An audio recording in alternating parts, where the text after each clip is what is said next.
accept and ignore, just kicking down all the doors. Guarantee you, boy, if I ask for it, it's gotta be real big. I gotta make it just for my kids, and for their kids, it's kids. That's wealth, years and years. Promise my brother soon as he out and finished his bid, we finna do it bigger than anybody ever did. The odds is real big, jobs that's real big. Satan trying a little, my God is real big. Stayed up on the grind on the cars is real big. I gotta do it big, the only way that I can live.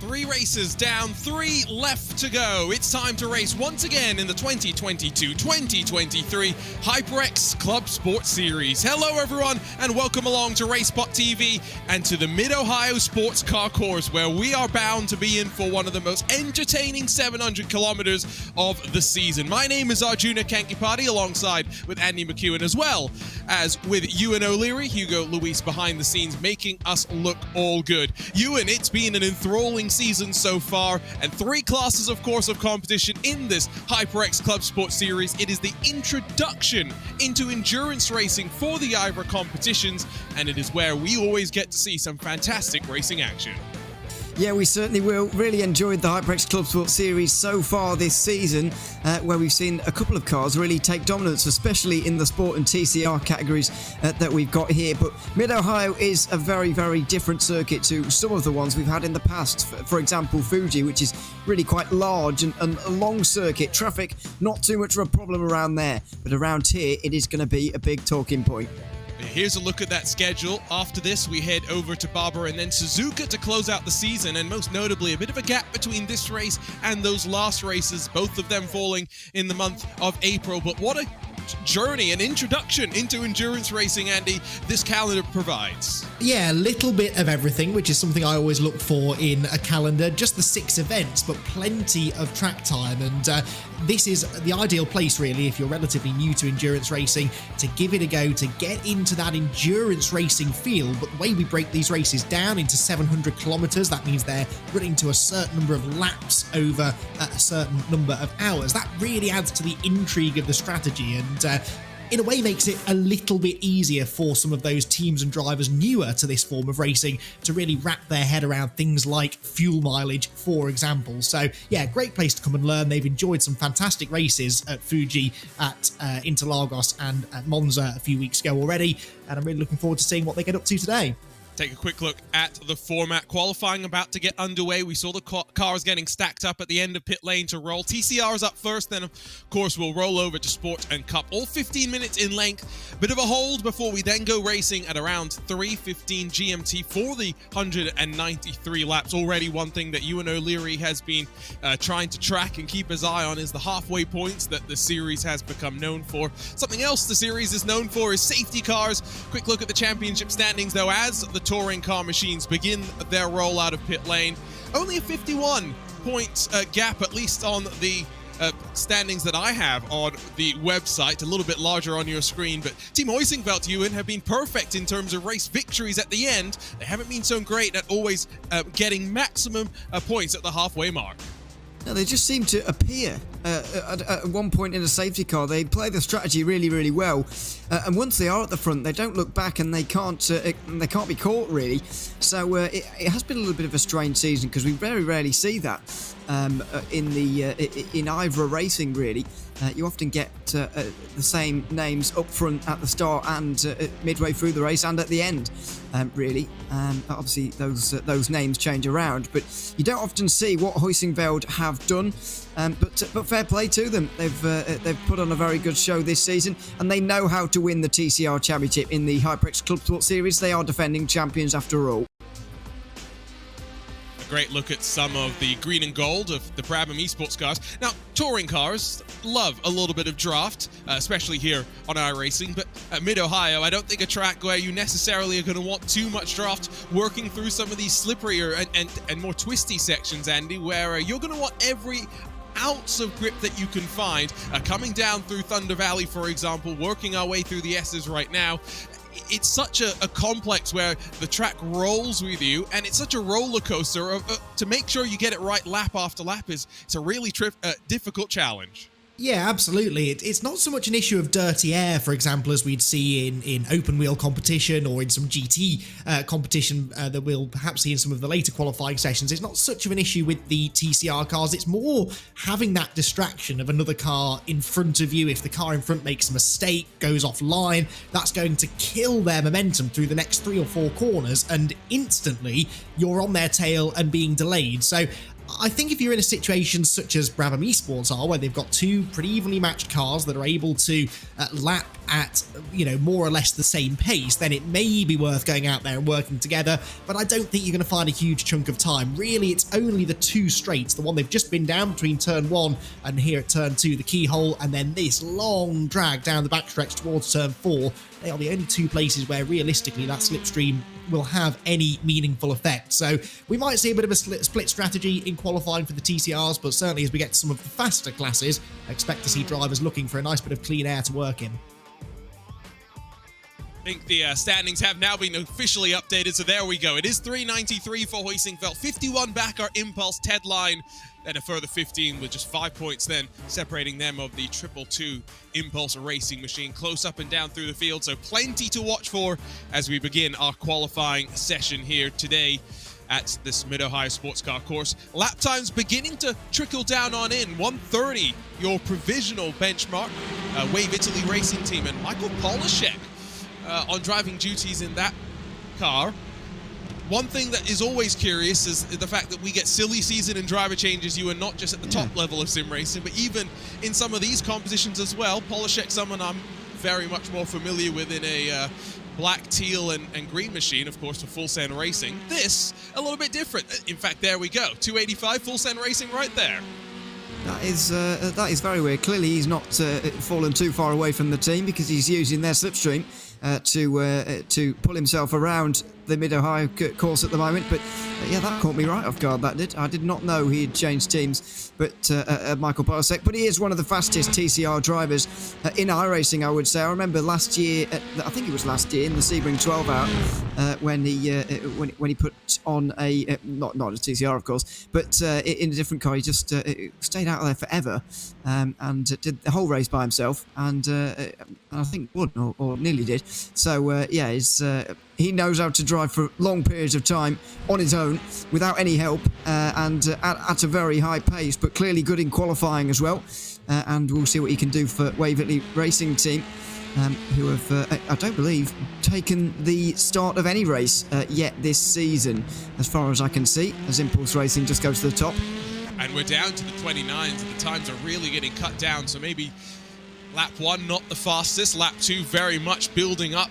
Full Send Racing, Alex Torres now sit with the benchmark, but Polishek able to respond now, just under 200ths behind. Brabham Esports through that tricky technical final corner where you're always waiting to get on power, especially in these front-wheel drive touring car machines, to the line. Impulse managed to find even more of an improvement. Brabham find their way up into 5th as well. All 14 times separated so far by 3.5 seconds. Only Hoisingfeld, Andy, yet to get a time on the board.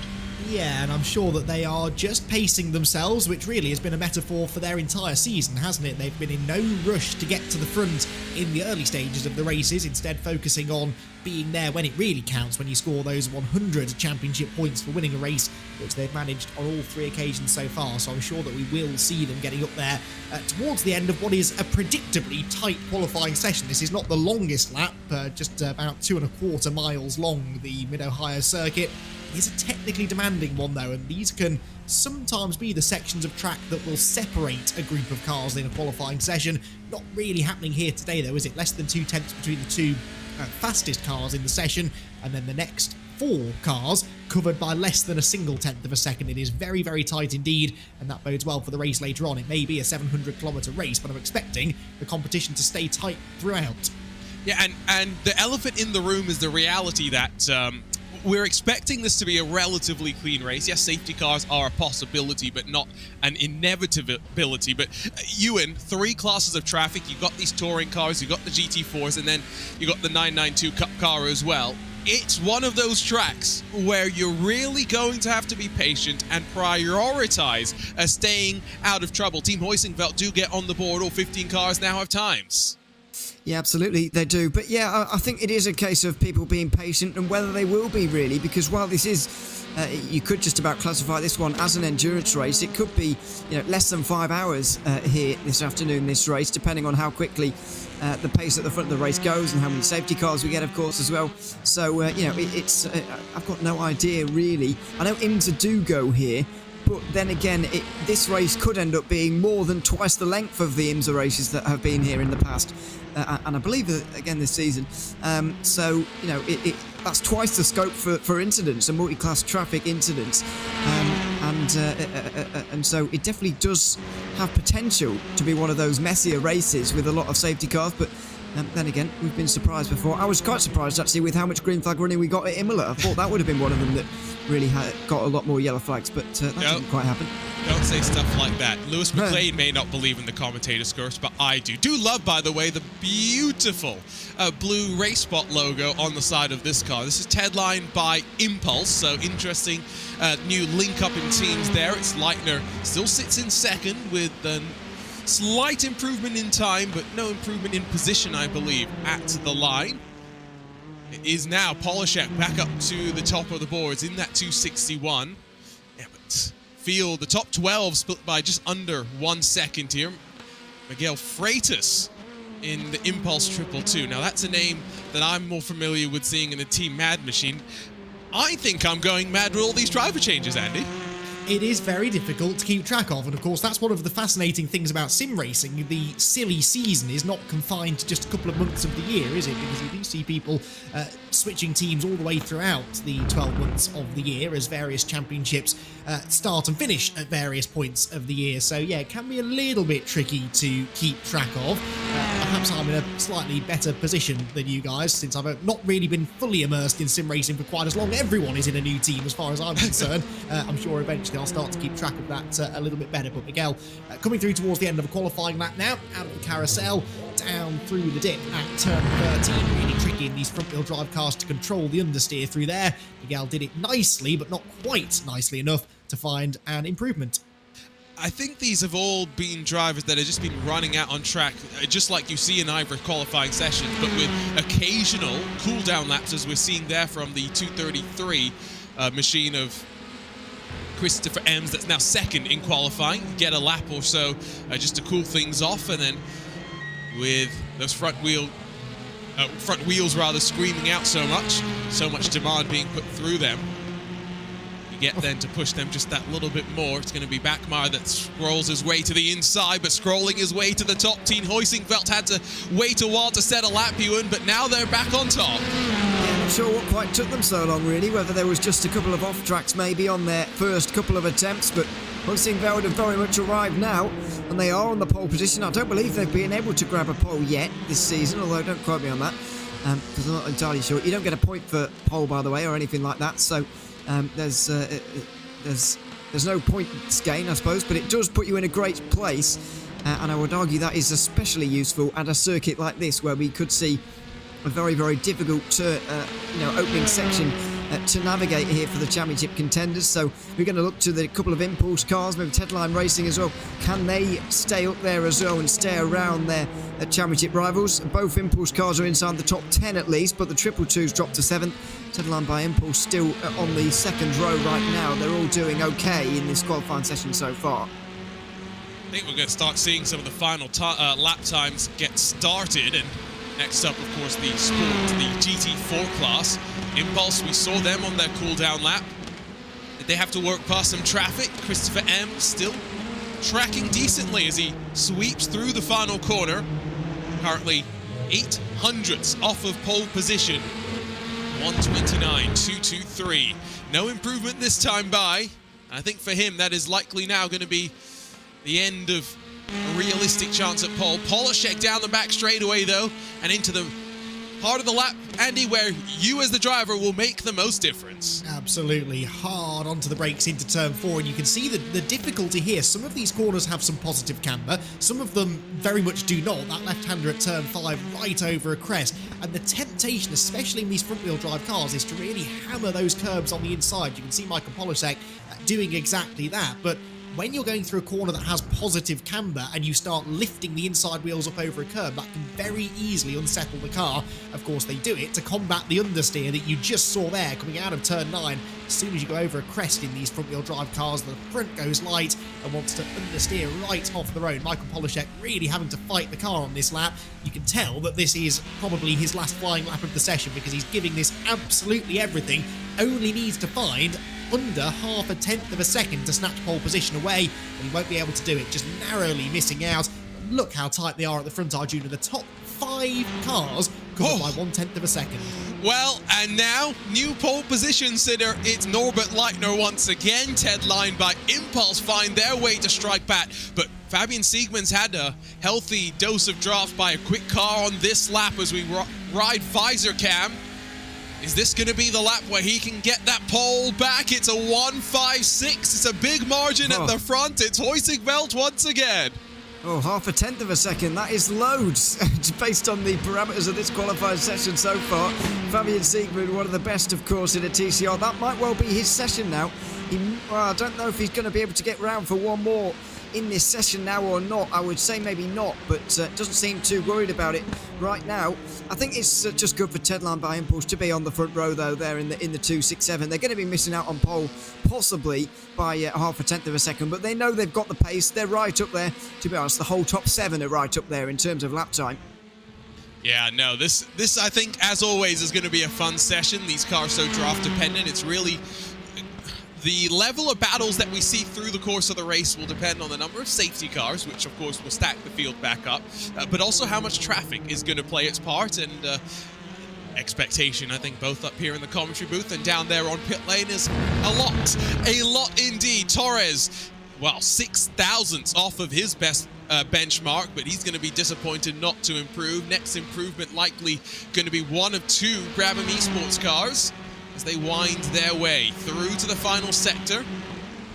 Really technical challenge, this final corner, like Andy was mentioning before. The patience of wanting to let the car roll and get on power early, but not wanting to stamp on it too early. Don't think we're going to see an improvement from Backmeyer here. It's a small one, but with the margins being so tight, it's a position that he'll gain, Andy.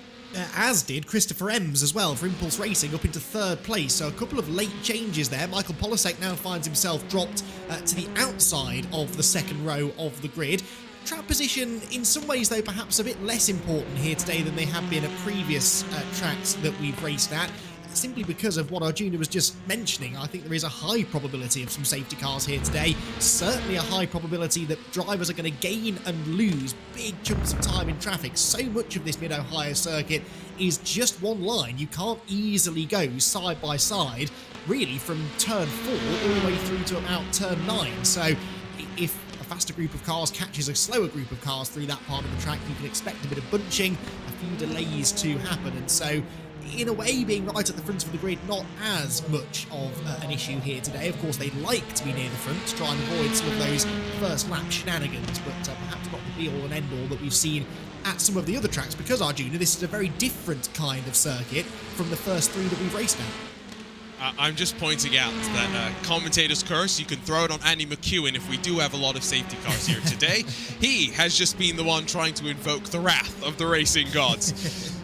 Qualifying is officially over with the checkered flag flying, so this final attempt is all you've got left. Backmeyer did have some traffic to navigate his way through, but a 2.72 won't see him jump up a spot. A not insignificant chunk of time gained. I do think that a couple of these... no, I don't think so. Alex Torres weaving back and forth. Not sure, Ewan, if he's going to get to finish his lap time.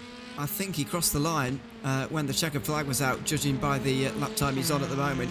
So I think that is it for him. Is there anybody else out there?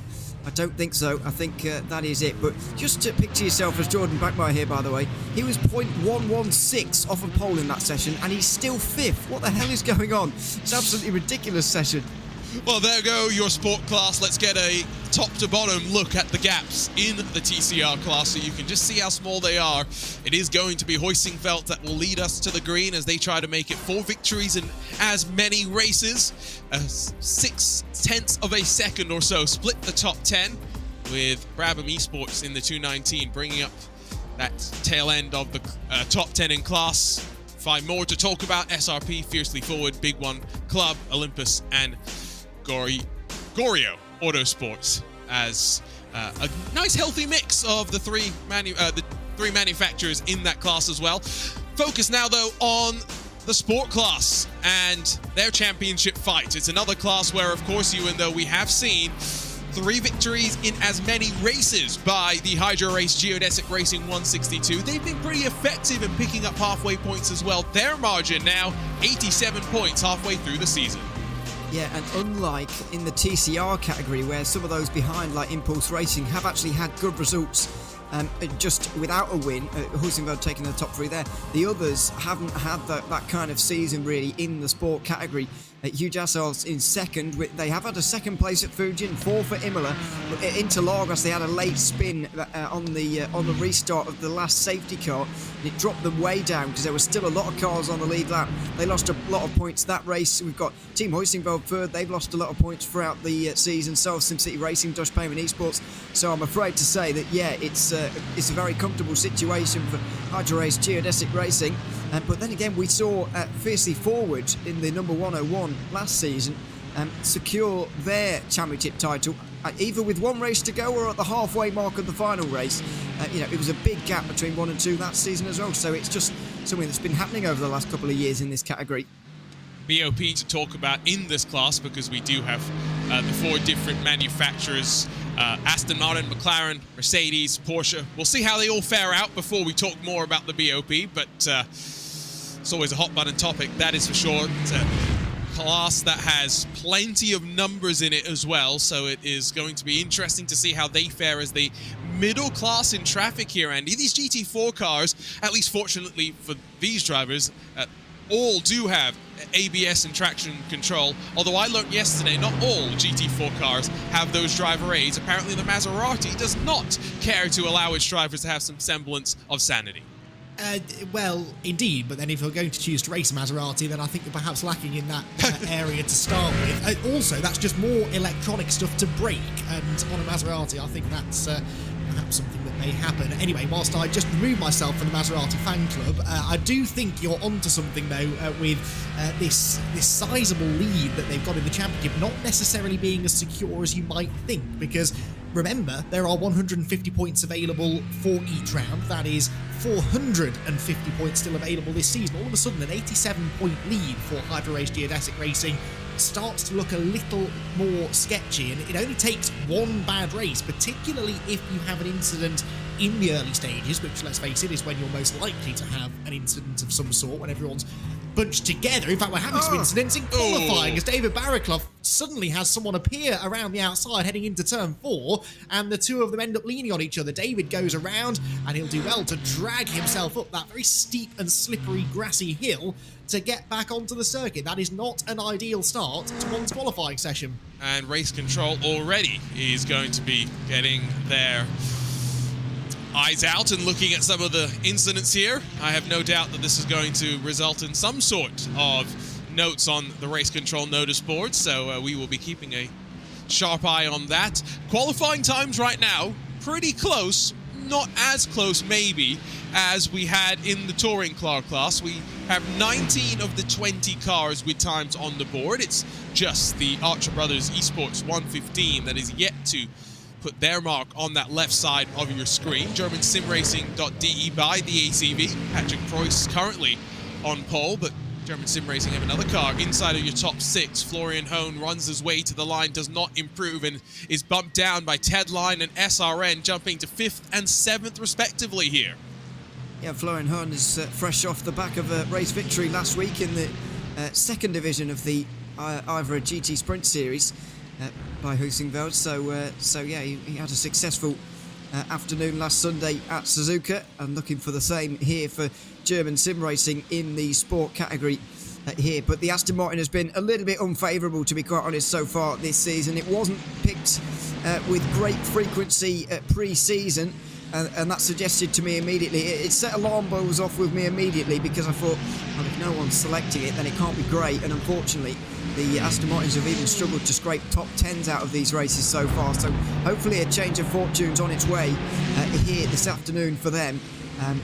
Yeah, currently sitting down in the 9th place. This is a very close and energetic group, and I can't really figure out quite why they're doing this, but they are. Pascal sticks down the inside as his Mercedes tries to improve from second, where he sits right now. Another one of the drivers that we've seen on the merry-go-round, former core sim racing driver, if I can get my words out there. Sticks did go to the top momentarily, but just didn't ram in that Hydra Race geodesic racing machine. Had gone to the top until, by just over a tenth of a second, Hugh Jass and Sven Demel at 1:37 now sits at the very top of the timesheets.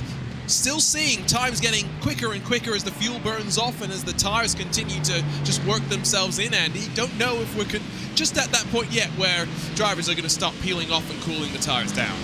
And also, I think just the nature of this circuit, you know, it does take a few laps to get into the rhythm. This is not a circuit like Imola, for example, with lots of long straights and the corners not coming out too thick and fast. This middle sector in particular is all about rhythm. It's all about just being in the car, having the car fully planted underneath you, and that will take a couple of laps just to get into that window.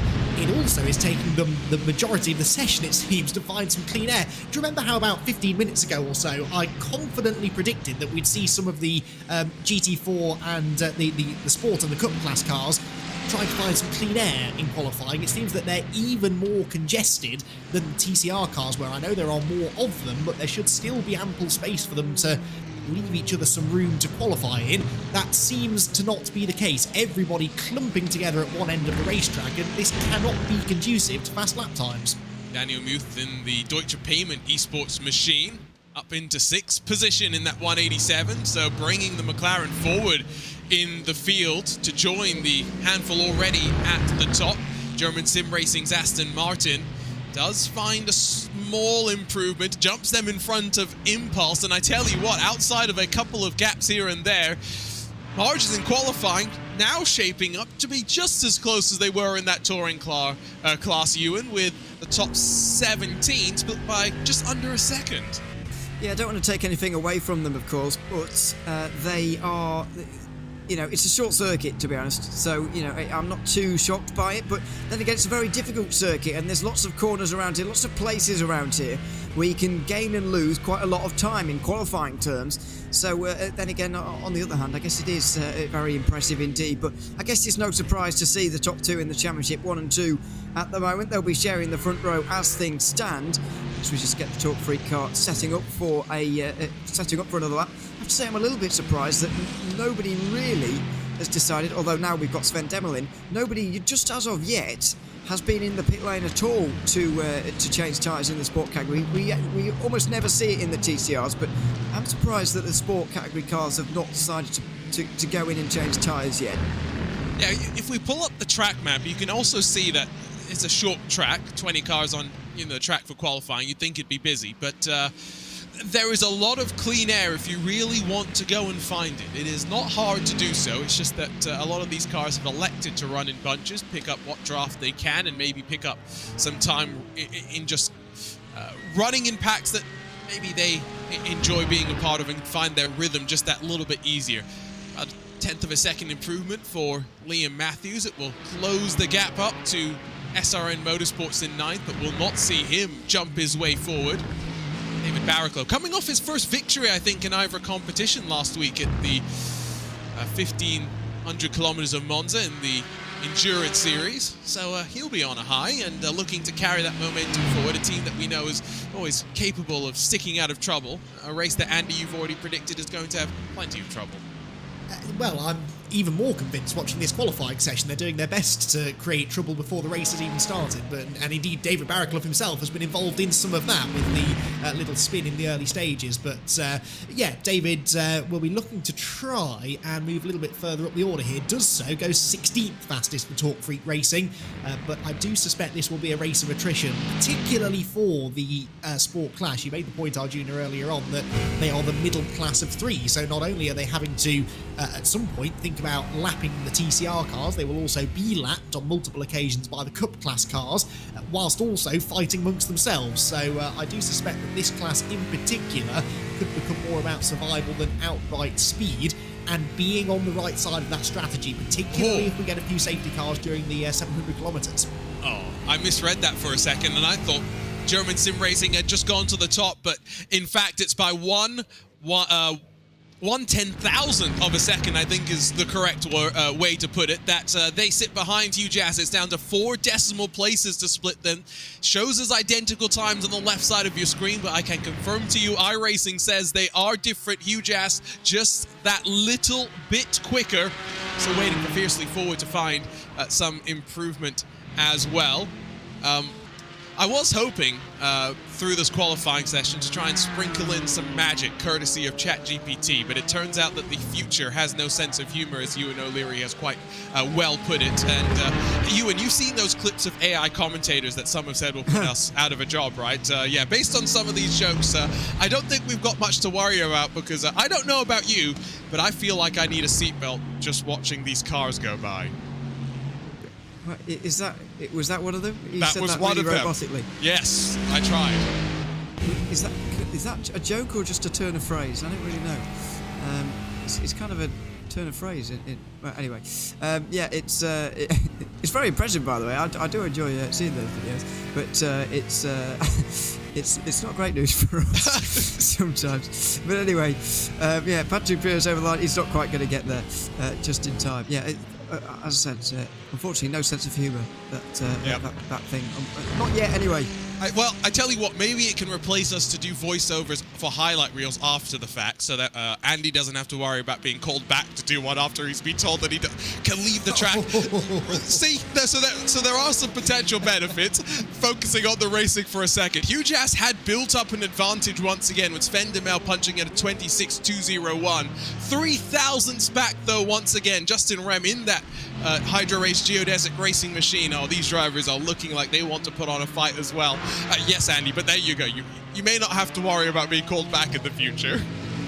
I honestly haven't got a clue what you're on about, Arjuna. Let's talk about something else, shall we? For example, how extremely close this qualifying session has been, and continues to be so. 4 1,000ths of a second between the top two in the session right now. As we get towards the closing stages, 1 or 2 drivers, I think, starting to back off a little bit as we get to the end of the qualifying session, realising that they potentially achieved all they will, although the number 171 Mercedes AMG is still hustling on through the back part of the circuit. And of course, as those other drivers do now start to back off, that leaves the track significantly clearer. So if you've still got some tyres underneath you and fuel on the car, you may now be able to put in some of the fastest laps of the session. You know who may not have some tyres underneath them, though, is Hugh Jass, because they've just had a bit of a spin through the final corner, have not come down to the pit lane, at least just yet, to get a new set of boots onto the car, and so with time winding down, I don't think they're going to get an opportunity to necessarily improve on their time. We'll let the clock and the stopwatch ultimately tell us at the end of the session, but opportunity maybe for the 162 to jump their way back up to the pole. Team Hoisingveld have come down to the pit lane, but with 1 minute remaining, Ewan, it's basically start your lap soon and then go as hard as you can. Well, yeah, you've got to go over the line in the next 45 seconds or so, otherwise you're going to be, not able to complete any lap time. And the Cup cars are already making their way to the end of pit lane, which is quite early, but some of them must be just eager to make their way out. There's Yannick Danis, and he's not going to be improving in this one for Team Hoisingveld, I'm afraid. Third place in this championship, and they're going to be starting well down inside the top 10. May even be outside of it by the end of it. Justin Rem is one we want to be watching, though, and Sven Demel as well, because those two McLarens are going to be fighting for pole position here, although I do wonder just how quickly Sven Demel is going to be able to go with those tyres as you say, maybe just scraped off, the rubber scraped off of them right now.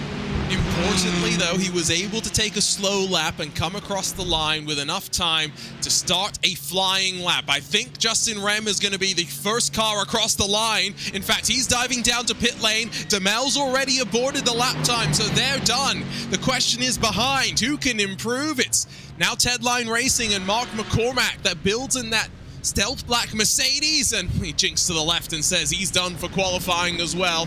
Doesn't look like any improvement at the top unless Daniel Muth in that McLaren will have something to say as he goes towards the S's, Andy. Yeah, you'd imagine this is a decent track for the McLaren, really. The mid-engine cars will change direction nicely through the second half of the lap in particular, and so Daniel Muth looking now to put that to good use. He's got some nice clean air ahead of him as well, and the Deutsche Payment car makes its way up through the pretty tricky right-hander at turn 9. Easy to dip a wheel out onto the grass there and invalidate the lap, which, well, he may have done because he backs off immediately, and Daniel will not be improving from 6th place. David Barraclough goes into 8th place, though, so that car steadily moving up the order as the session goes on. It does seem, though, that most of the front runners within this very tight qualifying session have called it a day now, and it looks as though the 137 car, which sits second in the championship, remember, is going to steal the pole position. Oh, 2/10 gained at the line there by Leon Erger. Pressure was on and he delivered. He'll join his HyperX geodesic racing teammate inside the top 5 to make it 2 of those black and gold machines. Green flag already in the air for the Cup cars. They're out on track. Let's take a look at those margins. It's 3 thousandths between the championship protagonists. It will be huge ass with that 87-point deficit trying to close on HyperX geodesic racing, able to control the tempo at the start. German Sim Racing, Tedline, HyperX, and then Impulse. Pascal Stix in 6th, Deutsche Payment, SimCity Racing, Talk Freak, and Fiercely Forward, the rest of the top 10. Big class, so we'll let you see the rest of the field as those 10 other machines are up on your screen. But now, of course, it's over to the fastest of the classes. It's Cup cars in qualifying, and this is where the championship equation becomes even more tantalizing. 3 different teams have won so far this season. There has been no clear expectation as to who is the favorite, Ewan, and as a result, just 14 points currently separate Maniti and the Aztec SimSport Visceral number 96 at the top of the standings. Yeah, Maniti Racing, not one of those teams that have won a race yet this season. They have been second at Fuji and Imola, but they still have yet to win a race so far. Aztec SimSports Visceral, I would say, are in a nice place there to have 2 bullets in the gun, but to have the top 4 separated by only 54 points makes this by far the most interesting championship for me in this one. And it is still early enough in the season to get, someone else involved, like Orion, who have been showing signs of life this season. Sabelt Esports particularly, after getting Polar Interlagos converted into a 2nd place there. They're only just 138 points back or something like that at this stage. It's not too late in the season for those kind of teams to jump up. Is it Sabelt or how did you say it? Sorry, Ewan.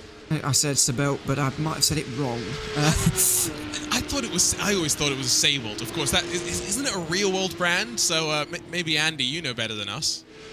Well, that's a dangerous assumption to make. I would always say Sabelt, I have to say, but again, don't quote me on that. Yeah, well, yeah, okay. This may be one where none of us are right, and there is always some other way to say it that clearly we don't know. We'll see if anyone in our chat can correct us. Time's starting to trickle in. Kairos Esports currently on top. With a name that I'm not going to try and pronounce just yet. I will need to practice that with my mic off before I say anything.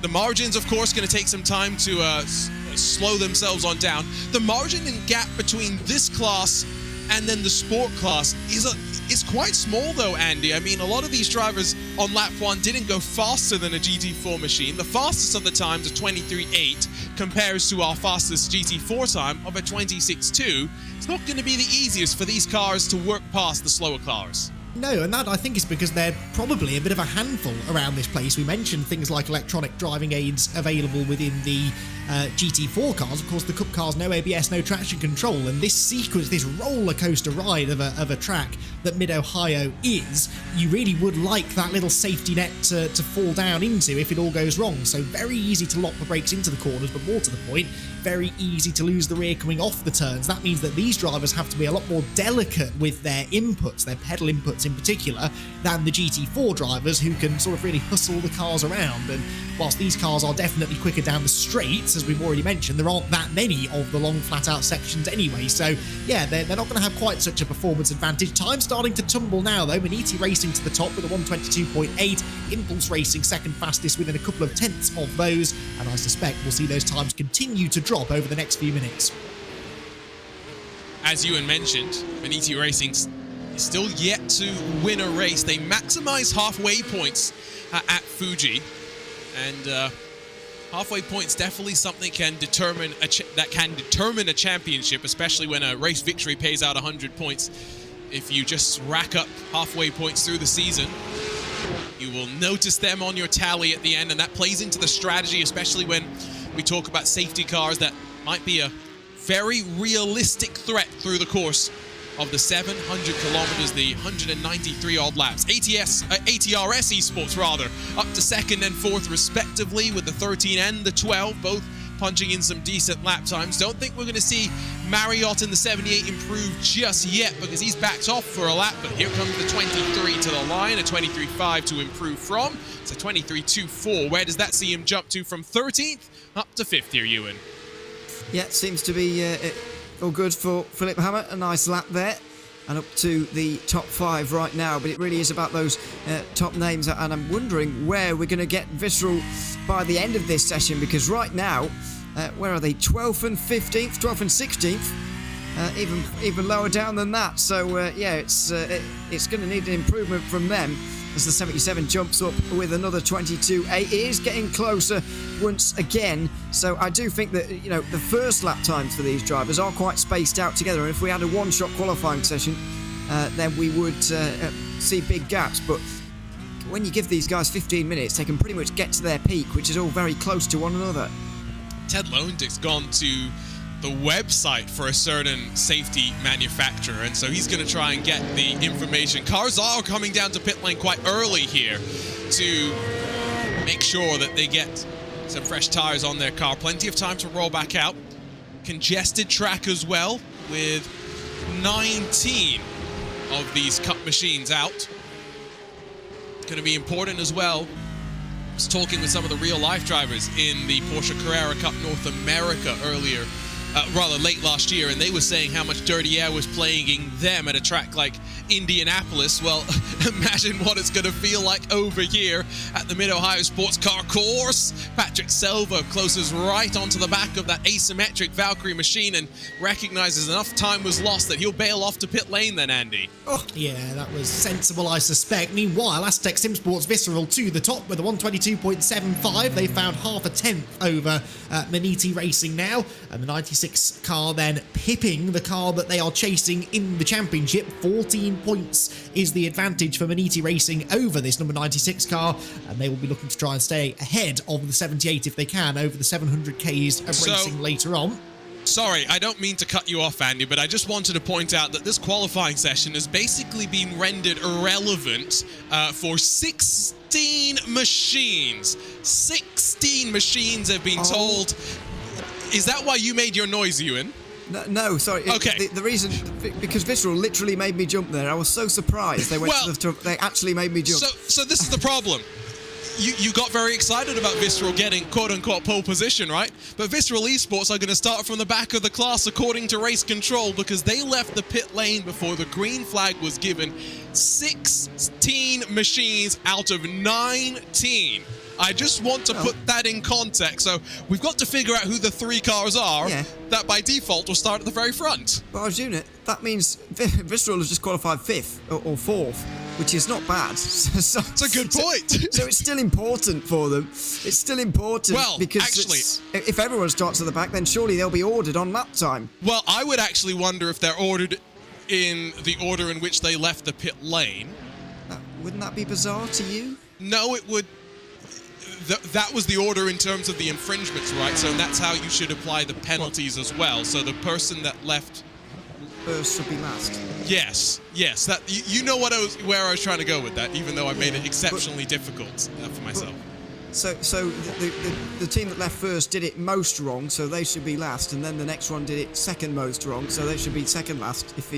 Right. Yes. That makes sense. But I think if everyone's got the same penalty, then they would be ordered on lap time. So maybe I'm wrong, I don't know. No, it's not about who's right or wrong here. It's about what the rulebook says. Well, that's true, yeah, sorry. It's about what the rulebook says. So this is where the fact that we can slide a message into the DMs of Race Control may prove to be helpful.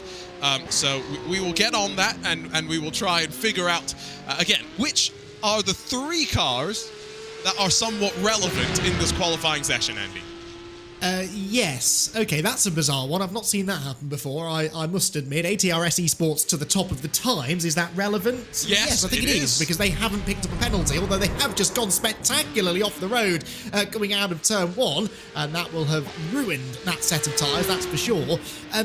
It all depends what the penalty is for this qualifying infringement. If it's disqualification from the qualifying session, they can't very well order them by lap times, because the lap times don't count because they've been disqualified from the session. So they will then have to come up with some other inventive order to position them in. And I suspect this is simply something that Race Control have never seen before, and they will have to sort of make this up on the go. But yeah, what a bizarre situation. And doesn't that just prove that racing drivers have very much a herd mentality? They saw one car go, they probably knew that it was too soon, but they all followed anyway.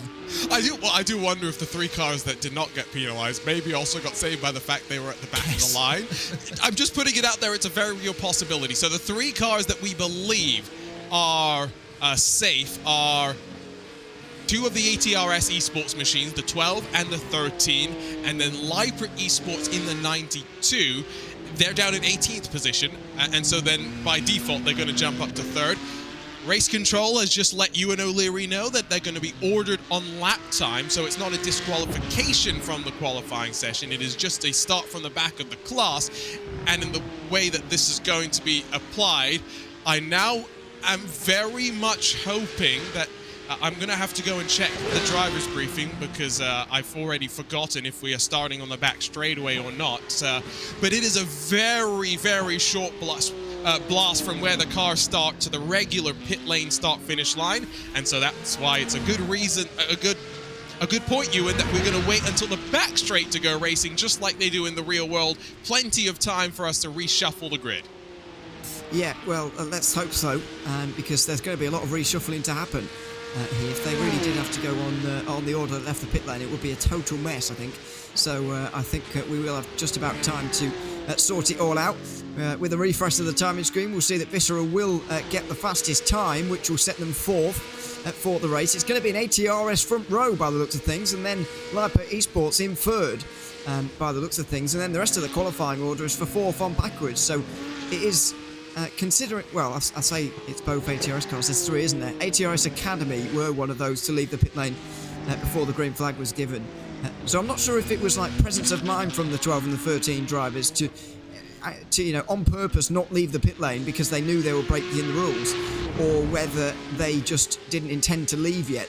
I would be interested to find out whether they just didn't intend to leave yet, or whether they actually did realise and waited in time, because if they did, then fair play to them. Hey, big brain either way. Big brain either way is all I'm saying. So now, like Ewan was pointing out, we do need to just track the rest of the times, because they will filter in 4th on back. So the 96th goes from 1st to 4th rather, excuse me. Maniti will go from 3rd to 5th. Impulse from 4th to 6th. It's going to get confusing. We'll try and shuffle them around when we get the order up big screen at the end, at least talk you through the changes that you're going to see. But this HyperX ClubSport series has no shortage of dramas, and with 2 minutes left in qualifying, 2 more attempts potentially for the likes of the 78 to improve. Slight improvement this time by, but only in time, not in position. Indeed so. As we come towards the close of this qualifying session, Valkyrie Excite have just lost a place, actually, to the number 14 ATRS Academy car, which jumps into 6th within the session. The 97 car also jumping ahead of number 31, so this would be a good lap for Roger Felstad Christiansen to find a bit of an advantage. Just had a bit of a slide going up the hill there through turn 7. into the two right-handers at 8 and 9, beginning the return journey now towards the end of another lap. And towards the end of the qualifying session, time probably for one more lap after this one for car 31. Well, already plenty of intrigue then within the Cup class, and this will spice up the start of the race a little bit, because with the possible exception of the number 13 car, the other two that will end up near the front of the grid perhaps would not have been there on outright pace, so that should provide even more jockeying for position over that first couple of laps as the order sort of resets itself. I don't know if we've seen Daniel Lebrun do many laps, to be fair, in this qualifying session. 4 valid lap times on the board, so I think he basically said, I've got a decent enough lap in, I know I'm going to finish in second. Anyway. Yeah, let me not try and get involved with anyone else and let me avoid the wrath of race control any further. Fair enough, to be fair. Yeah, Leipzig Esports have been rolling around John Aylen about a full second off of the provisional benchmark pole position lap time. Yeah, I'm curious, if we were in Formula 1, does the 96 get credited as getting pole position? I think technically they would, even though they dropped to the back of the class. Well, I don't know anymore, because the last season when they did sprint race, sorry, 2021, when they did sprint races, they gave someone who won a race a pole position on the statistics. So, who knows? That's nonsense. For the record, nonsense. Yeah. Pole positions are being fast in one lap. We should make sure that's very, very simple. Checkered flag flies. We will try and get this sorted for you again in terms of the order in a few moments' time, but the times will get sorted now. Patrick Selva in that 77. Don't think he's going that quickly, and indeed seems to be backing off and bailing down to the pit lane. There is the car that will inherit pole position. Even if it goes faster, it's not really going to matter, but Ludecky is going to push all the way to the very end, Andy. Yes, he is. He'd like to take the pole position on merit, really, but already a decent effort, this, because, okay, he's a 10th and a half off pole, but he's a 10th and a half quicker than Seibelt Esports in third, so looking as though this could be a race-winning contender anyway, and they're now going to be granted this gift of free track position at the start of the race, and they do now bail for the pit lane. Maniti Racing jump into third now, ahead of Seibelt, so the championship leaders will start one position higher on the grid, whilst Kazuki Fujita here in the number 45 car makes his way towards the end of the lap. The Orion race team car sitting 13th right now, and another 10th of a second would get him onto the next row of the grid ahead of Olympus Esports. Is he going to be able to do it? Don't think so. Orion stay where they were in 13th, and we'll find out momentarily exactly where that puts them on the starting grid. Well, hopefully where they will place out on the starting grid. Don't forget, a bit of a warm-up session for these drivers before we go racing.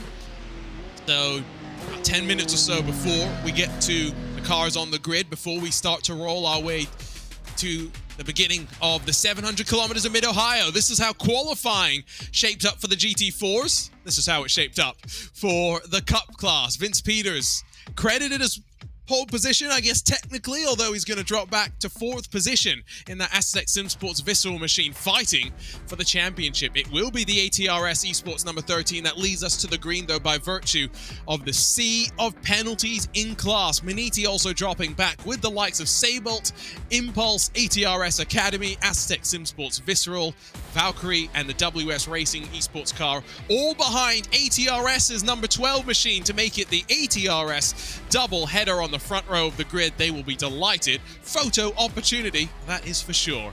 Orion Race Team, Olympus, Orion, Hydra Race Geo, Desic, SimCity, Deutsche Payment, Kairos, all sliding behind the third and final car with no penalty in class. Leipzig Esports jumping up to third after being down 1 second off the pace in qualifying. That's sure to shake up the field on the start.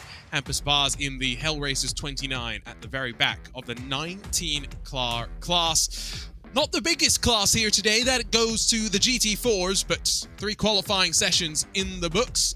Drivers now getting their final preparations set, their strategies warmed up, and the drivers getting ready, of course, to just watch on for the start. You and I always find that this is one of those nervy moments, right? You've done the hard bit, you've done qualifying, and now you're in the tense moments before the race has actually gotten underway, before you can actually start seeing how things are playing out, when you just wait and wait and wait. Yeah, I think it's more important to have a warm-up here in a multi-class series than it would be in just a single-class series. It wouldn't make much sense otherwise, but in a multi-class series, I find that it is useful because in the last hour or so, all of these drivers, they will have been out there driving, of course, and it especially gives a chance for sport drivers and TCR drivers to get back into the rhythm of it, but they won't have been out there with the other classes again. They will have obviously had practice sessions in the previous days and in maybe the hours before this qualifying session as well. They may have been out there, but it's been at least an hour since they saw any other category other than theirs out there when they were driving, so it's a good chance to get back into the rhythm of the lap traffic once again. But I just want to go back to ATRS Esports just a little bit, because they were on the front row at lockout, as you mentioned. I saw Patrick Kingston in the YouTube chat earlier on, one of the drivers for ATRS, didn't qualify the car, but he typed in our YouTube chat, "We got blessed." I don't think they meant to do that at all. They just got a little bit lucky, I think, and I think they've realised that as well. They never intended to leave when the green flag waved initially. They just got a little bit lucky that everyone else broke the rules.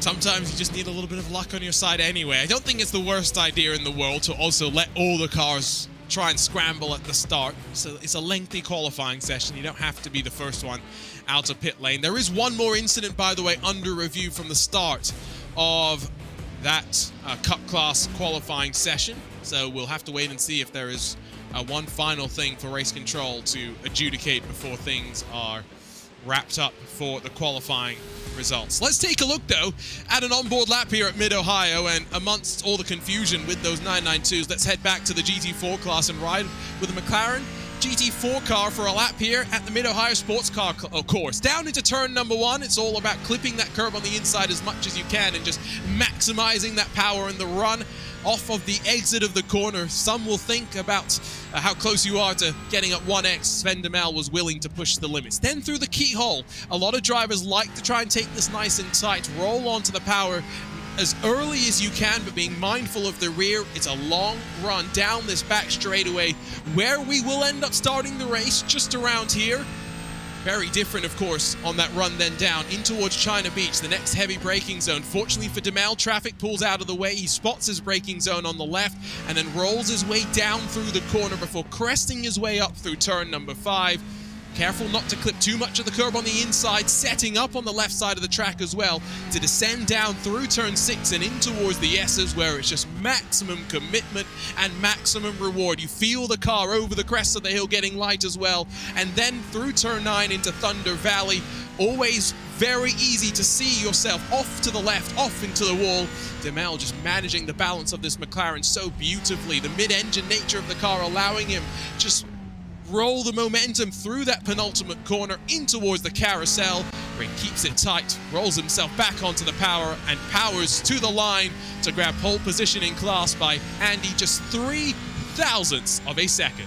Exactly, and you look at that onboard lap, and particularly that section from turn 4 onwards, and there are so many opportunities to drop a couple of thousandths of a second here and there. That really does go to show how impressive it is that the lap times were as tight as they were, and what a real roller coaster ride it is. I think Mid-Ohio is a bit of an underrated racetrack, really. It's not got any of those sort of really high-speed sections that we see from places like Imola or Spa, or even within America, places like Road America, for example. Not one iconic corner like the corkscrew at Laguna Seca, for example, but it's still a really demanding track. Any circuit with this level of undulation is instantly going to be a real challenge for the drivers, and this is certainly one of those tracks that will punish you if you get it wrong, and punish you if someone else near you gets it wrong. And when dealing with traffic throughout this 700-kilometre race, that's certainly something that will be on many of these teams' minds.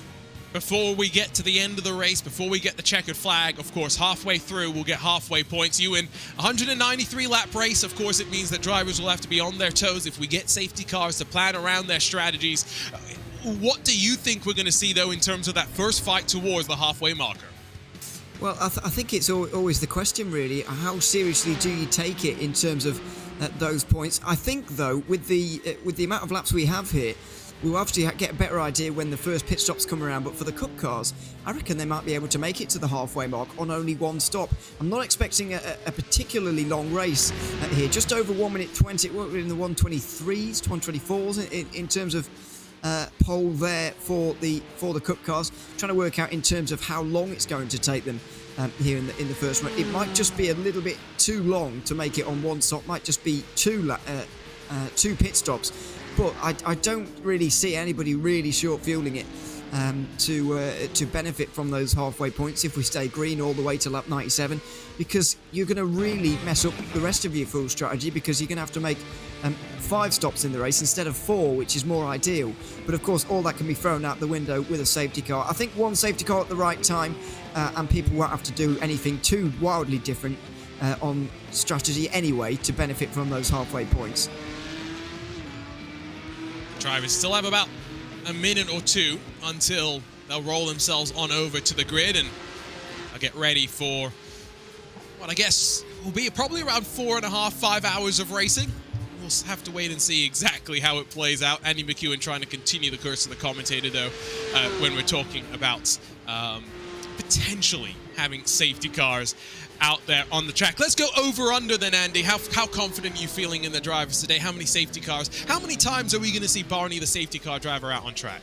Well, put it this way, I hope that he's got a full tank of fuel on board his safety car, because I think he'll be covering a few laps out there. And it's not even, it's not that I've got a bad opinion of the drivers. It's just one of those tracks that when it comes to multi-class racing, you don't have the space to operate, especially when you consider, look at the 3 tracks we've raced at. Fuji, Grand Prix circuit. Interlagos, Grand Prix circuit. Imola, a Grand Prix circuit. They're wide, they're open, you've got good line of sight through long sections of the track, you've got acres of tarmac runoff area to catch you if it all goes wrong.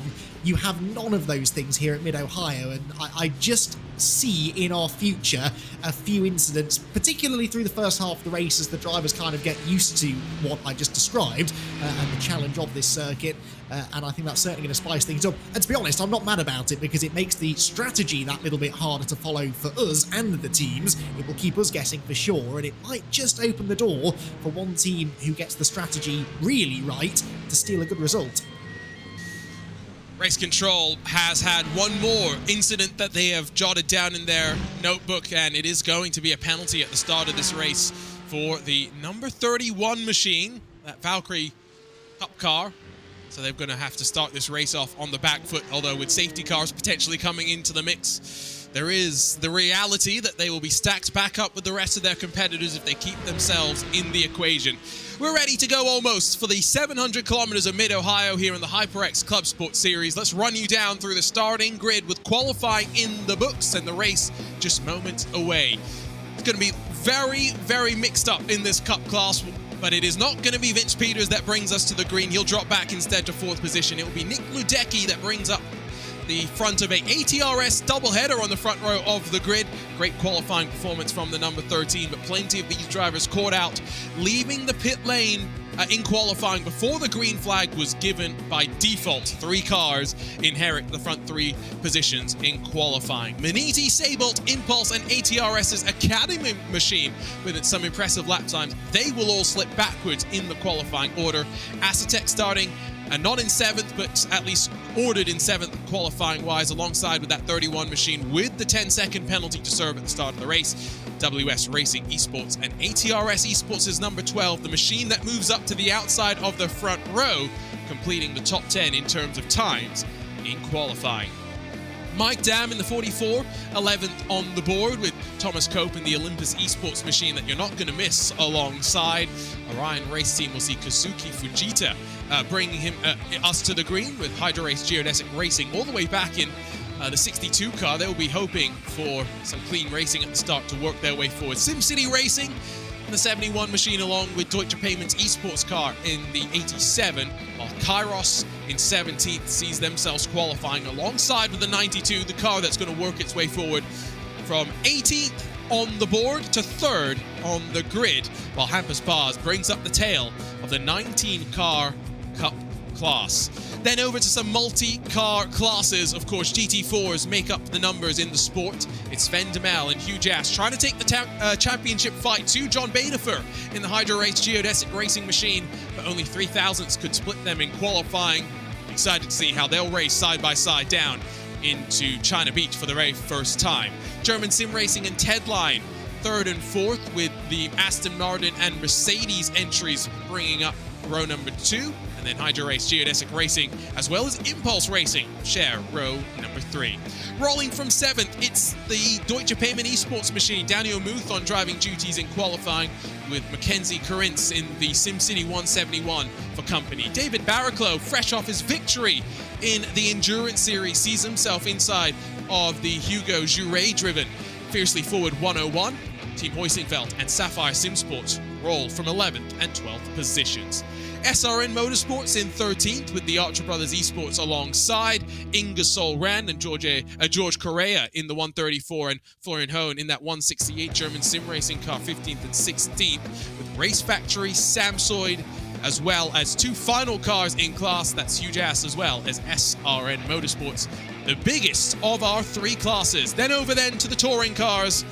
Still had the 3 manufacturers represented here, but it is Team Hoisingveld at the very front, looking to make it 4 victories in as many races, but Norbert Leitner in that TED line by Impulse car and the blue RaceSpot logo that will add maybe 30 horsepower will be alongside on that run down into China Beach. Impulse and the Wave Italy Racing Team, a new driver in the 261 for Michael Polishek, with Brabham full send, 5th and 6th positions. Miguel Freitas for Impulse Racing in the 222 alongside with Sam Blees for HyperX Geodesic Racing, Ingersoll Rand, and then Brabham Esports through the top 10 with SRP Racing, and then Fiercely Forward lining up in 11th and 12th positions. Big One Club, well, hoping to be out of the big one in unlucky 13th position maybe, with Olympus Esports, and then the Gorio Autosport 200 bringing up the field of 15 touring cars getting ready to do battle. The drivers have got their marching orders to line up and get ready to go racing. Ewan, some expectations, some predictions as we get ready to go with the back half of the season for the HyperX ClubSport Series. Yeah, it could be a very difficult race for quite a lot of these teams, really, because it's a very tricky circuit, and multi-class traffic is really going to define this race, I would say. It's all going to be about how you can get through that traffic and then see where you are, really. But the situation we've had in qualifying here for the Cup class is quite remarkable, and it's, as Andy said earlier, I'm going to put some teams who wouldn't ordinarily be up inside the top 3 right up there. I think the number 13, Nick Luedecke, does, have the pace to be there, certainly, but the other ATRS car, and certainly Lipa Esports as well, not used to being up inside the top 3, so we'll see how they get on in the first few moments. Always interesting on the starts as well. Good thing for these drivers is the fact that we are going to ignore the iRacing green flag. We'll wait till we go to that back straightaway and then have a much shorter run down in towards China Beach before we get onto the anchors for the very first time. No unwinding through the keyhole for these 2x2 formations. Can see a look at those track conditions. Not the warmest, not the coolest, somewhat in the middle there. It may get a little bit warmer for an hour or so, but only after that, rather, it's going to cool off from there. It's not going to be too much of a race where drivers are too worried about how the track temperatures, Andy, are doing weird and wonderful things to their cars. Yeah, and that's just one less thing to worry about, as you said. Particularly, I think, for the Cup class cars, they do sometimes struggle a little bit with tyre management. We saw in qualifying how eager they were to jump onto fresh tyres, even having only done, maybe 1 or 2 flying laps. So they won't have that luxury during a race. They will be looking to go as far as they possibly can to perhaps just over the 1 hour mark per tank of fuel in the Cup cars. But that, in and of itself, is always a fascinating storyline to follow in these races. We saw this at Imola, the Cup class cars coming up with all of these weird and wonderful strategies. We left us sort of scratching our heads for most of the race before it all came clear towards the end, and I expect nothing different here, as some teams perhaps aim for those halfway points and some look more towards where they'll be come the end of the race. Safety cars and things like that will change things around. You've got to have a clean race here, very easy to go laps down. It's not the longest of circuits. In fact, this is, I would say, by far the shortest track we've raced at so far this season. Staying on the lead lap is absolutely crucial. You now made me wonder, is this or is Barber going to be the shortest track of the season? Come back to me in 30 seconds, I'll have an answer. Because I was going to say it's definitely between those two. This is an interesting swing in the Americas for these drivers. Pace car is going to begin to roll. We'll have, again, a half lap before we go racing, so don't fret when we see the pace car disappear and cars not racing. Indeed, it is by design. I mean, Ewan, you've commentated on some great Club Sport Series races in your time. I mean, I feel like this track in particular, with this combination that we've got with the margins and the way that the Cup class is set up, it's really set up for a showcase for some of these drivers, I think, to carve their way forward in the field. Yeah, absolutely. I think, I mean, I don't think it really matters quite what circuit we go to here too much. Oh dear, this is going to be messy, isn't it? Trying to figure out the order. But yeah, I don't think it matters too much on the circuit, really, but instead it matters on quite what the drivers are doing and so on, and you know, quite what's happening in that respect. So this is messy. It is, but don't forget that we had to wait for Lipid Esports to go all the way from 18th up to 3rd, so we're now just getting ourselves reordered once again. Race Control will be on the blower. One of the benefits that we have here in the sim world is that Race Control can dial up everyone and say, get your act together and do what I need you to do. Yeah, I was just a little bit worried that we could only see the top 6 in the right positions. I understand that the top 3 obviously have to get up there, but got plenty of time. There was the official car was just stopped before the final corner. What is going on here? But anyway, they're sorted now, and it looks more or less normal now. If you were wondering, Andy McEwen has indeed gone into the encyclopedia of racing knowledge to find out that the Barber Motorsports Park is 0.116 miles longer than the Mid-Ohio Sports Car Course. So if you ever wondered, well, now you don't need to wonder any longer. Although the website, IVRA's website, does say that maybe it's a little bit closer. So we'll have to wait and see. Ready to go racing, though. I think once again in the HyperX Club Sport Series, the drivers geared up for the start of the 700 kilometers of Mid-Ohio. The back half of the season awaits. The first challenge, a technical, twisty, tight affair. We're ready to go, and green flag flies in Mid-Ohio. A great jump from the ATRS machine at the front of the field as the Cup class sweeps their way down into the braking zone of turn number 4 for the very first time. Cold tires, but bravery there around the outside, trying to get it done, is the Aztec SimSport machine. Forces the error from Daniel Lebrant, and the 12 machine slides its way off the track and backwards through the field. Disappointing start for them, but meanwhile, Ewan, battle for the championship sees the protagonists side by side in the sport class. Yeah, very good start in the sport class. Top 2 side by side. I think the Hugh Jasco was able to hold on, was it? Where is Sven Demel? Sven Demel's off the track. Sven Demel slid backwards. More drama. And now with 2 of our races underway, we still have to wait for the 3rd one to come through here. Sorry, Ewan, in the touring classes. That's all right. It's a big moment for them. Bizarre one, though. Didn't see them go off the road, but it's just a showcase, really, of the fact that there's no room for error around here, and that's going to become even more apparent when we get into lap traffic. It's such a short circuit as well that the split start here means that the Cup cars will be on to the TCRs very quickly as there's a move for the lead. Move for the lead at the front does indeed see Vince Peters try and challenge around the outside. He'll lose a bunch of momentum and now see himself fall into the clutches of Maxime Marriott down the back straightaway. The Maniti car that leads the championship but is yet to sniff the race victory will pop itself to the outside. It's early in the race and Marriott knows it's better not to fight too hard just yet, and he tucks back into line, Andy. Yeah, there is a real sense of urgency though, isn't there, to make some progress. Contact further round. Is that the Sabelt car that was involved in that, I think, and that was a big slide, but ultimately not a spin, which was surprising at that part of the track especially. That has been the hotspot so far and continues to be. Down into turn 4, we have a lead change in the sport class, and it's German Sim Racing who get their Aston Martin to the front then, and the Hyper Race Geodesic McLaren and Mercedes, in that order, have to settle in behind. So we haven't necessarily seen the best of the Aston Martin so far this season, but German Sim Racing hit the front at the end of lap 1.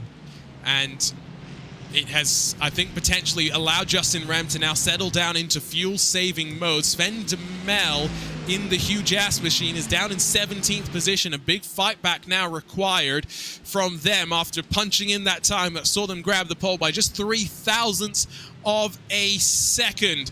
We'll come to the end of what will technically be lap number 2 with just under 6 hours left on the clock. 193 laps, of course, on the docket if we can make ourselves through the full race distance. It was not Sabelt that went around, it's Sabelt that caused this life at Esports, and John Aylen, of course, who was promoted by virtue of all of those qualifying penalties up through the field. He did a great job there, Ewan, to bring that car back under control. Yeah, certainly did, and I'm not really sure that Sabelt could have done much more about that. It seems that they, in my opinion, got a little bit turned in on there by Lipert, but anyway, we'll see if Race Control agree or not. And by the way, I'm not sure quite why Sven Demel dropped down so much, but we also must have seen problems further back in the sport category, because Jorge Carrere for Ingersoll Rand's GT is also way down the order, and that's why, because he's gone to a new state. My word, well, he was right off there. You say new state, it's called China Beach because it's a new country, Ewan. New continent, yeah, the whole lot. You slide all the way off the side to the other side of the world, apparently. I don't know where the name actually comes from. Another thing for us to dive into the Wikipedia history books. TCR sees Hoisingveld from Tedline, from Impulse from Brabham. No changes inside of the top three, but it is Brabham that were able to work themselves up past Michael Polishek, who has slipped backwards to 7th position so far. Surprised, Andy, that the touring cars have been the most sensible of them all. Change, by the way, though, at the very front of the field, as the 96 now leads in the Cup class. Yeah, it didn't take Vince Peters too long to get there, did it? Although helped by the fact that 2 of the cars which benefited by virtue of not breaking the rules in qualifying found themselves off the road within the first couple of laps. So really, it's only the number 13 ATRS Esports car that remains near the front of those who started there. And they, remember, qualified second fastest anyway. There was a replay of the move. It was up into the keyhole. That will not be the last overtake we see into that second corner on the course. It's by far the best place to try and launch an attack. Vince Peters made that look very easy. The question now, though, is whether or not he can pull away. It does look a bit as though the ATRS car is perhaps struggling for pace here early on in the run. There's already a bit of daylight opening up between those two, and as soon as Nick Nadiki starts to defend from Maxime Marriott, that gap is only going to grow larger.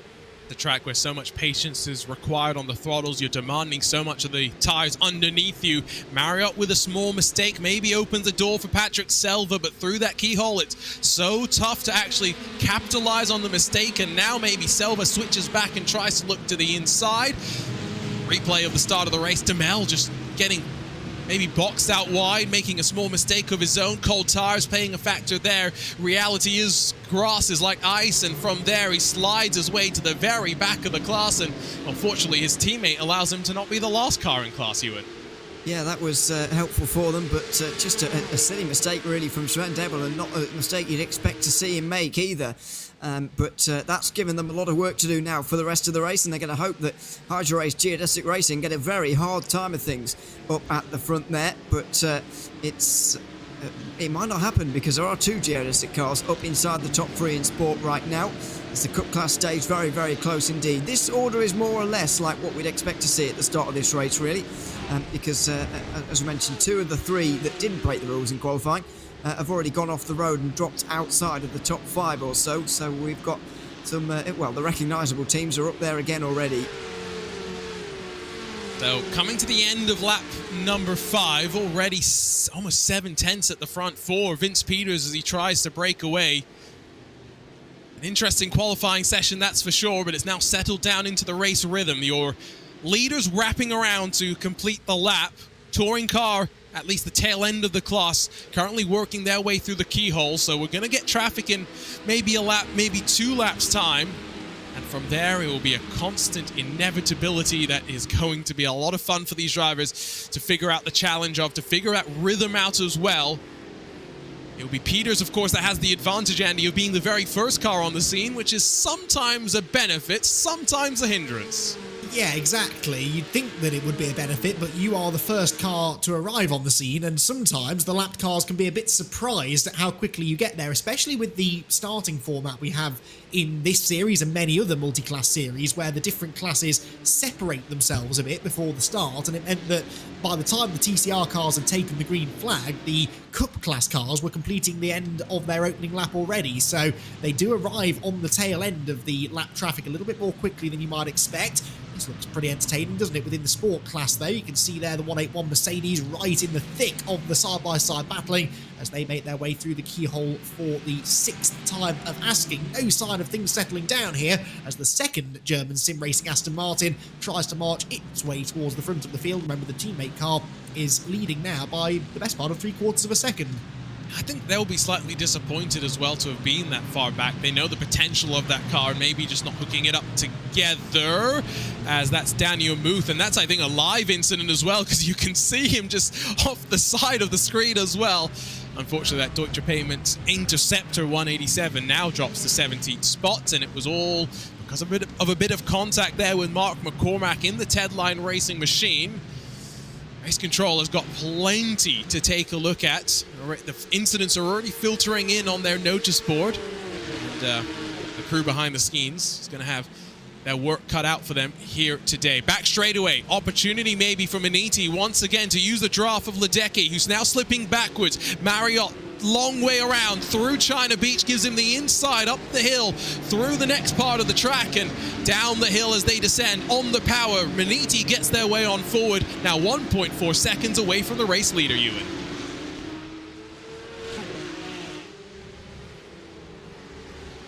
Ewan has muted his mic apparently. He doesn't want to talk to me, Andy. Sorry about that. Oh, he's back. There you go, Ewan. Sorry, it's the classic commentator's mistake of just not turning it on. I can't even remember why I turned it off, but there we are. It seems to be a popular move, though, around the outside of turn 4, inside at 5. Is becoming a bit of a popular one, and it's producing a few incidents as well. I don't think those two phenomenons are related, particularly, but they might be. I don't know. It's just a difficult corner, really, with it being off camber and up the hill. But as you can see in the distance, this race is about to get real now, really, because the traffic is upon us. Yeah, it very much is. David Barraclough, by the way, in the Talk Creek Racing machine, has also gone off the track, so fair few incidents so far, but only single car victims, at least from what we've seen. No safety car worthy incidents, at least just yet. On board with Impulse, though, as we begin that dice through the traffic for the very first time. Cars pulling to the right-hand side. The touring cars off to the left. You can see the speed difference into the braking zone. Costa trying to fade over to that left-hand side as he rolls the momentum onto the brakes. Here's the incident, and let's take a look, Andy, at what happened to Barraclough in the Mercedes. Well, just gets pinched on the front of the Porsche. Yeah, a bit of leaning on each other going on there. Couldn't quite see from that angle whether David was leaning on the Porsche or whether he wasn't being left enough space. But either way, he goes backwards into the barriers, and that does a fair bit of damage to the Mercedes. That's the second time that David has been off the track so far today. Oh, contact there for the ATRS car with the Hyundai, and this is where things get really, really dicey. You have got to be patient in the traffic, but when everyone's as close together as they are in the early stages, you just don't want to be patient. You want to try and get through with the minimum amount of delay possible, and that could easily have been a significant incident heading through Thunder Valley, and they did well there, I think, to clean that up.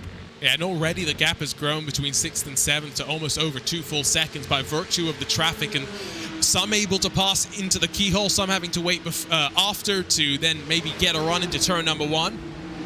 It's that first pass through traffic that is always the most crucial. 1.5 seconds the margin at the front. Vince Peters not breaking away maybe as much as he would have wanted. Marriott still feeling that pressure from behind as they work down the back straightaway.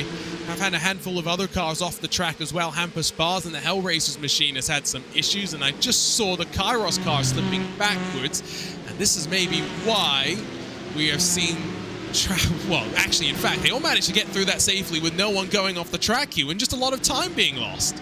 Yeah, and a lot of contact as well. There may well be a little bit of damage to a few optionals to repair there at the first pit stops.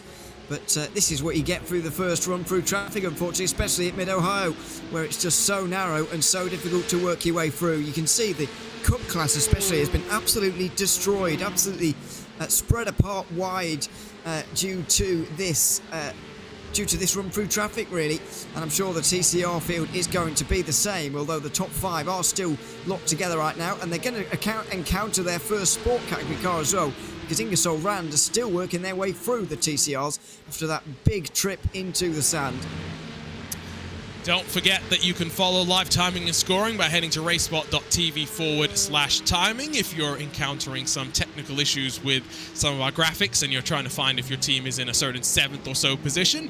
RaceSpot.tv/timing, you can make sure your team is not out of this race, at least for the time being. 1.2 at the very front of the field as they continue to try and work their way through the traffic in your sport class. 1.3 the advantage that German sim racing has been able to build up, but I think as they start to now also encounter traffic at some point, and maybe in about 10 laps time or so, that is going to maybe be a gap that we see close on down as well. Second and third has been splintered up as well, as the ATRS car has been bottled up behind the Wave Italy racing machine. Now he's 1.3 seconds behind second here, Andy. And still can't find a way through. This is the problem. You hit traffic at this part of the track, there is no way you're going to get past them unless they either move out of the way, which is unlikely, or you force the issue. And that is where, especially as we get deeper into the race, that impatience really starts to creep in. You are really limited in options here. You can see even the race leader, Vince Peters, being held up as he makes his way towards the carousel again.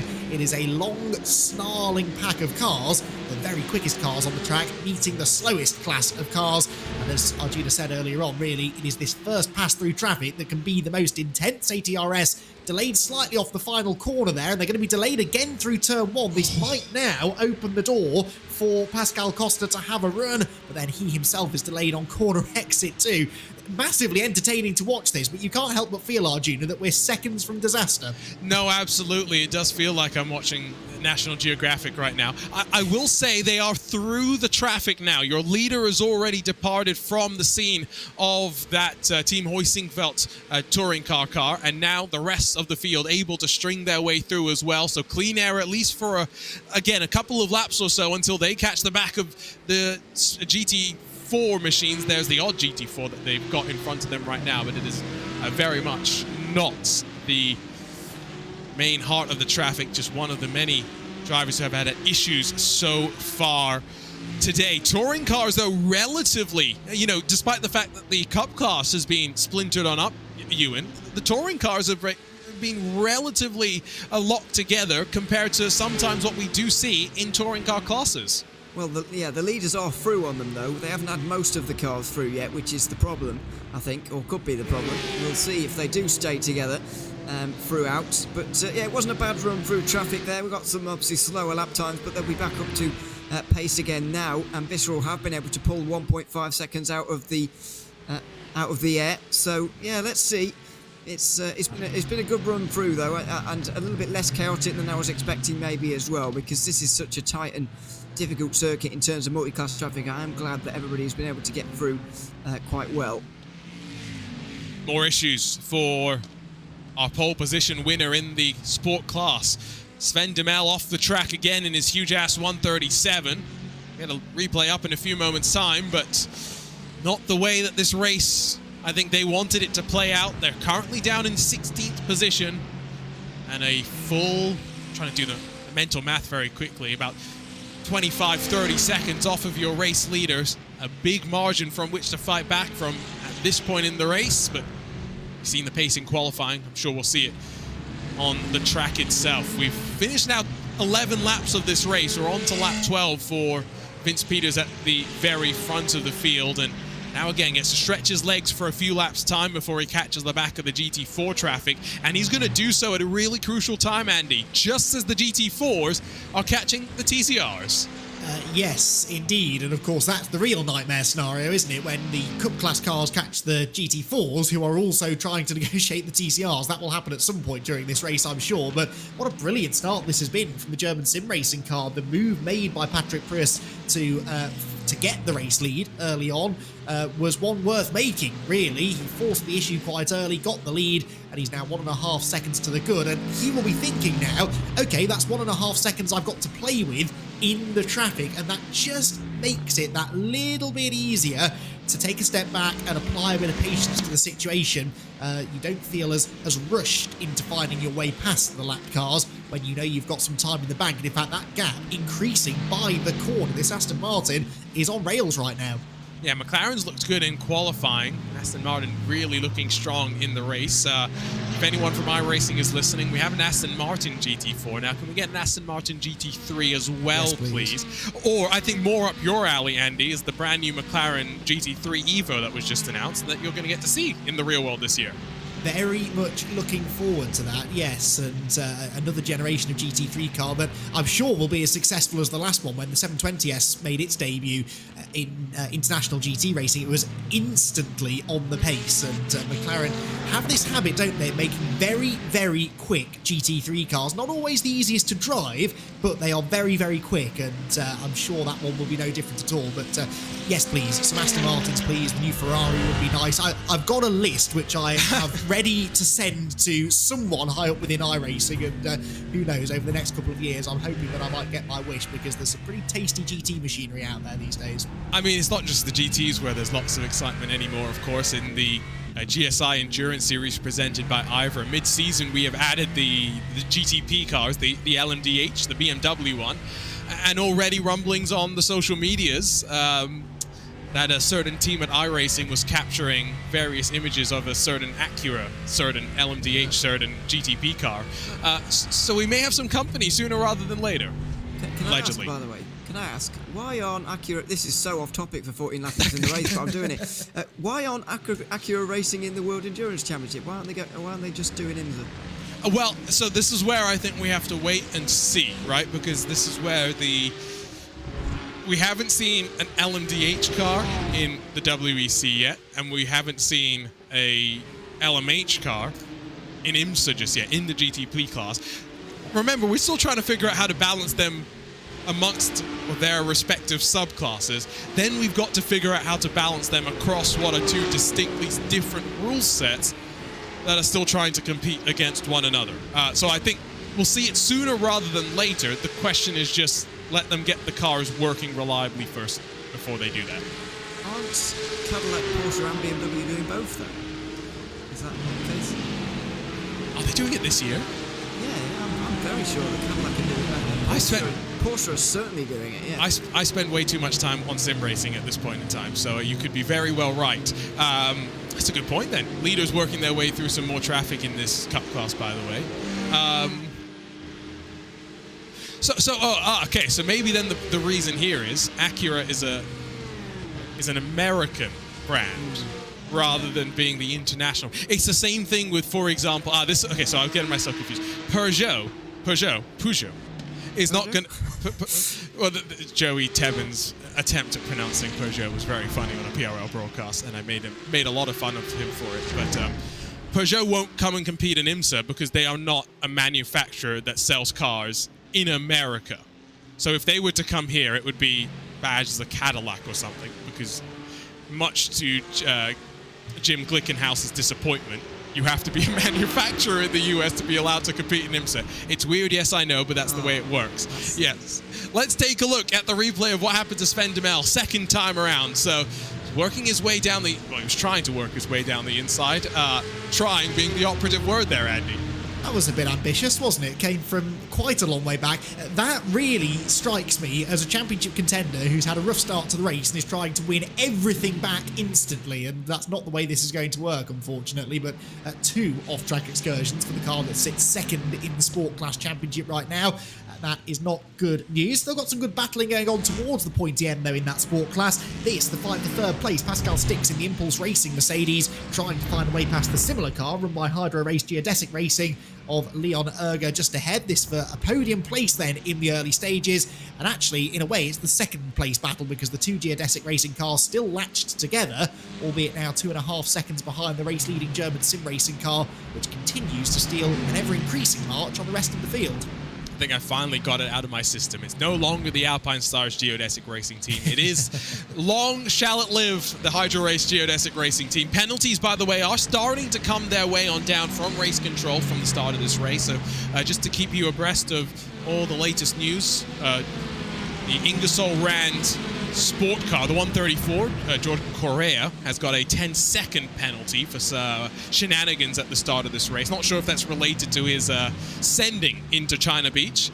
20 seconds as well, more significantly for the 262. That's the Hydro Race Geodesic Racing TCR machine. Zamblice adjudicated to have left a significant gap to the car in front of him, so that's a pretty hefty slap on the wrist there, and then a 5-second penalty going the way of Patrick Selva in that 77 Sable Esports car, related to some contact that he had with Leipert Esports. So that would have been the contact that we saw that shoved John Aylen out wide up the top at turn number 5, and well, race control currently 3 penalties deep and reviewing at least 3 more incidents at this point in the race. I do kind of want to revisit, I know it is early in the race to be doing this, Ewan. I do kind of want to revisit your question as to why more manufacturers haven't switched on over, because you're right, Porsche, BMW are doing it. Why aren't more? I saw Cadillac doing it as well. I might be mistaken though, but I am fairly sure. So yeah, I don't quite understand, and I really don't get that rule from IMSA, but whatever. So IMSA's got 2 rules, Ewan, to make it even more confusing for you. Not only do you have to sell 2,500 cars a year, but you then also have to pay, I think it's $1 million in a marketing activation fee or whatever they call it nowadays. To who? To IMSA. They have to pay $1 million. Well, that's okay. Yeah. That's so weird. What happened? I missed the Delta Wing. Why can't it come back? And that's the reason. Delta Wing was fantastic. Andy is pointing out and correctly saying, yes, Cadillac is as well. We saw 2 cars compete in the Rolex 24 from Cadillac. 3. One of them being, was it 3? Yeah, 3, yeah. The 01, 02 and 31 operatives. Oh, dear. Whoa, down the inside, a bit of 3-wide action there for Thomas Cope, coping well with all the panic here at Mid-Ohio, down the inside and fighting his way forward, although almost getting pinched then on exit with the Aztec SimSport car as they work off of the corner exit. Nice feisty battle through the traffic that continues to rumble on. Okay, to your point, I was meaning the factory Cadillacs. I was not including... Oh, sorry. Yes, so the 01 was the points-earning car, and the 02 was the one that's going off to compete in the WEC. And that's why on broadcast, Andy, they quite correctly talked about, and something that's not talked about enough across of motorsports, both real and virtual, the fact that the 01 should finish in front of the 02 if they're not going to be winning the race just because points. Yeah, absolutely. I don't really know why that's such a controversial issue. We actually had this on a broadcast at the Nürburgring here at RaceSpotTV a few weeks ago, where a certain team were very much protecting one of their cars because they were doing much better in the championship than the other. And okay, it made the race a little bit boring, but you cannot blame them for doing that. It is perfect team strategy. I think we just have this sort of an unpleasant reaction to anything vaguely resembling team orders, don't we? And some team orders I think are absolutely necessary within motorsport. And if you are a big organisation, particularly in real world motorsport, where, as we've just discussed, there's a lot of money on the line and a lot of money gone into being there in the first place, why on earth would you not try to make sure that you can do as well as you possibly can in the championship? So yeah, makes perfect sense as far as I'm concerned. You're both missing the point though, and the main reason to be excited about Le Mans, because we know what else is racing at Le Mans for the first time. Oh yeah, I'm not complaining. By the way, no, the Garage 56 machine does look. Sorry, it's an American car, so we got to call it the Garage 56 machine. Oh, my soul hurt just saying that. The Garage 56 car with Jensen Button, Mike Rockenfeller, and isn't it Jimmy Johnson? I mean, what a curious lineup. It is going to be interesting. Curious car that is apparently rivaling GTE lap times already. So it's going to be interesting how they compare in terms of where they make up the time, right, Andy? Because, of course, if that car is a rocket ship in a straight line but a dog in the corners, the Porsche curves are going to be interesting. Certainly so, yes. But, I mean, it's one of those weird and wacky things that no one was really asking for, no one really knew they wanted, but actually I can't wait to see how it gets on. And I'm still trying to get over the idea of a stock car with actual working headlights. It's going to be a very bizarre learning experience, that, but very much looking forward to it. Le Mans this year is going to be incredible. I cannot wait for that one. We are seeing some good racing here, though. We're 20 laps in now to this race here at Mid-Ohio. Dare I say this, Arjuna? You're going to shout at me for saying this. Oh, no. It is calming down a little. They've had that first pass through the traffic now. Everyone's kind of getting their bearings. I give it maybe 5 laps now. I've said that until we do have some more drama, but actually pretty impressed with what I'm seeing so far.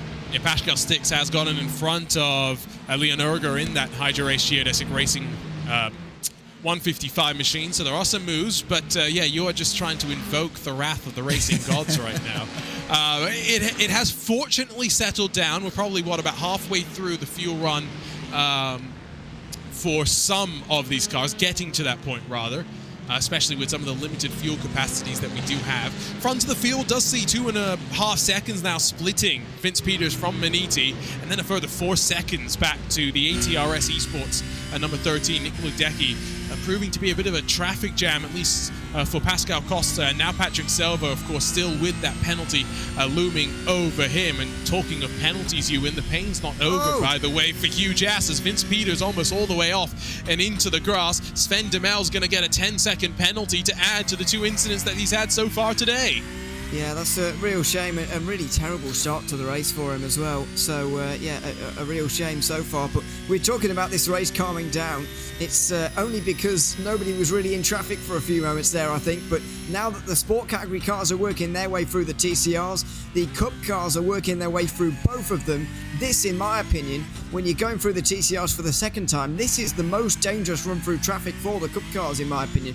Even though everybody is a little bit more spaced out. We're 20 laps into this one now, approaching on half an hour. Just look at that track map. Yep. The amount of cars from Thunder Valley right back to turn 4 is, that's got to be more than 2/3 of the order. And Vince Peters has worked his way through most of it now, although he's still got most of the TCR field to go. Remember, this is a track that's about 3.5 kilometers in length. We've got 54 cars out on track, and somehow they've decided they only want to occupy about half the track as it stands right now, and they're all in the most twisty part of the track as it stands right now as well. Just goes to show that level of difficulty that we've been trying to just re-emphasize over the course of the day. Still riding on board with Peters as he's now dicing his way towards the front of the class. He's alongside with Justin Rem, so second in sport now dispatched. You have the intermingling of GT4s, of TCRs, and then that Cup car with its lack of downforce. And we've already seen on a handful of occasions, the lack of ABS also does mean that a GT4 car, if you get alongside, side by side, Cup car versus Sport car, Andy, Sport car can outperform a Cup car under braking. Yeah, and of course the Cup car is arriving at the braking zone a little bit more quickly too, so it's got more stopping to do and not quite as much stopping capability to do it with. So, yeah, certainly down towards places like China Beach here at turn 4, that can be a little bit tricky. Daniel Lebrun here in the number 12 ATRS Esports car. This was the car, was it not, that was off the road in the early stages of the race. Of course, ATRS's number 13 car still running well, but this car, despite rattling down the barriers, still able to keep pace with the pack, and that is good news because they will have pit stops coming up at some point. Kazuki Fujita is off the road. He may also now have some damage to get repaired once he dives to the pit lane for the first time. As long as you can keep pace with the pack, avoid those unscheduled stops. Remember, the Cup class cars in particular do sometimes play some funny strategies, and so if you need an earlier stop, you can do that.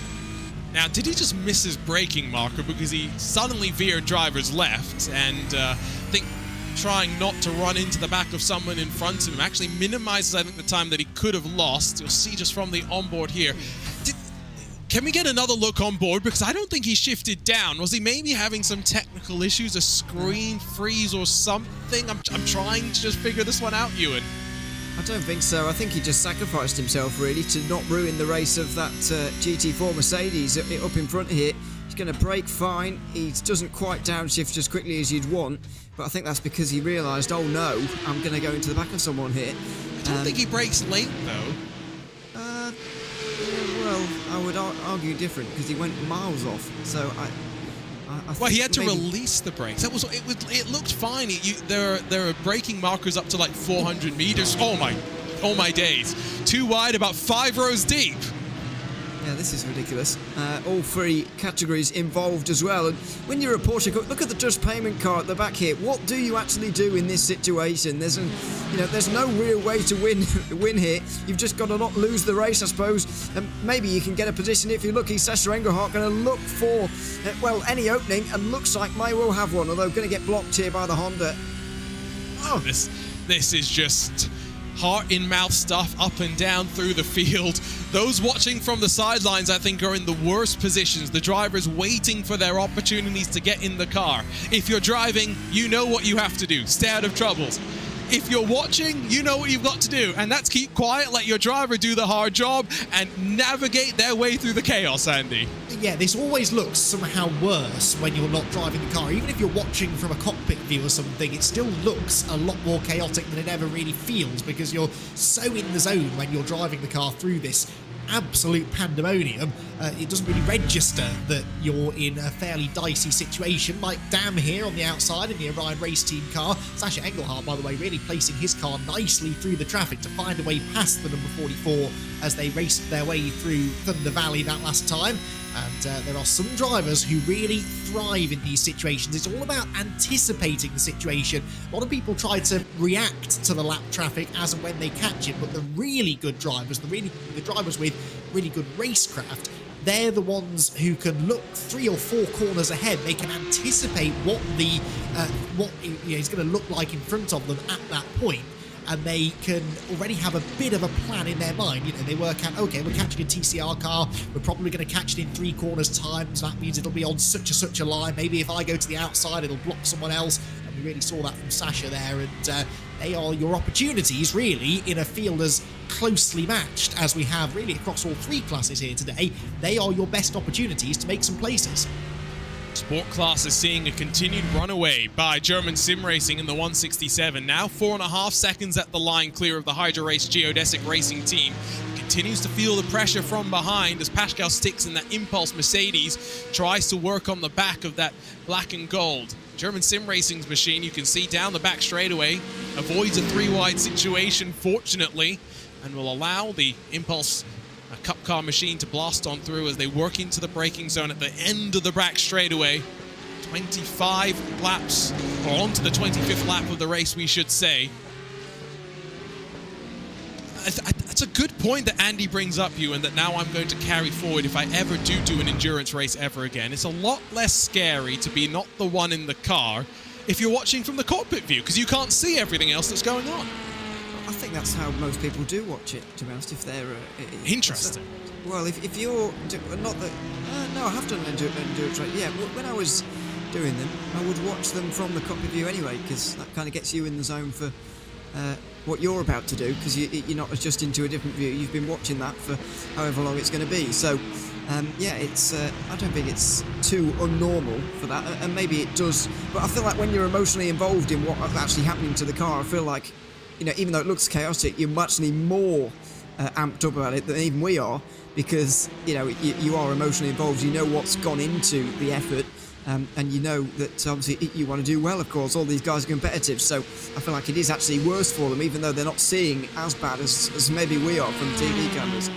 So when I raced, I would always watch my teammates from like an aerial blimp camera where I get a wide shot, so like, you know, there's stuff that they need to know about. I can kind of try and help call it out for them.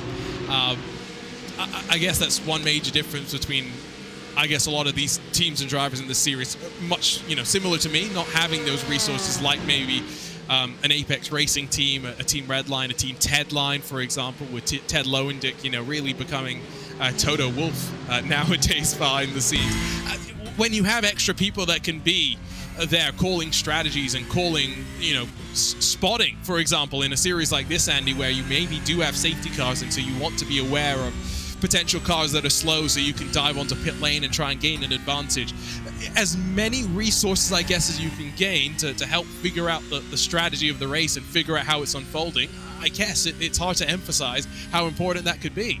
Yeah, for me, that is the single biggest thing that people perhaps don't take into account when they first start doing this kind of racing. Any kind of racing where you're going to have to make multiple pit stops over the course of a race, you simply cannot focus on driving the car, racing the competition, managing the tyres, saving the fuel, dealing with lap traffic, and then also trying to figure out a pit strategy on the fly. And it's something that I rediscovered again last week doing a few Daytona 500s. You know, when you get that caution and you're just outside the fuel window, you're trying to drive around for the next few laps, figuring out, okay, do I need to pit? Do I need to save fuel? How much fuel do I need to save? How much do I need to put in at the last stop? Can I take 4 tyres? Should I only take 2?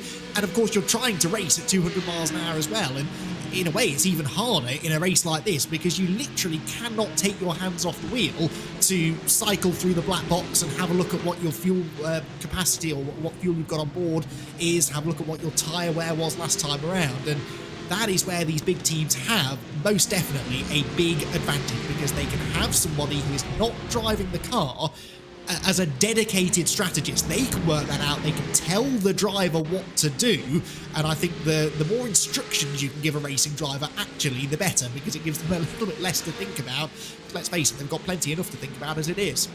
A lot of teams have built some really clever tools as well to kind of help them, and not even just the big teams. George Simmons has been teasing me about a lot of the things that the Apex Racing team use at their facility, for example, but there are teams that race in some of the IVRA competitions that I know have little tools that basically throw fuel numbers from a driver, like so in real time, to the rest of the team, to a common website that they can all share so they can understand the strategy in real time, because as many people will know, in iRacing, the only person that knows the fuel level in real time is the driver. Everyone else is on a slight delay, and so it's hard to really get the accurate lap-by-lap numbers when you're trying to figure out strategy. There's all sorts of small other things that you can do, and a good example of that, for example, is TFR Lab.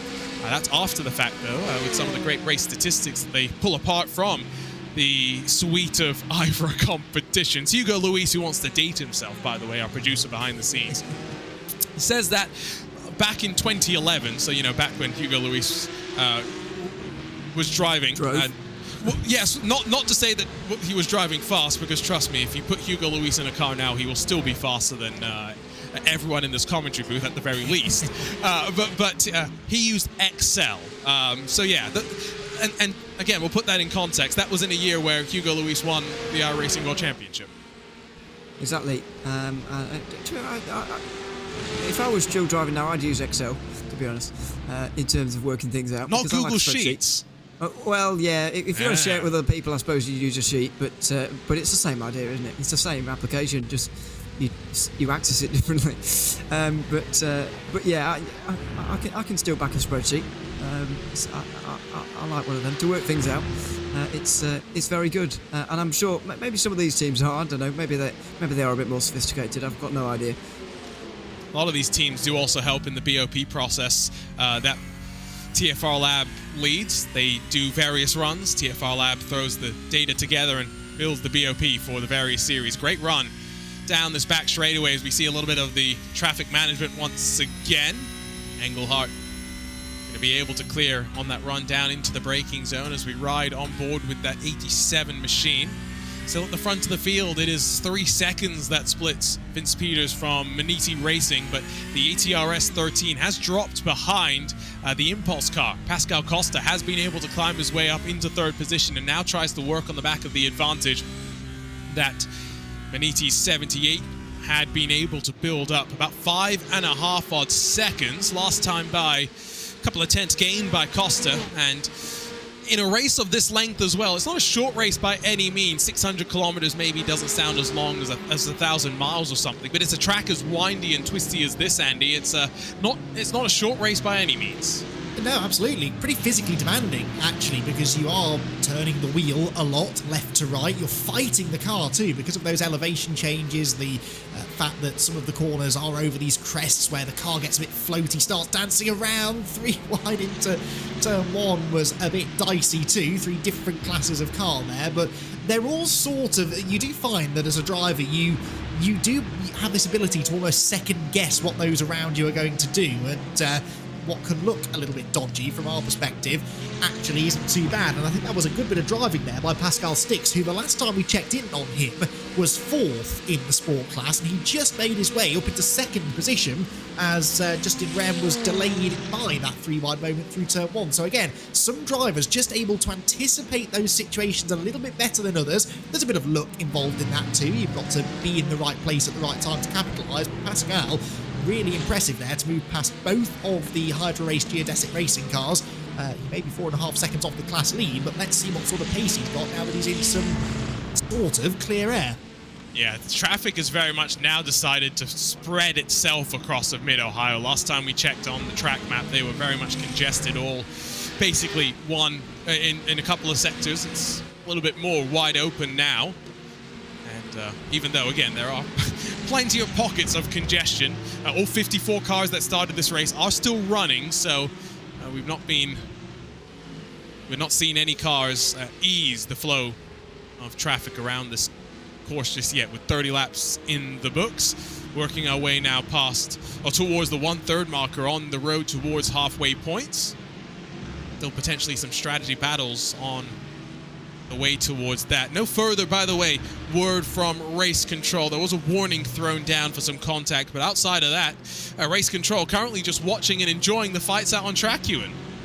Yeah, absolutely, and why not? Because it's been fantastic so far. But what I do think, though, with the amount of traffic, it's been very entertaining to watch, but it does mean that there's not that much positional change, actually, which is quite rare for one of these races. It's not without its exciting moments. There's another one of them just appears free wide again there on the back straight.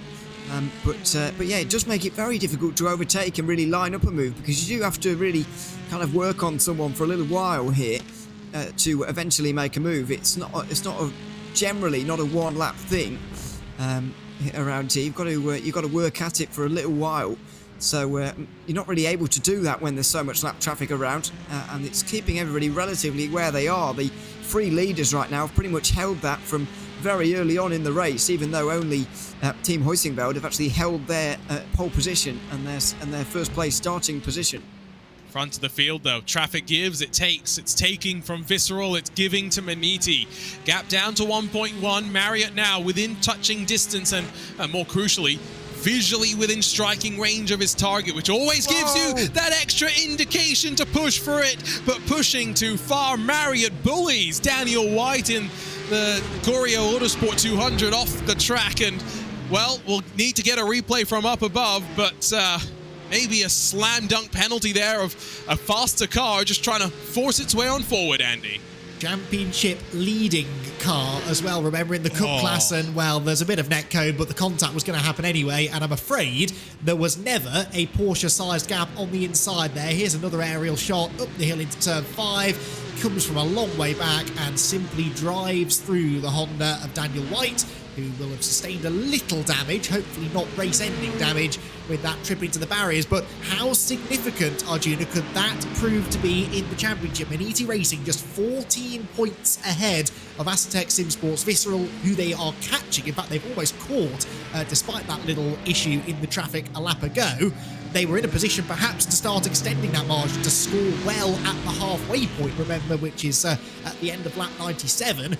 And all of a sudden, the potential for a penalty that could ruin their chances to score at halfway and certainly hinder their chances to score well at the end of the race as well.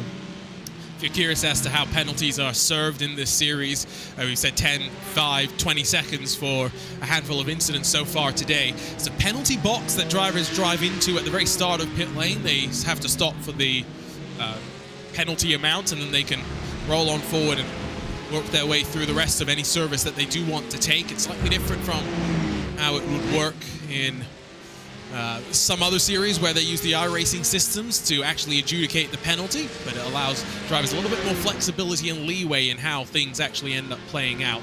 Traffic's going to open up that gap at least for a moment once again, because Maniti catch the back of the Olympus TCR machine just heading in towards the keyhole. David Barraclough's had an issue as well. And now, which of the Aztec cars was that with? Was 96. And leader. So both of the leaders, both of the championship protagonists, getting very, very desperate in traffic, Ewan. Well, I wouldn't put that one on Visceral, though, really, because I know it's not a great move to make down at turn, turn 9. But I think Vince Peters was quite a long way alongside there. He could see the bad run that Talk Freak were going to get there. He sees that they're offline and thinks there's a chance here to go for it. He's a long way alongside. He's given no room at all. I would find that hard to pin on Vince Peters. And in which case it's a very, very different incident to what we saw from Maniti Racing. But yeah, I'm very convinced that's the top two both involved with traffic in the last 2 laps. And both now under investigation, likely, from the race stewards. I have seen both Yeah, both incidents have been noted on the notice board, so the team's quick to get those process files with race control. And now the team behind the scenes will once again get to work for German sim racing and for the 168. So not the leader in the sport class, just trying to go alongside through the penultimate corner. Never really going to work out there. Unfortunate not to do a full 360 loop. Just loses probably a good 4 or 5 seconds there. Yeah, absolutely. And so all of a sudden starting to see a few more incidents in traffic, and I think that perhaps is just drivers gaining in confidence. You know, you've gone past the back markers a couple of times now, so you feel that you know how they're going to react in certain situations. You feel that you've worked out the best way to get past them, and as that confidence builds, sometimes it can build a little bit too far. Nice battle here within the Cup class, on board with Thomas Cope. He is in 8th position, fighting with Brandon Blakely and Philip Hammer for a top 6 position, excuse me. And pulls to the outside line towards the keyhole, late on the brakes. There is no grip on the outside there, though. It almost feels like it's adversely cambered, that corner. He will come off the corner, still sat behind, I suspect. Gets in the slipstream, though, and there might now be a chance to make a move down in towards turn number 4.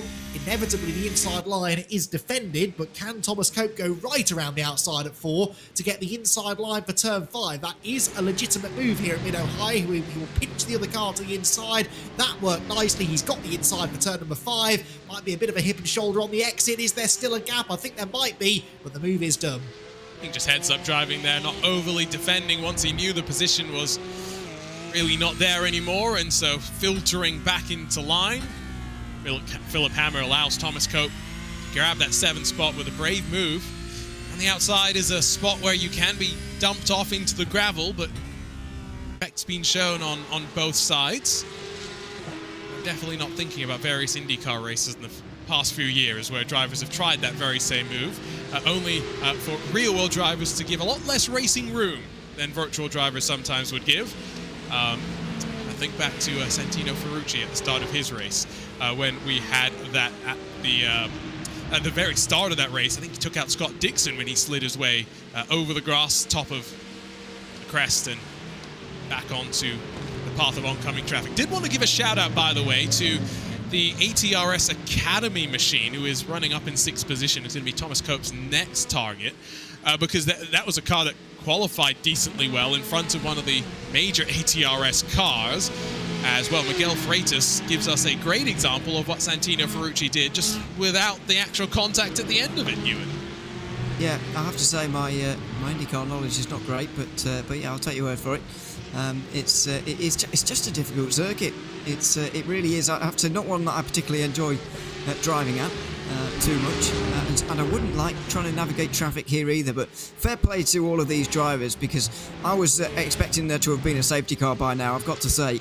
For us to be able to get through, what's it been, 45 minutes now, 40 minutes or so of this race, without an incident, 50 minutes maybe, it's very impressive, I think, and it's a testament to all of these drivers that we've barely seen any pit stops just yet, barely any unscheduled ones, as we get a big battle here now, and we've got sport category pit stops too. Yeah, some of those GT4s are in, but through the traffic, almost contact between Ludeke and Selva as they jinx their way to the inside, I think, of that Brabham Esports touring car machine. Selva around the outside of the keyhole, maybe trying to set up the opportunity once again in towards China Beach. Long way around, onto the power early, but gets the rear end stepped out on him. Question will be, as he lost that little bit of momentum that he would have wanted on his side, it's falling backwards until the draw starts to kick its way on in, but it's too little, too late. Selva will have to settle for the time being, but it wasn't the first pass through traffic that ended up being the most chaotic. It was the 3rd or 4th pass, basically, when we've really started to see things pick on up. And talking of picking on up, we've seen Miguel Freitas off the track a handful of times today. Now, he's just been off the track once again, although he has managed to bring his car back onto track, so no danger of a safety car. Remember, if we have a stranded car, that is definitely something to think about. This one, a self-inflicted mistake, but classic touring car style, Ewan. An easy save, it looks like. Well, looked like it. And back on again. I mean, it is helpful when there's a front-wheel drive car. You can just smash the throttle and you'll be fine. And it seems to save you in a lot of situations, even when you wouldn't quite expect it. So it's certainly one of the safer cars to drive. I find the TCRs, it's quite hard to crash it sometimes, but definitely possible, as we might well see at some point. Certainly less or more precarious of a car, the Porsche Cup cars we see out front, and it does make for a bizarre mix, I've got to say. It's a very popular mix of cars on iRacing in terms of a series. We'll see it in 24H Series Esports, these three, along with GT3s as well. We've got it in the ClubSport Series here as well.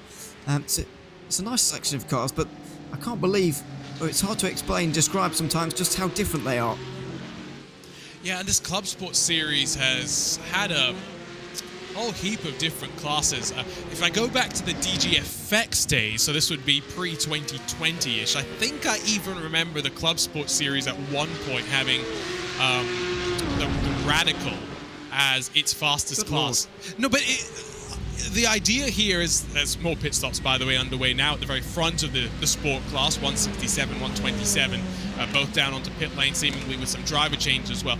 The point being here is it's that first step into endurance racing for a lot of these teams, a lot of these drivers, as Cup class pit stops now get underway as well. Party on pit lane as the 96 as well as the 78 dive their way down on in. But Andy, we have a lot of these high-level endurance series we get to cover here on RaceSpotTV. There also needs to be opportunities for drivers to get their starts, and so iRacing special events are a great way to do that, yes, but these events where you've got race control, you've got the safety cars, you've got to follow a rule book, and you've got to play it just like you would if you're a big team, I think it's those opportunities for some of the smaller drivers and teams to really get their start and maybe then think about their step up maybe to the endurance series if they want it. Which is exactly how it works in real-world motorsport. You don't typically jump straight into a high-end GT or touring car championship. You will start off in club-level motorsport. You might buy yourself something like a Mazda MX-5 or a BMW or, you know, something like that, and start off at the very bottom.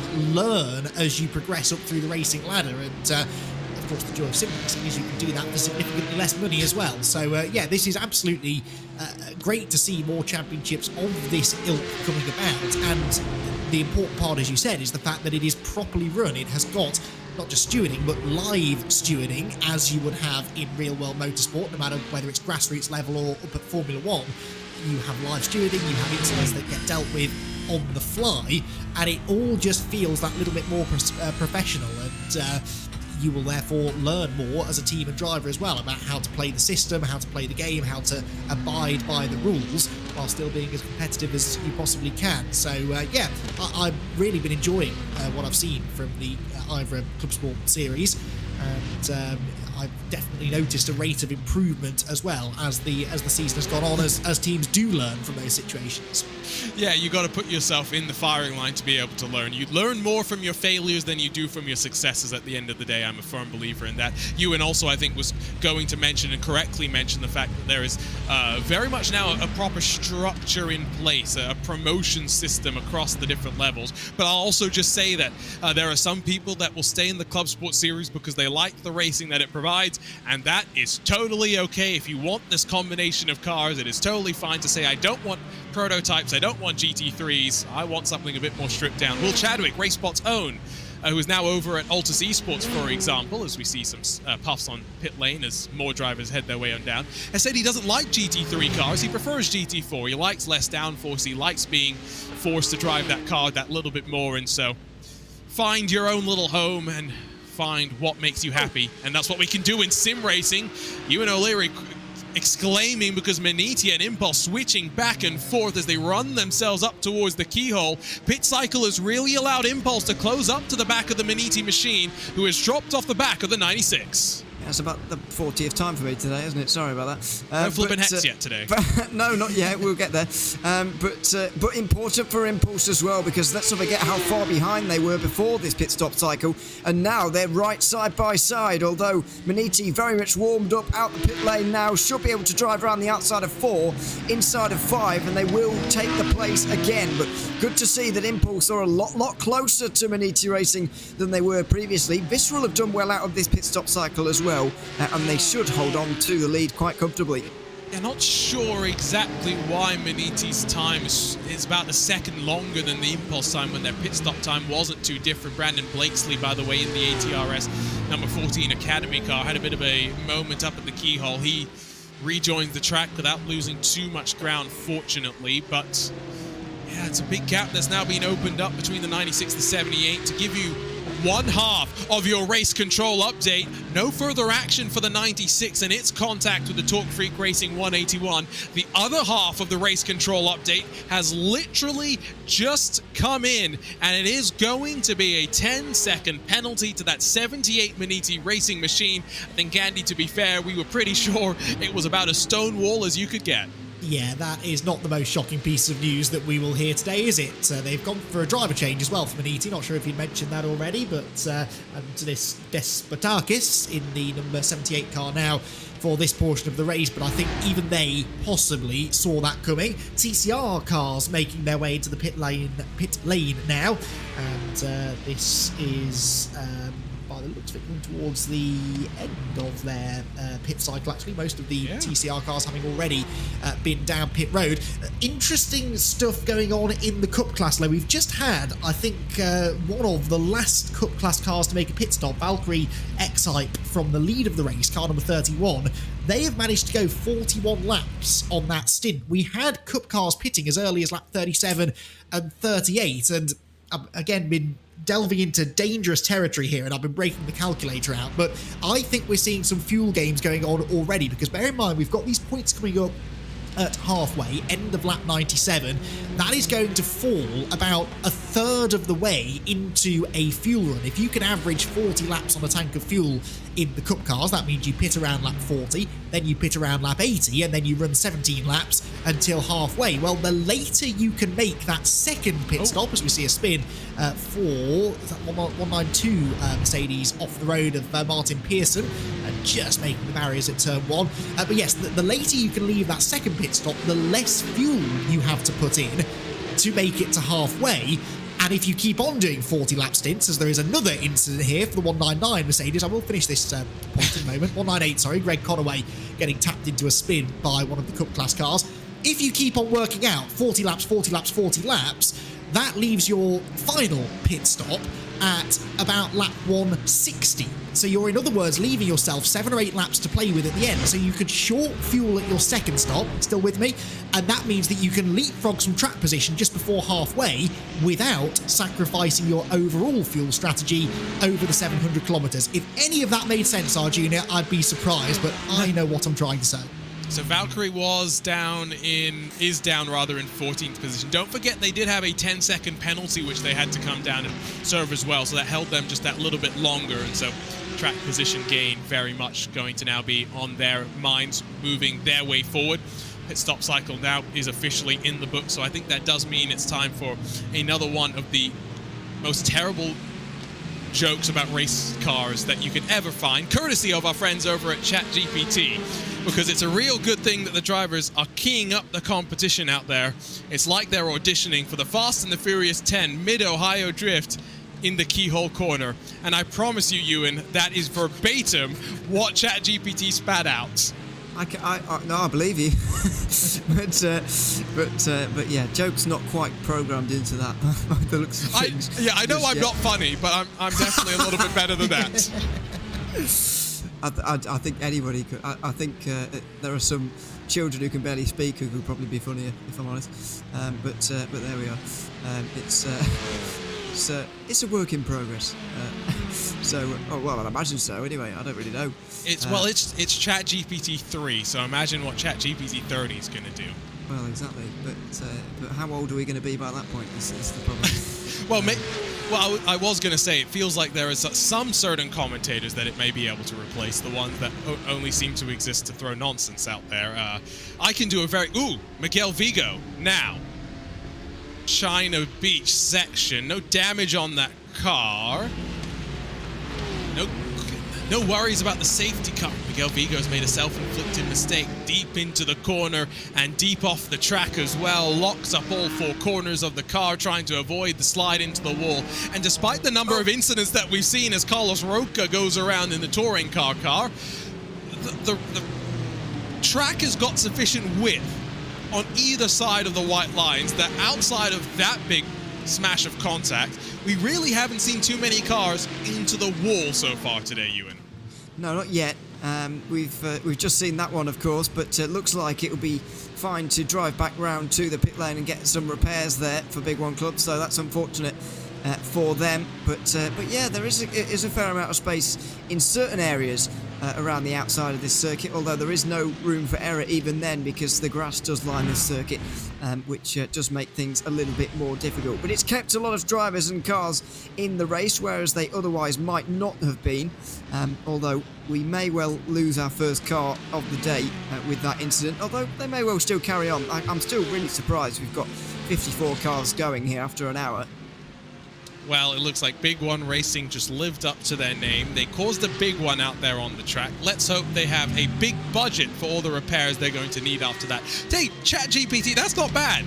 That's not half bad. I'm going to keep plugging away at this until I can fully synthesize a Arjuna replacement so that I don't have to wake up at 2 in the morning to commentate anymore. This sounds like a great idea. Margins at the front have well and truly grown. You can see a car down on the pit lane right now as the SimCity Racing 171 car comes to pit lane. But I think one thing that we just kind of noticed, that Andy rather had just kind of noticed, is the fact that the 71 car that now leads overall came in pretty early in the race, about 10 or so laps in, and find themselves very off kilter to everyone else in the field. Yeah, and the reason that they've done that is because they only need one more pit stop to make it to halfway, the same as everybody else. So they have leapfrogged to the front of the queue and should only have to make the same number of visits down pit lane as the rest of them do. So they clearly decided that they were not going to race their way to the front of the pack by halfway.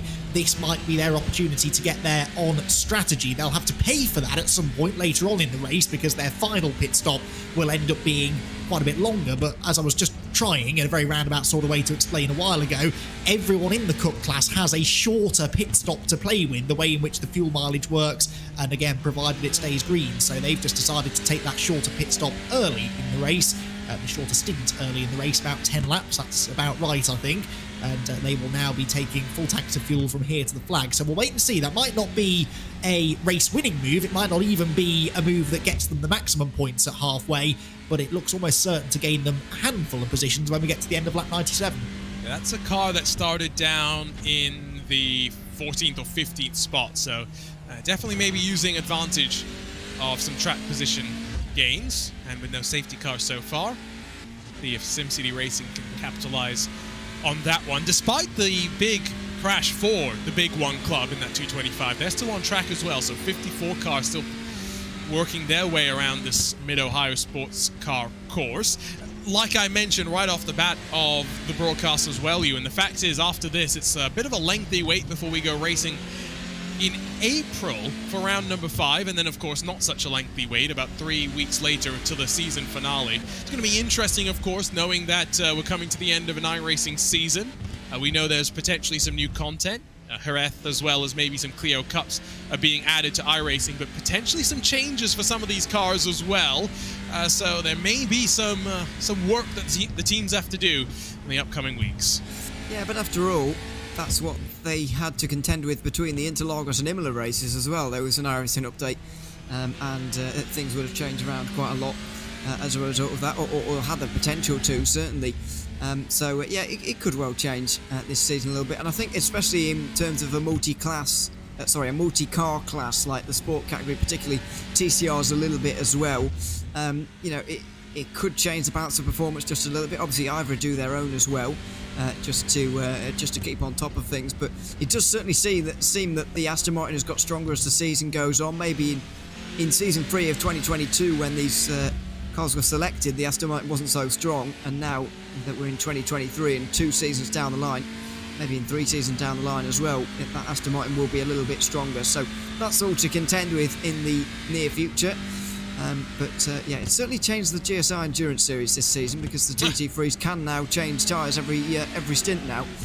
They weren't able to do that at America or COTA.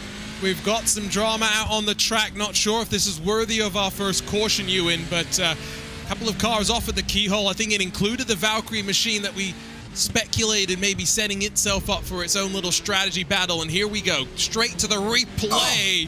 And that's a touring car machine that misjudges its braking zone and sends Roger Christiansen off and into the tires. Think it was Ingersoll Rand's 234 and Bruno Almeida that unfortunately got it wrong. And jump on board, Andy, and watch from his perspective on the grass. Yeah, we've seen a couple of the touring cars doing that in this race. If you dip a wheel on the grass going in, it will snap sideways before you even realise what's going on. And poor Bruno was a little bit of a passenger from that point, but they both managed to get going again, crucially. So neither car stricken at the side of the road, and that means no need for the safety car to make an appearance. I mean, that looks like a terrible bit of driving, but it's such an easy mistake to make because your eye line is looking to the right. You're looking for the apex of the corner.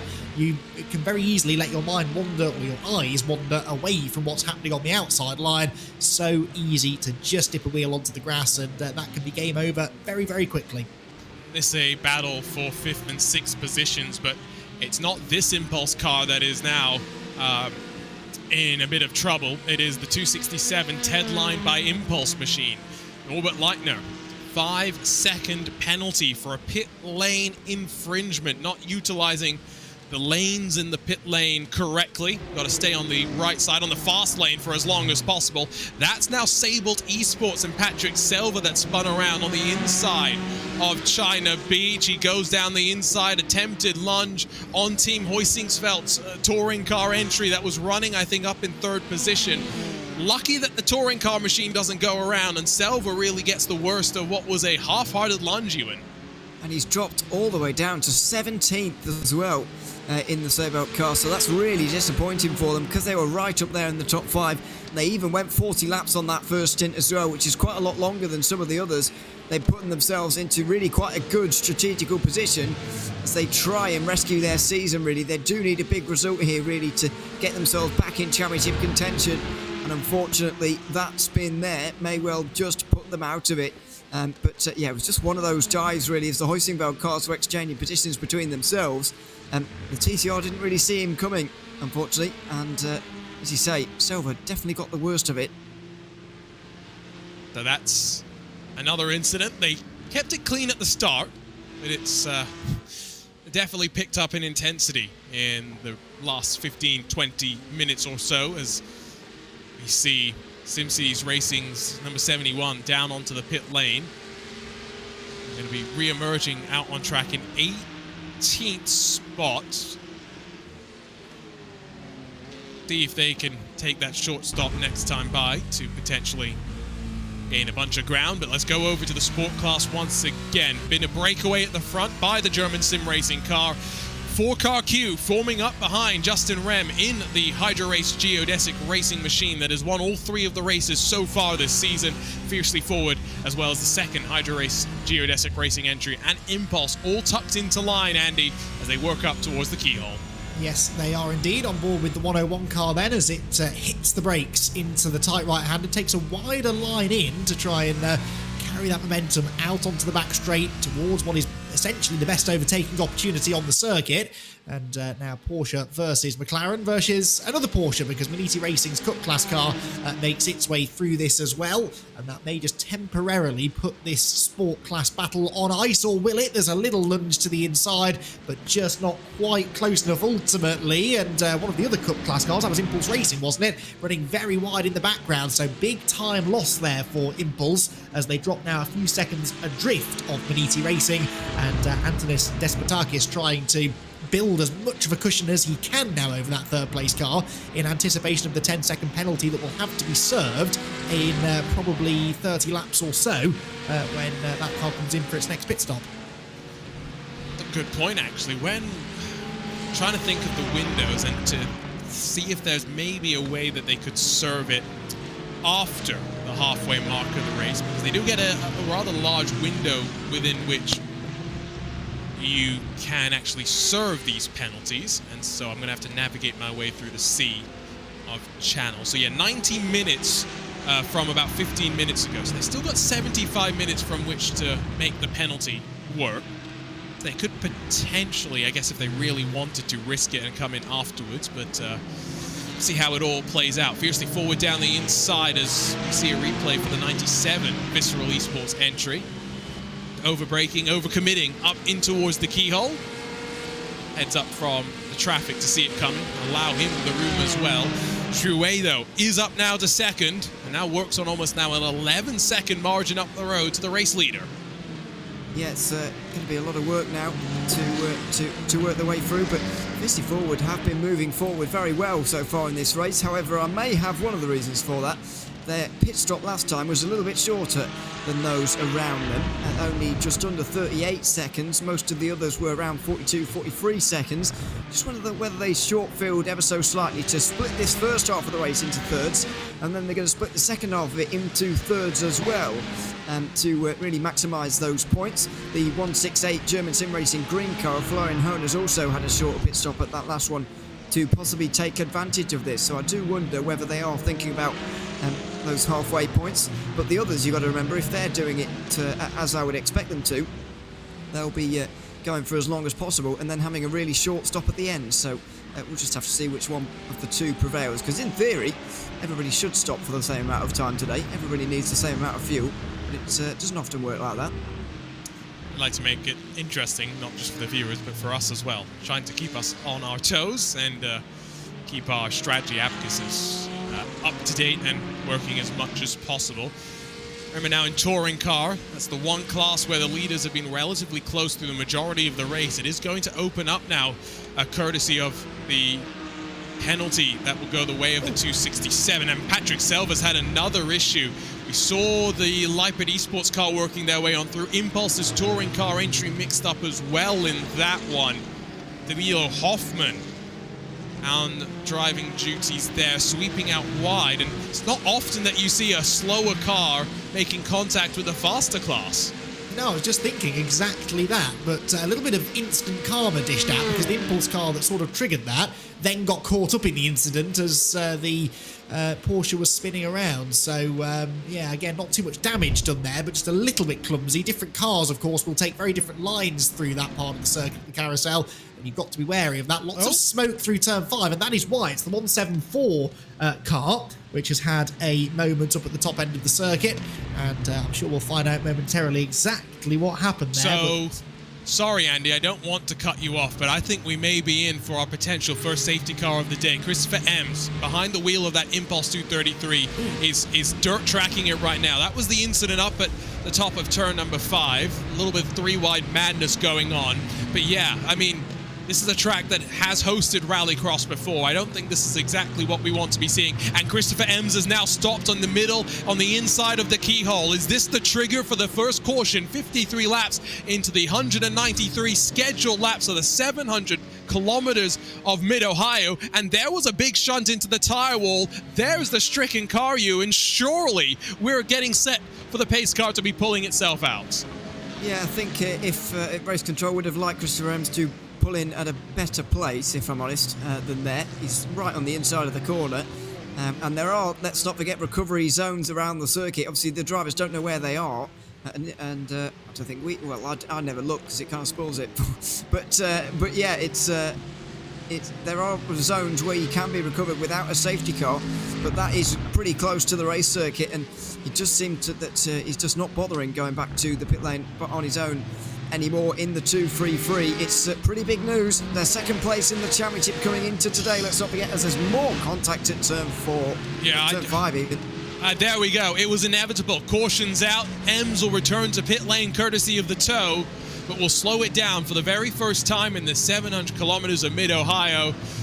Started off clean, was picking up in intensity, and was really starting to feel a little bit nervy around the track. And so, Andy, I think it's not unexpected that for the first time today we see that man in the pace car getting ready to roll. Will confess this was a lot deeper into the race than I expected to get before we had this happen, but you could just feel that intensity level building up. Drivers were starting to take more and more risks in traffic. We were seeing more and more bits of contact, and it was only a matter of time ultimately before it caused a significant incident. Now, this is coming at about the worst possible time for the Cup teams, though. We're on lap 54 right now, which means we are about 43, 44 laps away from halfway. they cannot do, as far as I can tell, 40 laps on a tank of fuel. They're pitting between about 35 and 38 laps at the start of the race anyway, so this is just outside that fuel window to make it to halfway. Now, of course, depending on how long the safety car process is, they may be able to save themselves just a little bit of fuel, but whether they can save enough to make it to halfway is going to be really touch and go. We'll get stacked up behind the pace car and then figure out how many laps we're going to need to cycle our way through this pit stop procedure. Ewan O'Leary thinks that there's maybe a chance that the Cup cars can make it. Race control update, by the way, as there is Benny out on track, getting ready to get his showcase in the spotlight momentarily.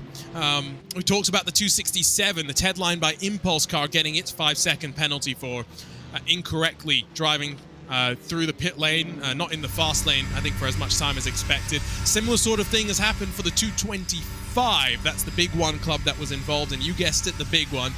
They've got a penalty as a result for that one. We did see the 234, so that would have been your Ingersoll Rand entry that had its moment on the grass and ran into the back of the Valkyrie number 31. That's being given a 30-second penalty, so the most significant that we've seen so far today. And Patrick Selva, courtesy of part of some of the madness that we've just seen and witnessed, has got 10 seconds. I don't know if that's going to be the end of it, but we will have to wait and see. So remember, IVRA safety car procedure. Yellow flag is out. We slow down to the pace car speed and we wait to be picked up. The overall leader of the race gets picked up by the safety car. Everyone else is now going to step... Oh, yeah. Oh, sorry. I saw a Brabham Esports car pulling out there. I was like, oh no, is the leader passing the safety car here? Be a disaster, but it looks like the other one. So my worry's over. But yeah, I do think that the Cup cars can make it, honestly. 42 laps to the, unless my maths are wrong, maths is wrong even. You know, it could 42 laps till halfway from here. Valkyrie did 41 laps at the last stint, and we've still not seen the pit stops yet, and they might be able to save behind the safety car as well. I do think that they'll just be able to scrape it and make it. So yeah, let's just work through the cycle so people know how many laps to kind of roughly expect. So we're waiting for everyone to catch up basically right now to the tail end of the pack. Every car who is in front of their class leader is also receiving a wave around. That's why we're seeing some of the touring cars doing some pretty adventurous stuff. It's why we saw the Brabham Esports car pulling itself as well, because it was waiting for the wave around from race control, and now it's got to catch itself back up with the tail of the field. Only once that is done, only once the wave arounds are finished and the field has compressed itself up once more, will we begin the pit entry cycle. So just keep that in mind. We're waiting maybe a lap, maybe 2 more laps before we begin. Then we're going to start opening up the pit lane, and in the case of club sport competition in particular, once we get to the very end of the pit stop cycles, the Porsche Cup cars are allowed to drive to the very front. Once we finish the pit stop cycles, then potentially, if cars enter the pit lane when they were not meant to, they get end of lines, they drop to the very tail of the field, and then we go racing. So give it a few laps before we go. I'd say maybe we get the pit entry this time by. Maybe more realistically, though, Ewan, we get it the next time by. I think it could be this time. It just depends if all the TCRs are in the right place now, which they may well be. And if everybody is in the right place, then we will get pit stops this time with 41 to go until the halfway stage, which I think would make everybody make it. The concerns I would have, though, are about the sport category cars. They can go a lot less laps on fuel. They did 36 laps at maximum on the last stint. Now I know they won't need to go to 97 to get to the halfway mark. However, they will get quite a few laps in. They might be lapped 2 more times. So they will be the cars I'll be concerned about making it for.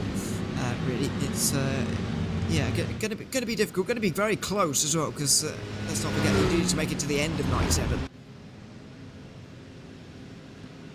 And that is the leader's 97. That's the Cup car's 97 as well. So the other 2 classes will be working backwards from that to try and estimate exactly where they're going to end up. The sport class is now 2 laps behind your Cup class, 3 laps behind your touring class compared to the leaders.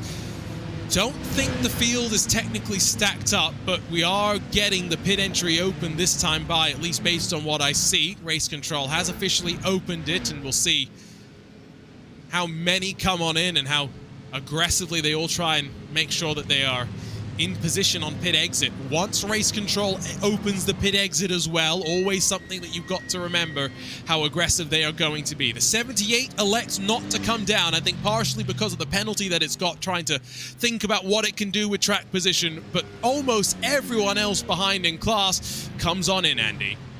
Yes, they do. So pretty clear train of thought there. And yeah, I think Ewan is right. I'd forgotten that the Valkyrie car went a few laps longer than everybody else at the last stint. So not quite sure why they were able to do that, but they did manage to stretch that fuel. So they should be okay now, especially with a bit of fuel saving going on behind the safety car. Looks like it's much the same story elsewhere. A couple of the sport class cars, though, look to be staying out. That's interesting.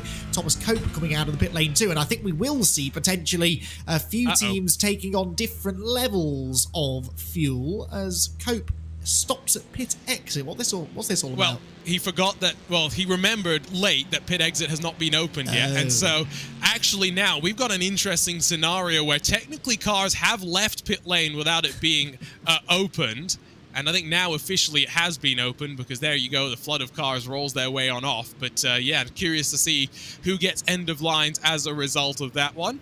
Commentators don't just have to know the safety car procedures as well. Turns out the drivers may need to know it as well. So, first cycle around a pit lane. Let's get you the update on who ended up staying out on track. 4 cars in the Cup class. Maniti in the 78, ATRS, the 12 and the 13 both staying out, as well as Orion's number 45. Then in the Sport class, the Hydra Race 155. That is not the car that is necessarily fighting for the championship. They're staying out along with Ted Lines 127, Deutsche Payments 187, and then Sapphire Sim Sports 192.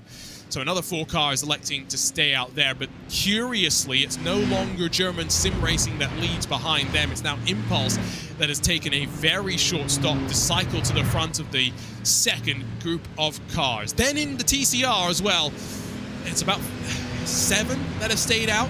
Brabham, Tedline, Wave Italy, the Sim Racing Pro 243, Brabham's second car, and then Olympus, all electing to stay out there on track. So we do have splits in all 3 of our classes, Ewan. Yeah, we certainly do, and that's going to make this the rest of this race an absolute nightmare for us, because there's going to be people all over the place in all sorts of different areas at all sorts of different times here. So, yeah, you're right, 4 stayed out in the Cup category. However, interestingly, Olympus, Keras, WS Racing Esport, Orion all made it out in front of Visceral. Santeri Martikainen took a lot longer in the box there, 21 seconds compared to the rest of them, which is pretty long, really, and he's going to have a lot of work to do. And maybe that's why Maniti didn't come down pit lane there. First of all, because they might have to serve their penalty, which they've got to think about at some point, but also because he could find himself right back in the pack. They're not going to find themselves behind all those lap cars. They'll be brought to the front with all the other Cup cars, but they are still going to be in traffic. The now Race Control's just working through to see if there are any more wave rounds being needed as a result of the pit stops. If there are any class cars that stayed out and now are in front of their class leaders, they get a wave around, and so Race Control just quickly finalizing that, if I understand the procedure correctly as well.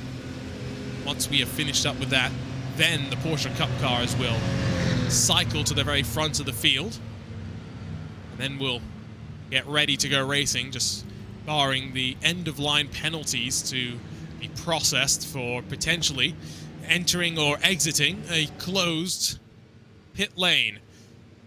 Control having to work their way through so much. iRacing not doing much to help them either, with a caution system very much designed for a NASCAR type of a race with just a single class.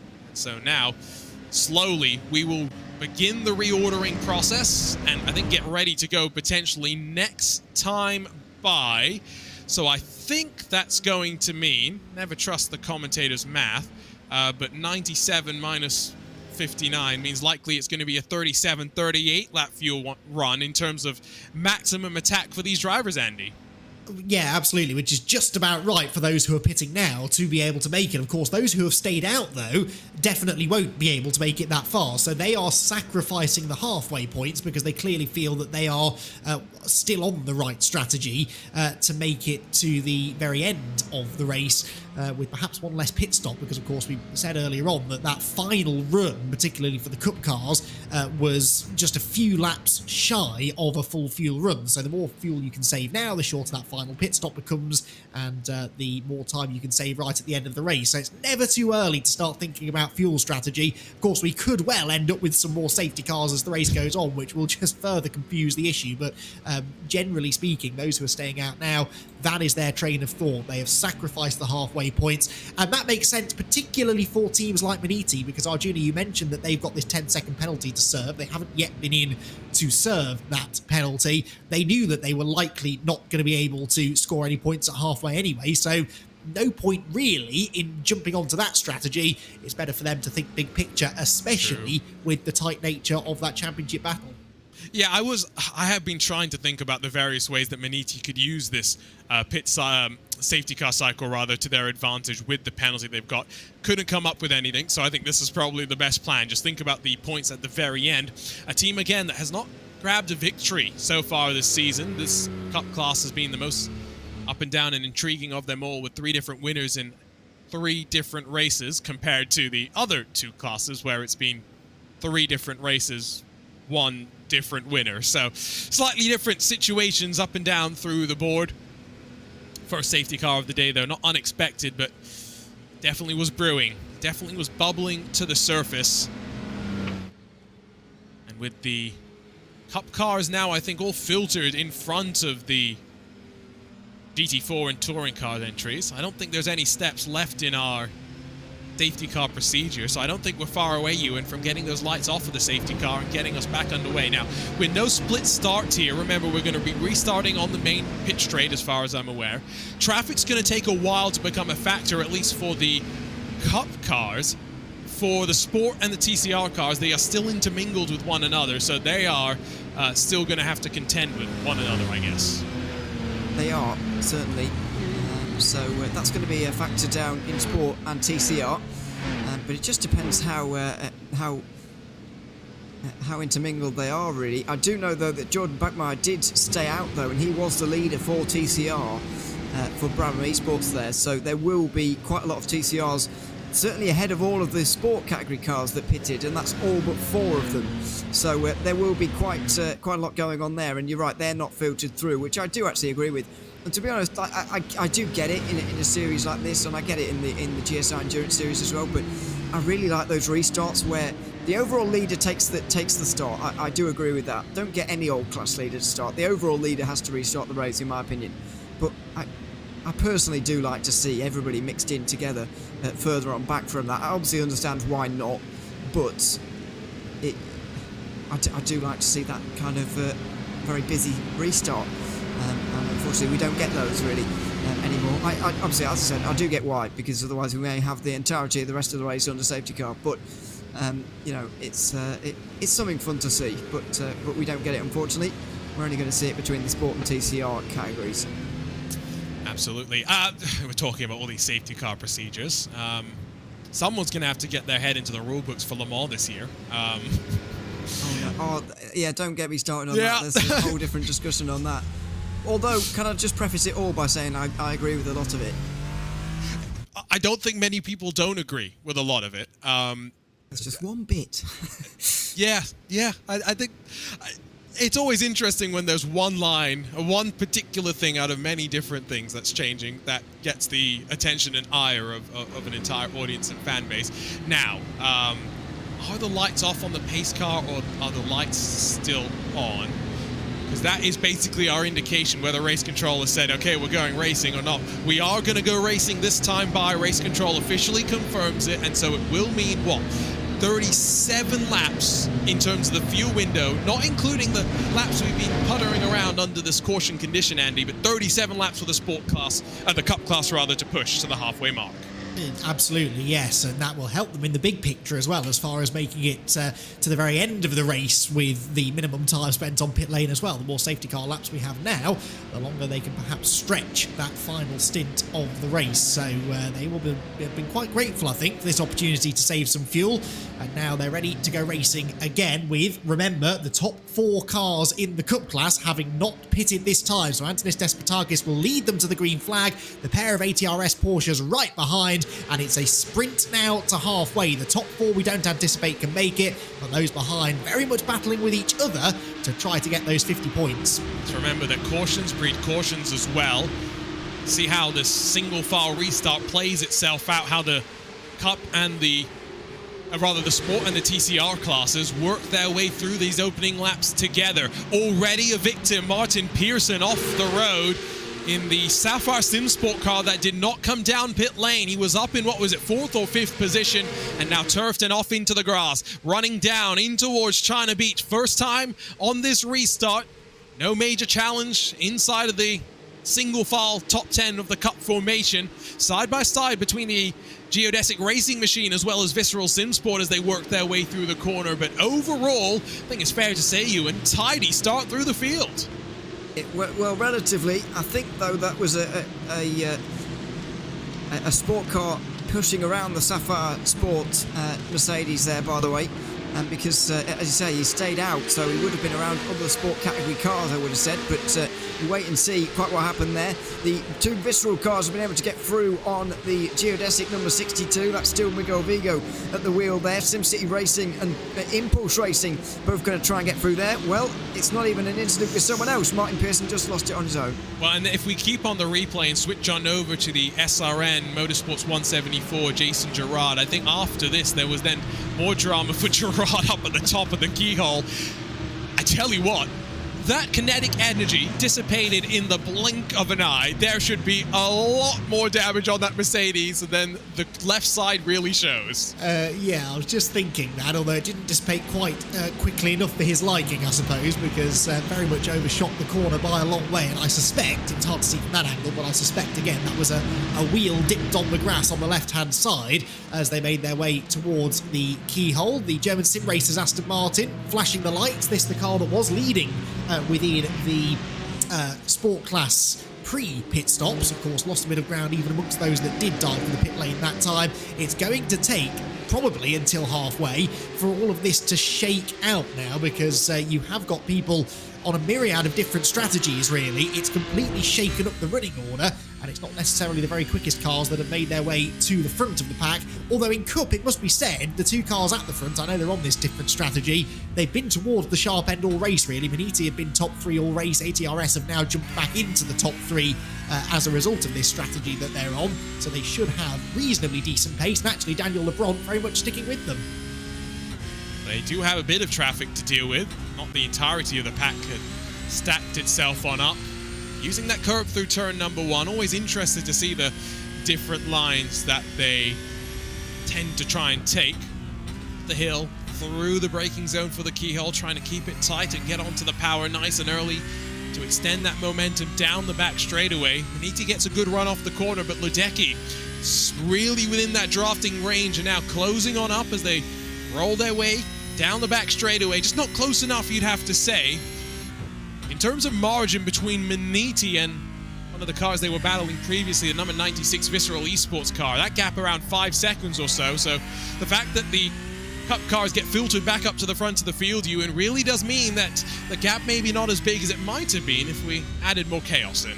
And certainly would have been otherwise. There's a perfect example of that in the sport category. The top 3 are away, and then there's 7 seconds back to Pascal Stix in the Impulse Racing Mercedes further behind.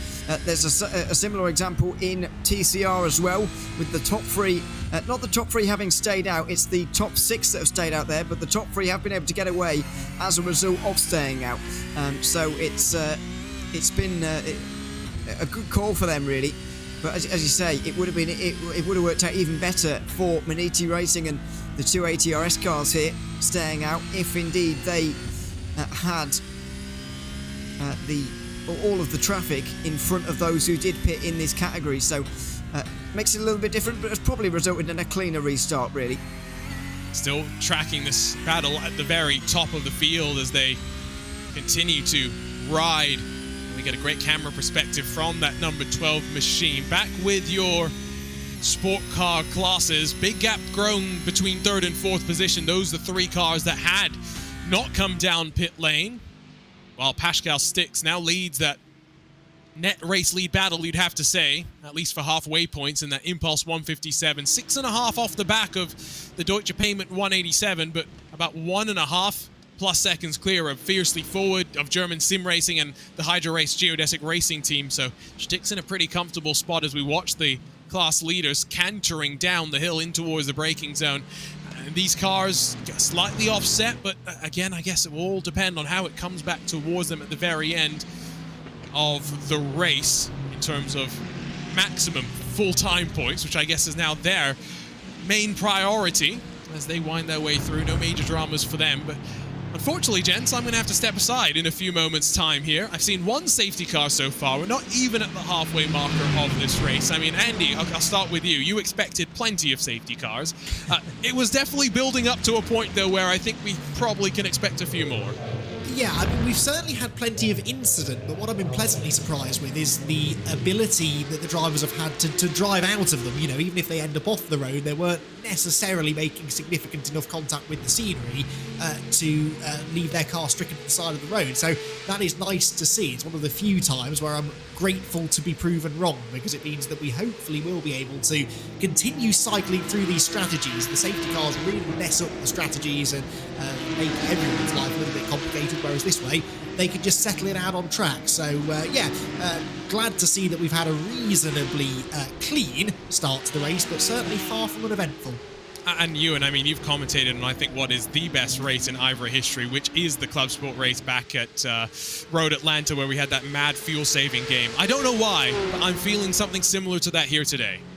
Well, yeah, it may well do. I don't think with this current situation we would get that. No. We would get that quite. But then again, at Road Atlanta we did have a safety car. Oh dear, as that's an incident further back here for Ingersoll Rand, and well held as well to them. But losing a couple of positions. Yeah, that safety car came out just more than 2 stints away from the finish. We're quite a lot further away from it at this situation, but maybe, just maybe, there is a similar situation coming.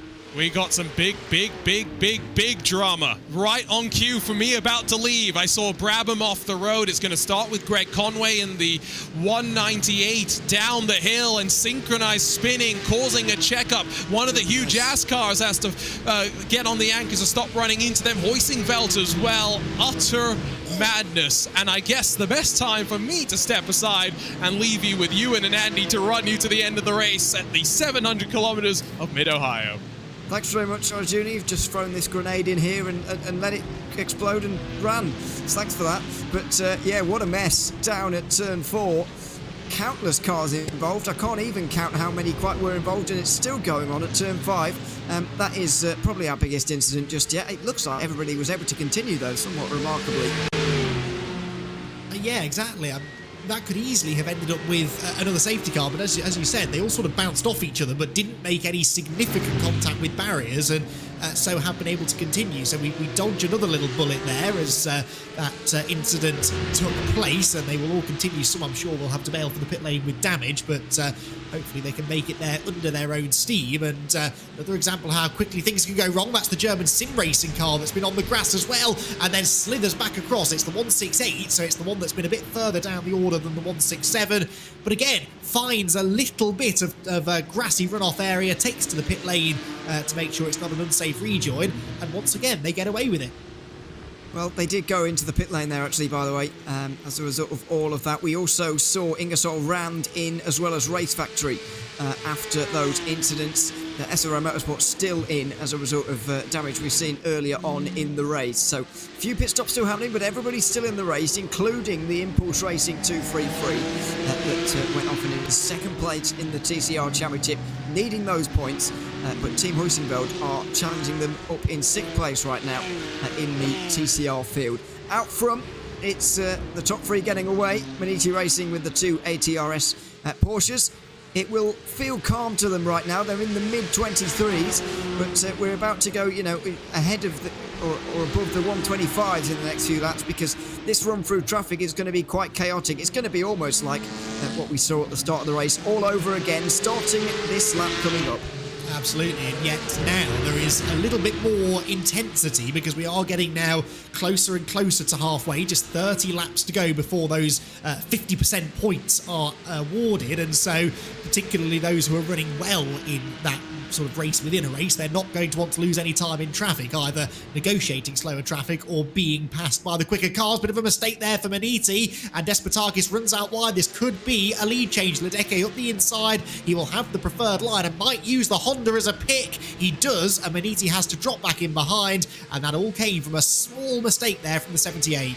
It was a very small mistake, and now he's in a real sandwich. He's going to have to defend here. Half defend, half attacking in towards turn number 1. Oh, that's close. He just about pulled it up in time for turn 4. He's now on the outside at 5, which is quite a dangerous place to be. He's made it work at least. He'll have the inside at 6, but then it's the outside at 7, then the inside at 8. You get the idea. It's side by side through the middle section at Mid-Ohio. They're still going for it. LeBron on the grass. He's off into the wall. Big contact from third. LeBron is going to drop way down as a result. He just gets onto that grass. The wall not far away around here, and he will surely have to return to pit lane. Second time that car's been in the barriers this race. Remember, it rattled down the barrier on the opening lap of the race. Got away with that one without too much damage, but the same is not true this time, and LeBron will surely have to head for pit lane. And it's one of those situations, really, Ewan, where you question whether it was worth fighting that hard. We know that they're all going to have to pit before halfway anyway. It's not like they're fighting for big points. They were playing the big picture game. That's why they stayed out, and unfortunately, that has taken the 12 well out of contention. Just not enough room for too wide through that many consecutive corners. They did well, actually, to keep that up for as long as they did, but eventually someone was going to run out of room, and sadly, it was the ATRS car. Unfortunate as well, as Michael Shuttler just shuffled back a little bit further to 7th place behind Full Send Racing. But it would have been very easy there for Maniti Racing to just edge him out wide at turn 8 there and shove him into the grass and then into the wall there. But that wasn't really what happened. Maniti Racing definitely gave enough room there.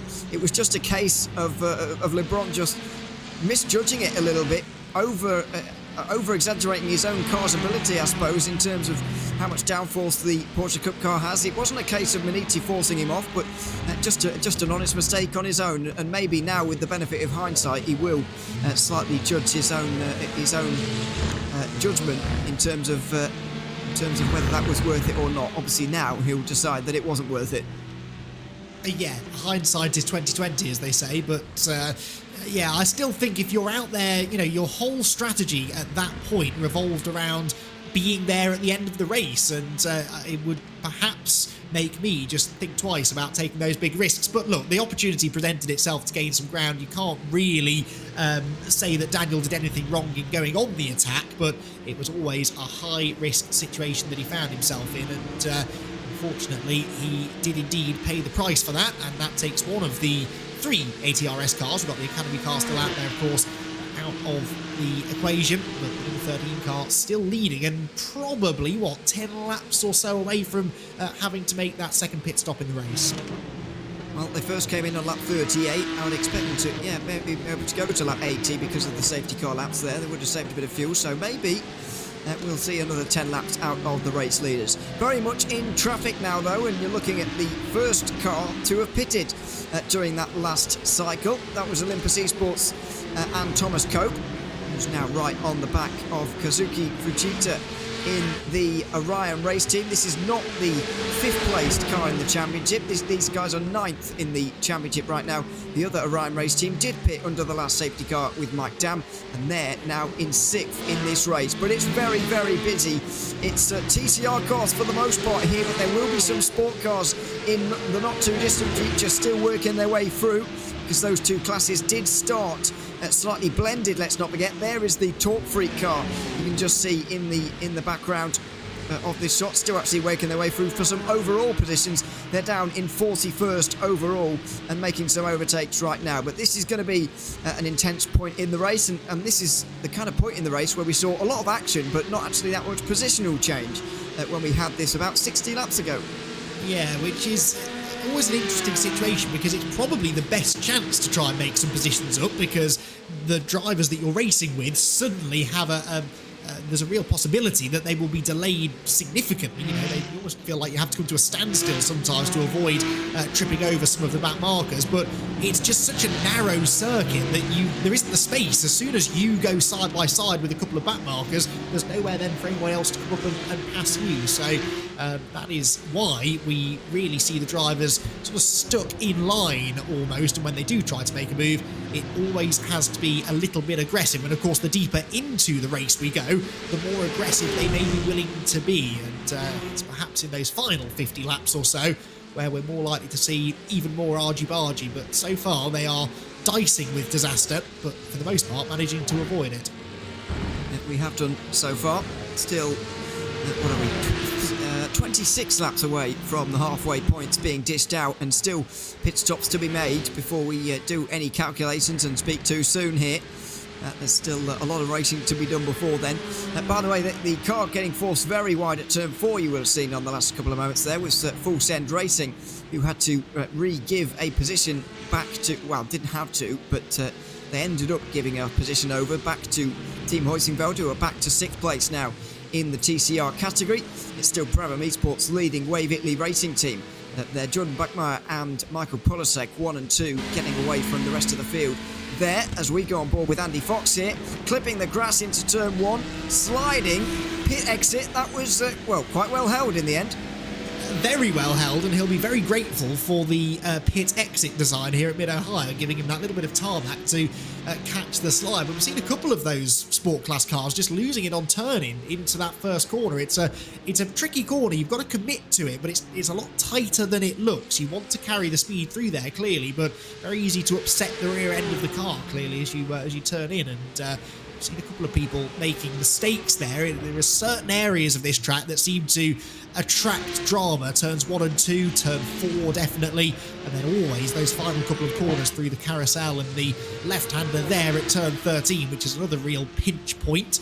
And especially in traffic, very easy to end up tripping over each other through there. But yeah, that first corner, a very, very difficult one. And actually, I always find, Ewan, that pit exit being the way it is, it sort of distorts your references a little bit because you're looking to the apex and your eyes naturally look to the grass when you're looking to the apex of a corner. And of course, that's not the case at turn 1. So I always find myself turning in a little bit too early there.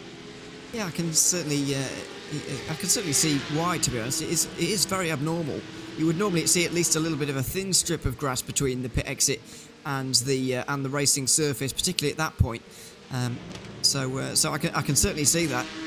But unfortunately, it was the grass on the other side of the circuit on the way in that did for Andy Fox there, but held things nicely. Speaking of sport category action, by the way, Ted Lowendick has just been overtaken by the Dutch Payment Interceptor car, and now they are down to 3rd in Tedline Racing. Dutch Payment up to 2nd behind HyperX Geodesic Racing, Leon Erger. There's the top 3. They're getting away from the rest because they didn't pit under the last safety car. The others did, being led by Pascal Stix in 4th place. But these guys are going to have to pit pretty soon. They're currently on lap 71, these guys are. They pitted last at lap either 35 or 36, depending on which one you look at. The race leader pitted on lap 35. The Tedline car pitted on lap 36, with the Dutch Payment car pitting a lap later than all of them, or a lap earlier than all of them, sorry, on lap 34. So, simple maths, 35 times 2. We're now over that point, and we're expecting them in any time now. Yeah, indeed so. They will possibly stretch it a bit further because of that safety car. The general rule of thumb is that for every couple of laps that you spend under the safety car, if you're doing it right, you can save near enough a full lap of fuel because you're just coasting around the track, especially a track like this one where there is a lot of undulation. Of course, you have to accelerate up the hill, but then you can coast back downhill again. So that certainly helps the fuel saving. A lot of drivers will dip the clutch in as well to help with that when they're running behind the pace car. And so potential, I think, for them to go another couple of laps, but certainly we're getting towards that point now where they start making the pit stop that they would have hoped not to have to make. And in a way, another little safety car inside the next handful of laps would really spice this up, because I think we'd get a few more takers coming onto pit road if we did. But things just settling down now as the classes have finally kind of separated themselves. It took them about 10 laps or so, but particularly the Sport and the TCR classes, they have now found their own bit of the Mid-Ohio racetrack to battle in. But drama here within Cup.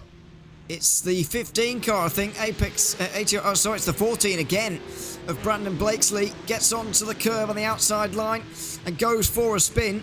That's not the... I'm getting confused with the 12 car that ended up in the wall earlier on. That is indeed the Academy car, the number 14. But, I must be... Yeah, there we are. I've just found it. He's now running down in 13th place, but may well have dropped a little bit further, actually. As a result of, dropped to 18th, apologies. So Brandon Blakesley just coming unstuck at turn 8, which is a corner that ATRS really are beginning to not enjoy over the last 5 laps or so. Yeah, absolutely. They've had a couple of little dramas there, but that's the second time we've seen Blakesley off, and it's the second time that he's done it by dipping a wheel onto the grass, because I seem to recall him doing the same thing up at the keyhole about half an hour ago or so. So he's had a very interesting stint, it must be said. Speaking of interesting, TCR cars being lapped yet again by the Cup cars. And just as I said that all of the classes had separated themselves, it never takes too long for them to find each other again. And we've got some of our front runners here, cars that will become front runners within the Cup class, ducking and diving their way through. The highest placed of the Cup cars that is, we think, able to make it to halfway is the Olympus esports car of Thomas Cope, running in 4th position. Followed by Kairos Esports and Orion Race Team. So Visceral Esports suddenly, although they do now gain a place as we've got drama through the carousel, but they are not necessarily in a position where they'll be leading at halfway. Yeah, and it is Thomas Cope who is off the road, I think, or has been off the road. But does Payment make their stop in Sport? Let's see what happened to Cope. He's going to get hit here by the Mercedes that was coming to pit lane, I think.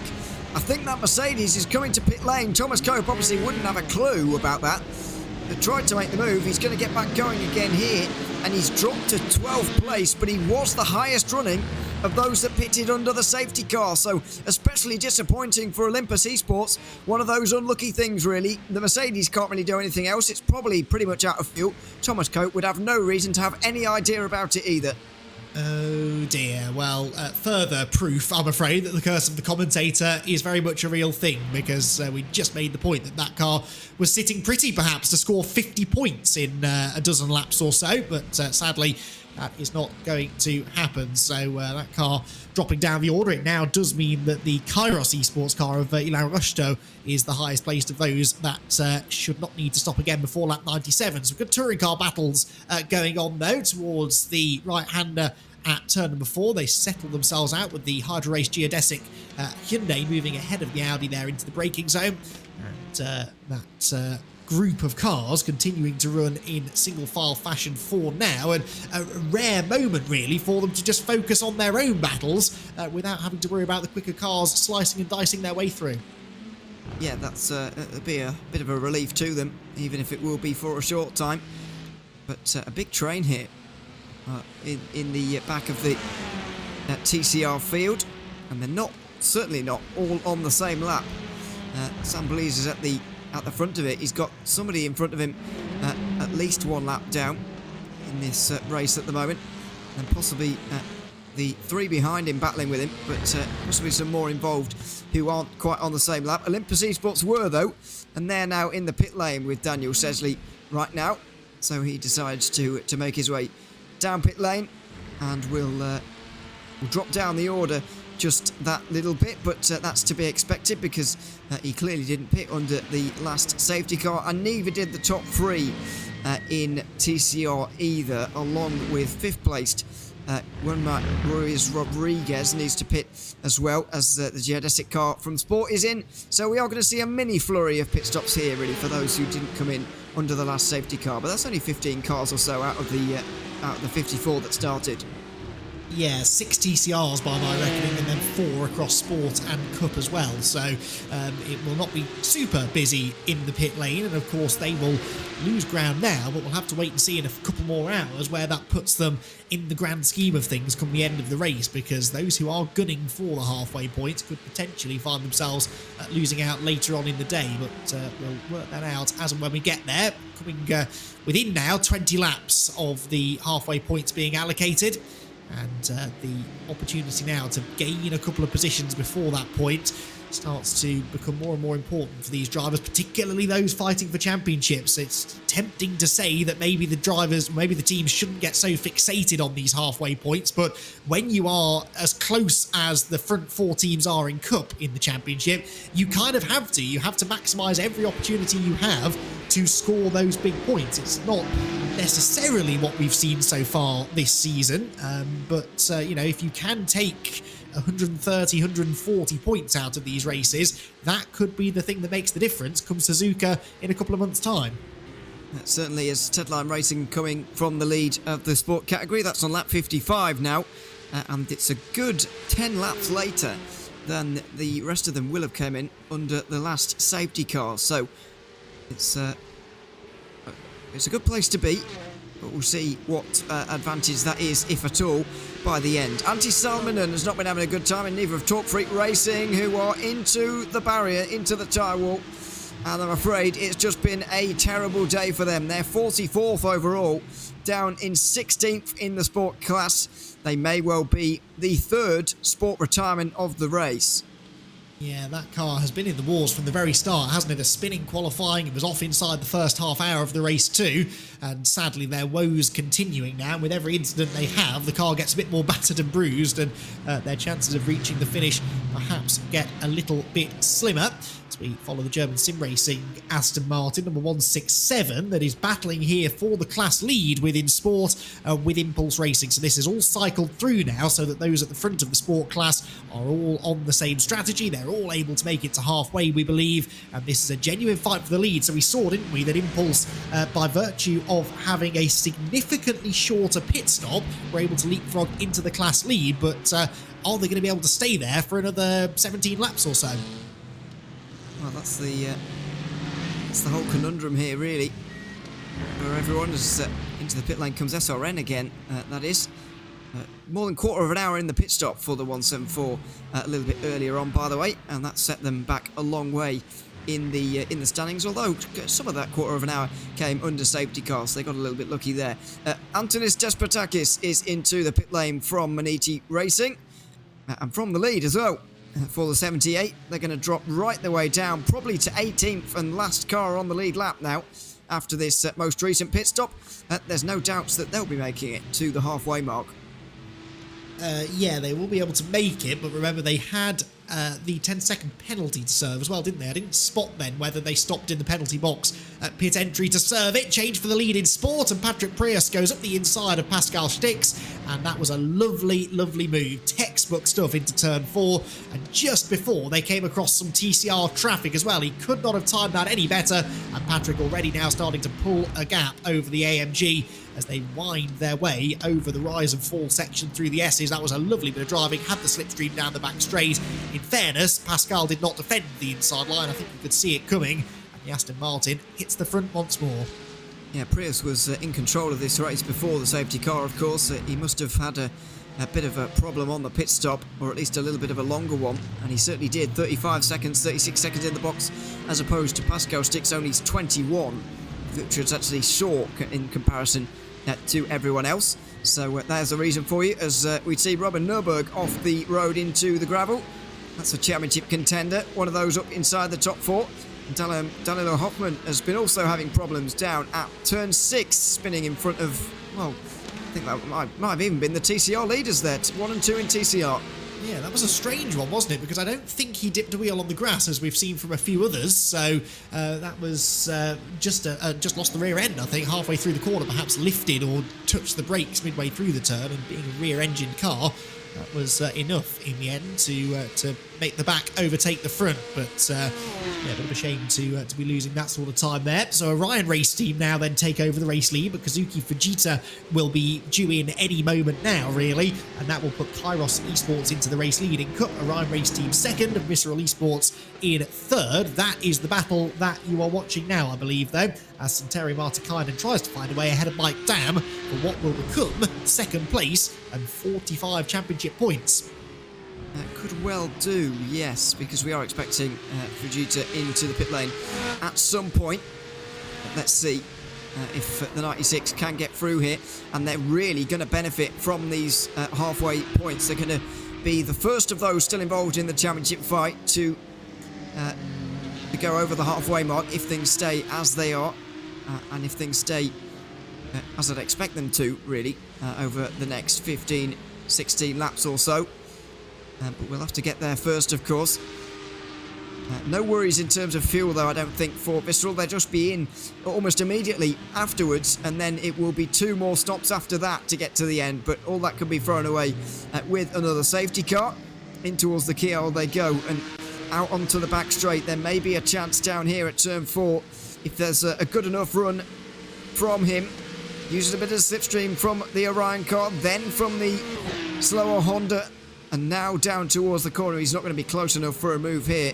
As I mentioned earlier, you do need to take quite a few laps to work on a move at this circuit. Yeah, absolutely you do, but this would be a valuable one to try and make, really. Every point, as we've said, is going to matter in this Cup class, and okay, they're in a good position right now, Aztec Sim Sports Visceral, with the number 96 car. As you said, they're going to outscore, if they can stay where they are anyway, they're going to outscore all of their championship rivals at halfway, but if they can outscore them by a couple more points, that could make all the difference. They're 14 adrift of Beniti, who we know will have time lost because of the 10-second penalty.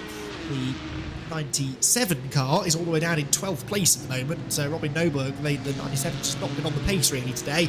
And Impulse Racing number 15, sitting currently somewhat further down 7th place at the moment, aren't they? Pascal Costa at the wheel. So another place gained here would just further increase the damage, if you like, that they're able to do to those that matter in the championship. But it's risk versus reward. We were saying earlier on with ATRS, it's not worth putting that car in the barrier just to try and get a few extra points at halfway. If the opportunity presents itself, especially in traffic, then perhaps we will see Santeri tempted to go for it. Yeah, I'll do a little bit of maths on points soon-ish, when we've actually seen everybody who should be in before the halfway stage actually into the pit lane, because we are still waiting for quite a few from TCR to come in, although the 219 Brabham car has been in, and so that might just kick us off. The front 2 certainly need to come in, front 3 even, and Waverley Racing Team with Michael Polasek are now in from 2nd place in TCR, so there's a little bit of sorting out to do there as well, and some important ones. But once again, the championship leaders, without us really noticing them, I know they got pole today, Team Huizingbell, but without us really noticing, they should end up in 2nd place when these pit stops happen, and guess what, there's points on the line, they're right up there again. I don't know how they do it. They do seem to just have this knack, don't they, for working their way towards the front. They've not had plain sailing in this race, though. They dodged a couple of the incidents earlier on. In fact, they picked up a bit of contact in one of them up through turns 4 and 5, I seem to recall, about 20 minutes or so ago. So they have had a few close calls, but they are still going. The car clearly relatively undamaged, and that means that they, as you said, are in a position to pick up some nice points at the halfway mark, which is just over 10 laps away. There is the Impulse Racing car making its way through the first corner, and Impulse Racing up into 6th position now, and challenging, I believe, here for 5th place. That's the WS Racing car directly ahead of them, and again, same story here for the 15 as it is for the 96. Any points that they can claim now could be absolutely crucial. Certainly, and same for the 97 as well, wherever they are. Way down in 15th, though, for Robin Noberg after that incident we saw earlier on. And there's another one. Francesco Lamala gets into him, and the 97 are just having one of those days when nothing goes your way. Say about esports hitting them around as Impulse go down the inside of Olympus and get through on them. Now, where's WS Racing Esports fitting into this one? Noah Chiller's just lost 2 places. Thomas Cope tried to take Costa and also Chiller all at once. It didn't quite work, but Impulse Racing are now up to 5th. Yes, they are indeed. Towards the S's they will go, on board with Matthew Molnar now, and he will, in a moment or two, get a grandstand view of what was going on there at the head of the field. And yeah, those two cars spinning in front did well, actually, did Matthew there, to slow down in time to avoid them. That could very easily have become a 3-car incident, and Matthew just managed to get on the brakes in time to avoid running into the back of them. So yeah, another one of those incidents that could have been significantly worse. But that 97 car, they are going to, it seems, lose an awful lot of points in the championship today. Sat as they were third in points in Cup coming into the fourth round of the championship, and they're going to have a bit of a hole to dig themselves out of now. They certainly will. Going to be a bit of a problem for them. Out free wide for Impulse to try and make their way through the German sim racing. Oh, there's all sorts of weaving going on. German sim racing trying to get the tight line through turn 3, not because they need it to keep it flat out, but just it's the shortest way around, and that's exactly one of the reasons why Patrick Prius has got such a big lead, or had a big lead, and now he's extending it once again because Impulse Racing stuck in all sorts of traffic. Prius didn't let himself get caught up in all of that, and now he's got more than a second between himself and Impulse Racing. A great showcase, really, of how to be a slower car. We always talk about the faster category and working their way through in the best way possible, but it matters for the slower class too. Absolutely, and often it's by being as predictable as you can for the faster cars that will actually protect you, because you know, it's very tempting, I think, when you're in the slower class, as we get a bit of a traffic jam here through the carousel section, but German sim racing just really with nowhere to go in this particular position. But yeah, often when you're in the slower class and you get punted off by a faster car, it's very easy to just get really angry with the faster car and say, well, they should have been more patient, they should have waited. Well, sometimes that's not really an option. They are having their own race, and if you can be as predictable and as helpful as possible, even if you sacrifice half a second or a second to some of those within your class, you're still in the race, and sometimes you need to know when to pick your fights. Don't have a race to the apex with a Cup class car if you're in a TCR car, because it's better to give away a second or so ultimately than to end up getting punted off into the barriers. But again, much easier for us to say this sat from the comfort of our commentary box than it is when you're out on track, because your blood is boiling out there. You're getting roughed up by the back markers, you're losing time hand over fist to those within your class. The last thing you want to do is roll over and make it easier for them, but sometimes it's just about survival, and that is how you survive. Yeah, and that's the case in this championship as well, with some of the circuits that we've gone to. I was surprised that Imola wasn't more attritional, actually, than what we saw last round. This race is going to be a little bit like that, and so is Barber Motorsports Park at the start of April as well. That's going to be a difficult race to get through. We have already seen 4 cars fall by the wayside here today, I do believe. We've certainly got the 168 German sim racing car out of this one, as well as the Ingersoll Rand Sport car as well, who've also been having a woeful season. Daniel Lebrun is also out of the race. He tried 6 minutes worth of repairs but has decided to retire the car now for ATRS. And Torque Freak Racing, after a number of issues, they've been behind the TCR leader for quite some time now, and now they're out of the race too. So we're down to 50 cars, but I mean, even 54 off the start here was a monumental number to have a circuit as short as this one. It really isn't that long at all. No, not at all, and each of the classes really well represented as well. It's not like we've got one dominant class as far as numbers are concerned. It's been pretty evenly spread across all 3. TCR's slightly lower in number, but still a healthy entry. Yes, that was a near miss, I would say, going into turn 4. The Deutsche Payment Porsche, I think that was, considering going up the inside, but again, thought better of it, waited, and so the 262 Hydra Race Geodesic Racing Hyundai can be negotiated safely. That's the car that sits 4th in the TCR class, which I think might be the only one that isn't going to have a really close run to halfway, because it's a sizable margin at the moment for Impulse Racing over Team Huysingveld. So Huysingveld, I think they have to settle for second in that class at halfway, which we are now just 10 laps away from. Yeah, and don't forget, it's the end of lap 97 where we're going to see the points just out. So if you do pit on lap 97, then you're going to cross the line in the pit lane and probably lose some places, so that's something to bear in mind. On board with Roger Fieldstad Christensen right now. Previously, this car was an RPC esports car that took pole position back at Fuji, but didn't even complete the race that day. Didn't even get to the halfway stage either, and they've not really had a season 2. Remember, It's been difficult, but now looking for a bit of a recovery in the 31, inside the top 10 right now at least, as we see this 4-car train for 7th place, which is what this is. Noah Chiller is at the front of it. And there's going to be a lifting off and a clutch in on the way down the hill towards turn 4 there from Christensen. Not a bad idea really, and I don't understand sometimes why the top category of cars don't do a bit more fuel saving when they're in traffic just like this, because you might as well. You're not going to go anywhere when there's a TCR car in front of you, so you might as well save the fuel. No, that's exactly right. I think Roger realised that he was going to lose time through this sequence. He was going to be stuck behind this Team Hussingfeld Hyundai anyway. So, yeah, save a bit of fuel into the braking zone, and it means you're not as close behind it into the next couple of corners, and you've not really lost any time, really, from what you would have done if you went in there full bore. So, yeah, really sensible driving there. It might not sound like a lot, just that one bit of clutch in, but if you can be doing that every few laps, then it all starts to add up, and could potentially save you a pit stop, or certainly shorten a pit stop somewhere, because as we've seen, pit stop times getting on for a minute, so if you can save a couple of seconds here and there, that can make a big difference. It could be the difference between getting onto the podium and not getting onto the podium, even the difference between winning and not winning, because we still have the top 2 in Cup class and the top 2 in Sport covered by next to nothing. Less than a second is the leading margin at the moment. Just over a second in Cup class, half a second only in Sport, as Pascal Stix, having been passed by Patrick Prius, is not being dropped by him, so that battle is certainly not over. It's certainly not.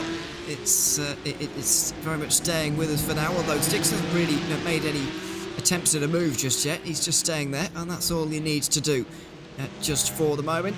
He might just have to accept the fact, though, that he won't be leading at the halfway stage, but I think he will take that. They will have to be start being careful of the geodesic car in that Sport category, of course. 87 points is the gap between Geodesic and Hugh Jas, both of whom are down the order. Championship leaders down in 4th. Say down the order, it's not that bad, is it? But 4th place, not on the front as they normally are. Hugh Jas and 137 down in 7th at the moment with Giovanni Romano. But I think it's going significantly better for that team than it was earlier on in the race, where they just had a complete disaster, really. Did Sven Demmel. As you mentioned at the time, it was a little bit desperate at times in terms of some of the moves he was making, as Miguel Vigo got this all wrong at turn 1. I thought I saw a bit of tyre smoke, and I counted the cars going in and counted them coming out, and there was one fewer on exit than there was on entry, and that explains it. Vigo just getting it wrong again into turn 1. Now, what's happened to the 97 car this time? Robin Noborg gets a wheel on the grass, and oh, well, if he did touch the barriers, it was barely enough to take any of the paintwork off, so another one that could have been a lot worse for number 97, but when it's not your day, it's just not your day, and I think that team in particular will be counting down the laps to the checkered flag already. Certainly, and sometimes you just do have those days in a championship like this. Sometimes the race just doesn't go your way, and certainly for the 97 team, they are having one of those races right now, but in the fight they're currently in, they can't really afford to have that, with Maniti doing relatively well, their teammates in the 96 doing well.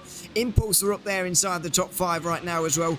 It's a day that Robin Nurburg really can't afford to be having, but I don't reckon there's a lot else he can do right now. He will feel as if everything is against him here today, because well, it certainly seems to have been. I've lost count of how many times they've been involved in incidents.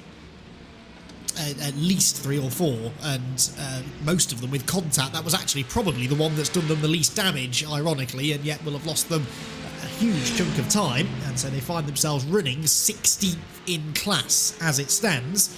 So if they are going to pick up any points at halfway, it will be very, very few, and it puts them now a full minute off the race lead. And bear in mind, we had a safety car not that long ago in the grand scheme of things, 30 laps ago maybe that we restarted, so within 30 laps they've dropped a whole minute to the race lead. Now one more safety car and they could be right back in there, but the car must have some damage from the earlier contact that it had, and that is almost certainly going to be too much for them to overcome, unfortunately. Back to the sport class here then, and the HyperX with geodesic racing car just in Rem here, running 4th in the class. SimCity Racing is the Mercedes just behind. 4th and 5th places they are fighting for, and they're about 3 seconds or so away from breaking into the top 3, fiercely forward, holding 3rd place right now. That is the yellow and black Porsche that just went through shot. Yeah, really remarkable recovery from them, really, because their qualifying wasn't so good. And the first stint of the race, they weren't looking so good either, but they're doing a bit better now as the 97 comes in. By the way, in the Cup category, Oscar Wilkins will get in for Robin Norberg, and I think Robin's going to be quite pleased about that. But the 101, yeah, 3rd place right now for the defending champions in the sport category. As I mentioned, I think they won the race, won the championship last season, so with 1 round to go. The penultimate round at Zolder, they clinched it, I do believe, before the final one at the Red Bull Ring last time around. But they're down in 17th in the standings with only 80 points and more than 300 points behind the championship leaders. And if they don't do well today, they could be mathematically out of it with 2 races to go. It's not a season they were expecting to have, really. No, not at all, and that's a bitter pill to swallow, isn't it? But you can always take positives from the situation, and that sort of takes the pressure off them for those final couple of races potentially, and they can work on, you know, what it is that's meant they've had a difficult season. And more contact, and that is off goes the Deutsche payment car. This was a fight inside the top half dozen or so in Cup, and again, after a little bit of contact and a couple of slides through the gravel, they all continue. Yeah, SimCity Racing just chose the wrong way to go there. There's the contact. Dutch Payment tried to go down the inside of WS Racing Esports, didn't quite happen, and SimCity Racing just went the wrong way, unfortunately, and dropped time as a result as well. But that big battle now for 7th place has been completely disbanded, almost. Where are they all now? Yeah, they're a lot further down than they were a little bit earlier on. They have been joined by Geodesic Racing with Miguel Vigo, currently with them again. But yeah, it's still for 7th place. It was for 6th place previously, I think, with Christensen on the back there for Valkyrie XP, now in 6th and now completely on their own. So they'll enjoy that. But yeah, 7th place battle will continue on just a little bit further down than it was before. Still got a battle for the race lead going on here, though. Karis Esports going to have to hold off Mike Dam, who I thought was going to have to do defending really for the rest of the race until the halfway stage at least, with Marty Kainen behind. But clearly he's turned that around and now he's on the attack. Yeah, absolutely. 3/10 quicker than Marty Kainen on the previous lap, and crucially 3.5 tenths quicker than Ilan Rocheteau ahead of him. So this is the fight for the race lead. We are on to now the 94th lap, so 4 more laps until the halfway points are allocated, and suddenly this gap coming right down. Now, whether this has been traffic for Rocheteau or whether he's just been losing pace steadily, I'm not too sure, but certainly there will be the odd bit of traffic for them to deal with between now and halfway.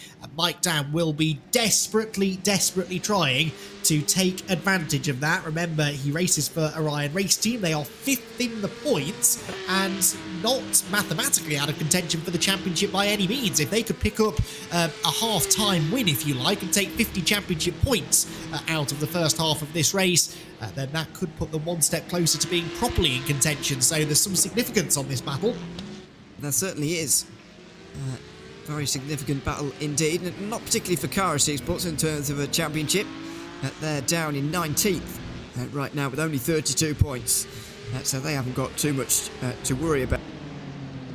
However, it'll be important for them to stay at the front for as long as they possibly can, because this is a bit of a surprise lead that they find themselves with right now. Through Thunder Valley and in towards the carousel they go. 3 laps to go at the line until the points are dished out, and it's Impulse down the inside for 3rd. Marty Kainen has not only failed to get through into 2nd, he's now lost 3rd to Pascal Costa, who has gotten through for Impulse Racing. Impulse, who have won 2 races in a row. Well, not in a row, but they've won 2 races so far this season. They've been 2nd at the halfway stage twice as well. And now they're up a place into 3rd.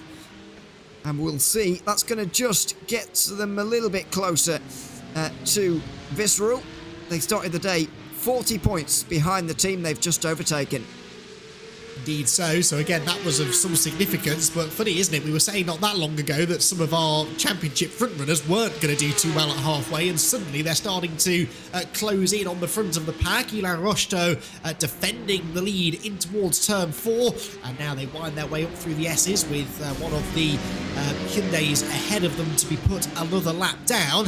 Where do they catch that car? Does that open the door for Mike Dam, who could not be closer to the Kairos Esports car as they crest the hill now through the top end of the S's towards that quick kink at turn 8, then through turn 9 into Thunder Valley. This is a good part of the track to catch lap traffic. They should both be able to blast past the Hyundai into the final couple of corners, but one mistake here from Rushdoe and it could well cost him the lead, and I'm seeing just a couple of those little mistakes starting to creep in now as the pressure builds. Well, certainly there will be a lot of pressure on this one. 2 laps to go until the points are dished out as we go over the line. And how much further can they make it as well? Let's not forget, it's been 38 laps now since they came in. I would expect them to be able to make it, but you never know. Stranger things have happened. And up towards the keel they go again. There will be more lap traffic to deal with before it's out as well. I think the sport car just up in front here may well have a role to play on this particular lap, lap 96. It's not a great run from Kairos, or maybe they were just preserving the defensive line through turn 3 and into turn 4 now. Here comes Mike Dam. He looks to the outside. He's not going to go for a big dive at the inside, but there's a lot of cars in front, and Pascal Costa's almost here as well. Yeah, I just noticed that Costa was about 1.5 seconds quicker than the race leader last time, and he's right on them now with Sport and TCR traffic ahead. 1.5 laps to go until halfway, and Mike Dam starting to use the bumpers there. A bit of a tap in the tail for the Kairos car, and he's up the inside. Over the curbs they go, down the hill into turn 9, and there was almost contact. There was contact, I think, from Costa into the back of the Kairos Esports car. Just about avoided it, but that gives a run now to Martti Kainen to challenge for 3rd place once again. So we've had the lead change. There was contact there for one of our championship contenders, and they all got closer and closer and closer to each other with 1 lap till halfway. Around the outside of the final corner, cars just make it through, and Mike Dam might have just got that move done at exactly the right moment in the penultimate lap there. Pascal Costa and Martti Kainen both very much there on the back of Kairos right now, and they'll both very much be gaining points on Maniti Racing, of course, especially the 96, which started only 14 points behind. I think they would take the championship lead as they run right now. Not entirely sure though. Olympus Esports had to come in there, so did SimCity Racing. Just how much further can these cars go as well? That's going to be very important, especially for those two in 3rd and 4th. Highly involved in a championship fight. Down to turn 4 they go again. Pascal Costa's going to stay behind, but that didn't stop Mike Dam from making a move throughout the rest of the lap. Yeah, that was 39 laps, the stint there for Olympus, who just had to dive for the pit lane. All of these cars on screen now are on their 40th lap of the stint, so they must be virtually on fumes. And as Ewan made the point earlier on, they need to not only get to the end of this lap, but they then need to ideally cycle round another lap. Daniel Grunty here in trouble, gets tipped into a spin in the 175 McLaren. Did anyone collect him as he sat precariously on the apex? The answer appears to be no, but the Cup Class cars coming to the halfway point, provided they've got enough fuel to get there, it's going to be a half-time victory for Orion race team, but for 2nd, 3rd and 4th it's nose to tail. Oh, Nicholas Schaefer also went around there for just payment, but there it is. Oh no, Mike Dam's into the pit lane, so Kairos will take it. Kairos Esports will take it. Mike Dam will come over the line. What's that, 4th place maybe? I think it will be. It will. So Mike Dam 4th behind Kairos, who took it from Impulse, then Visceral. So there are your points as you go over the line there. Kairos took the halfway points, but they won't be able to hang on for much longer. They go wide. Pascal Costa now leads with Visceral down the inside. They're going to jam them behind the Brabham TCR. Or are they? They're going to leave for some room, and they're going to go 3 wide briefly before Martti Kainen is going to take the place, surely. Down towards turn 4 they go. Well, that was all very exciting, but Impulse and Visceral just missed out, and Kairos Esports take the full 50. Well, there you go then. They were closer on fuel than you thought, and I did suspect that we might see a couple of them under fueling just to try and keep their track position at the last round of pit stops. So that was pretty exciting stuff, but Impulse Racing now hit the front once again with Aztec Sim Sports Visceral in second position. Two of our championship contenders absolutely together, and they must now be thinking of pitting this time around. Surely this has been 41 laps now on this tank of fuel. Yes, they were helped by the safety car, but it looks as though it was just enough to get them to halfway. And will they dive for the pit lane? Yes, 1, 2, 3 of them all coming in. They had exactly judged that fuel situation to perfection, and now they can start their second half of the race off with a full tank of fuel. Well, yeah, I must admit they're a lot closer than I thought they were going to be at the end of that stint there. So fair enough, but I am a little bit surprised. Pit stops in sport as well. Giovanni Romano was able to stay up there and take some more points than their rivals Geodesic were able to there, I'm pretty sure. But they certainly were. So Giovanni Romano only comes in this lap. Will have gained points in all of that one, coming into the pit lane at the end of lap 94 for them. So there's some figuring out to do down in the sport category and the TCRs as well. It's not just about the Cup category cars, but now that we've got split strategy in this race, it's going to be pretty impossible to know who is where for the rest of this one. Yeah, very hard to work out, isn't it? Especially for those lower classes. I make this point quite often in multi-class racing. It's easy enough if you're in the top class to work out what to do with fuel, because you know that as long as you stay on the lead lap, you will complete exactly 193 laps over the course of the race, whereas those further back will, of course, go multiple laps down. So, for example, our sport class leaders are already 3 laps down. The TCR leaders are 5 laps down. They could end up 10, 11, 12 laps down by the end of the race if it goes green all the way. So it's hard for them sometimes to predict, especially around a relatively short lap such as this one, exactly how many laps they need to do. And if you are within a lap or two of being able to make it on fuel, that would always make me very nervous, because what if you don't go that extra lap down that you were anticipating and suddenly have to complete another circuit at the end of the race? So always better to play it a little bit safe on the fuel numbers, I think. And some teams perhaps a bit more willing to do that than others. SimCity Racing now then cycling through to the front of the field after that latest round of pit stops. I think they pitted 2 laps ago for only 15 seconds, so I don't know what they pitted for. But clearly that's a bit of a weird one. But Nick Ludeke is the first of them to have pitted under the safety car now, and he'll have a 10-second lead over Greg Salmons, who's still ahead for Orion Race Team, still ahead of Impulse and Visceral, although Kairos have dropped down and dropped behind Maniti as well, who after that 10-second time penalty will no longer be running second with ATRS, but back in the pack now with everyone else, and with a strategical disadvantage as well.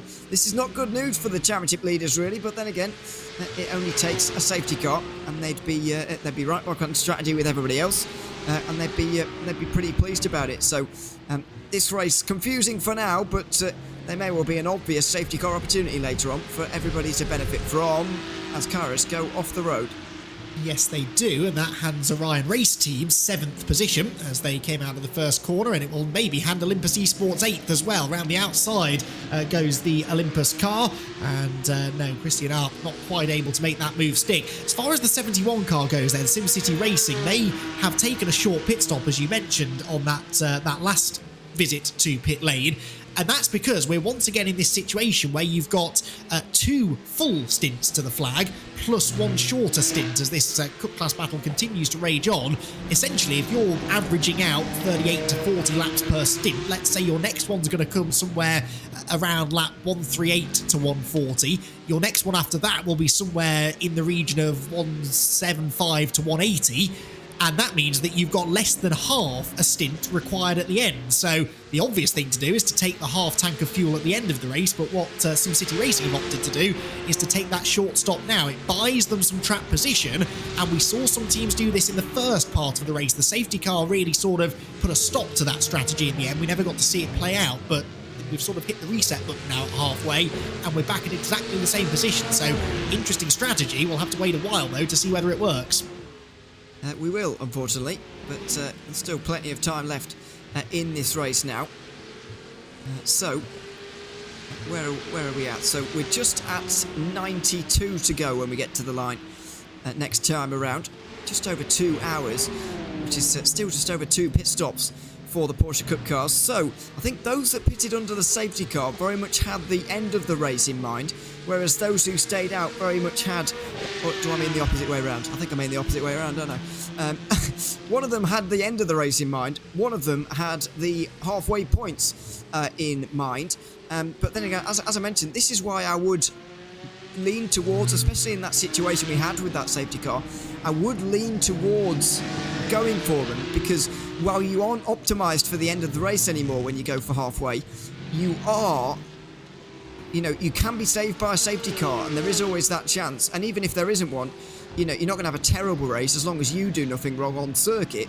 You're not going to have a terrible race either way. So I would have leaned towards going for those halfway points and maybe pitting under safety car, because generally I do think pitting under safety car is a good idea, almost whatever the situation. Yeah, it absolutely. As long as everyone else comes with you, you've got yourself a free pit stop, haven't you? So the trouble is that you end up operating here in what ifs. You don't know what the next 90 odd laps has in store for us, so we could well go green the whole way. Remember back to Imola, we had a couple of safety cars in the first part of the race as the Seibelt car, Francesco Lamanna, slides off the road at turn 4. Careful on the rejoin, nicely done. Doesn't beach the car on the curb either, and manages to continue with relatively little time loss, actually, certainly no damage. But yeah, at Imola, we had a couple of safety cars earlier on, and I remember us all sort of collectively sitting there thinking, oh, it's going to be a long day, this is going to take a while. And then we didn't have another safety car through the final 2/3 of the race. They kept it clean and green, and we had a very clean run to the flag. It could be the same situation here. We've only had one safety car so far in this race. We're now past halfway. A few cars are starting to drop out of the race. There's a bit less traffic out on track to deal with too. If we go green the whole way, then you don't want to find yourself on the wrong side of that strategy gamble. So ultimately, it's a gamble whichever way you go. Your whole race hinges on things that are outside of your control a little bit, but certainly part of what makes this racing fun as Huysingveld go for a big lunge at the keyhole. That's up to 4th place now for Michael Schottler, just ahead of Daniel Sommer there in the 222. Not a good day for Impulse Racing.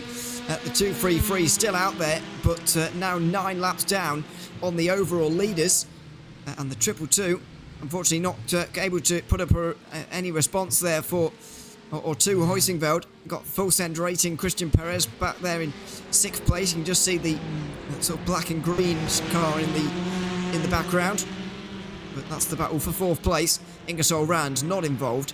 They are 3 laps down on the pack right now after, well, I can't remember who it was they smashed into at the keyhole, but it was someone when they clipped the grass, and they did actually get a penalty for that because they weren't in control of their car. Now, no penalties in the Cup category for the last few moments, but on the restart there were a fair amount of incidents. The 234 Ingersoll Rand car just in the background there did get a 20-second penalty for an incident and a safety car infringement, and there were some very heavy penalties handed out earlier on to some of the cars. The German sim racing car that's out of the race now was given a minute's worth of a penalty. So was the 198 car that's from Race Factory down in 17th in the sport category right now. Some very hefty penalties just out there, and I'm afraid to say that since the safety car got called, Race Control have been investigating something for the whole of the rest of the race. So often the way, though, isn't it? Because you bunch everyone back together, you mix the classes up, and then you dangle that halfway point and the extra points on offer in front of them, and you're guaranteed some drama. Speaking of which, Francesco Lamanna, who'd been off the road just earlier on at turn 4, has now got it wrong. I think that was heading into the carousel, wasn't it? So the 77 Seibelt eSports car headbutts the barriers. Now, if that were a real Porsche, that would be race ending for sure, because the radiator hangs out in front of that front axle, but thankfully in the virtual world, at least here in iRacing, a little bit more forgiving, so he carries on probably with a little bit of aerodynamic damage, but nothing terminal, and he can continue on his way. But that's a driver I think who just needs to just take a breath, calm down a bit. I know some time has been lost, but all is not lost completely as long as you keep it out of the barriers. Absolutely, and there wasn't much time for him to decide there whether there was enough damage to need a pit stop in this one. So That will have been a bit of a shock to the system in towards turn number 1, but maybe there wasn't too much damage. It wasn't an insignificant hit on the wall though, so we'll see how long they can continue with that one. Sabo Esports, but let's wait and see. A bit more traffic in towards turn number 1 as the reigning sport class champions go through on this battle for 4th place in TCR. It's not for a particularly high position, but it's a very important battle in the course of this championship. Team Huizenveld started the day 85 points in front of this car we're riding on board with right now, and so it's really important that Impulse don't let that gap grow any bigger.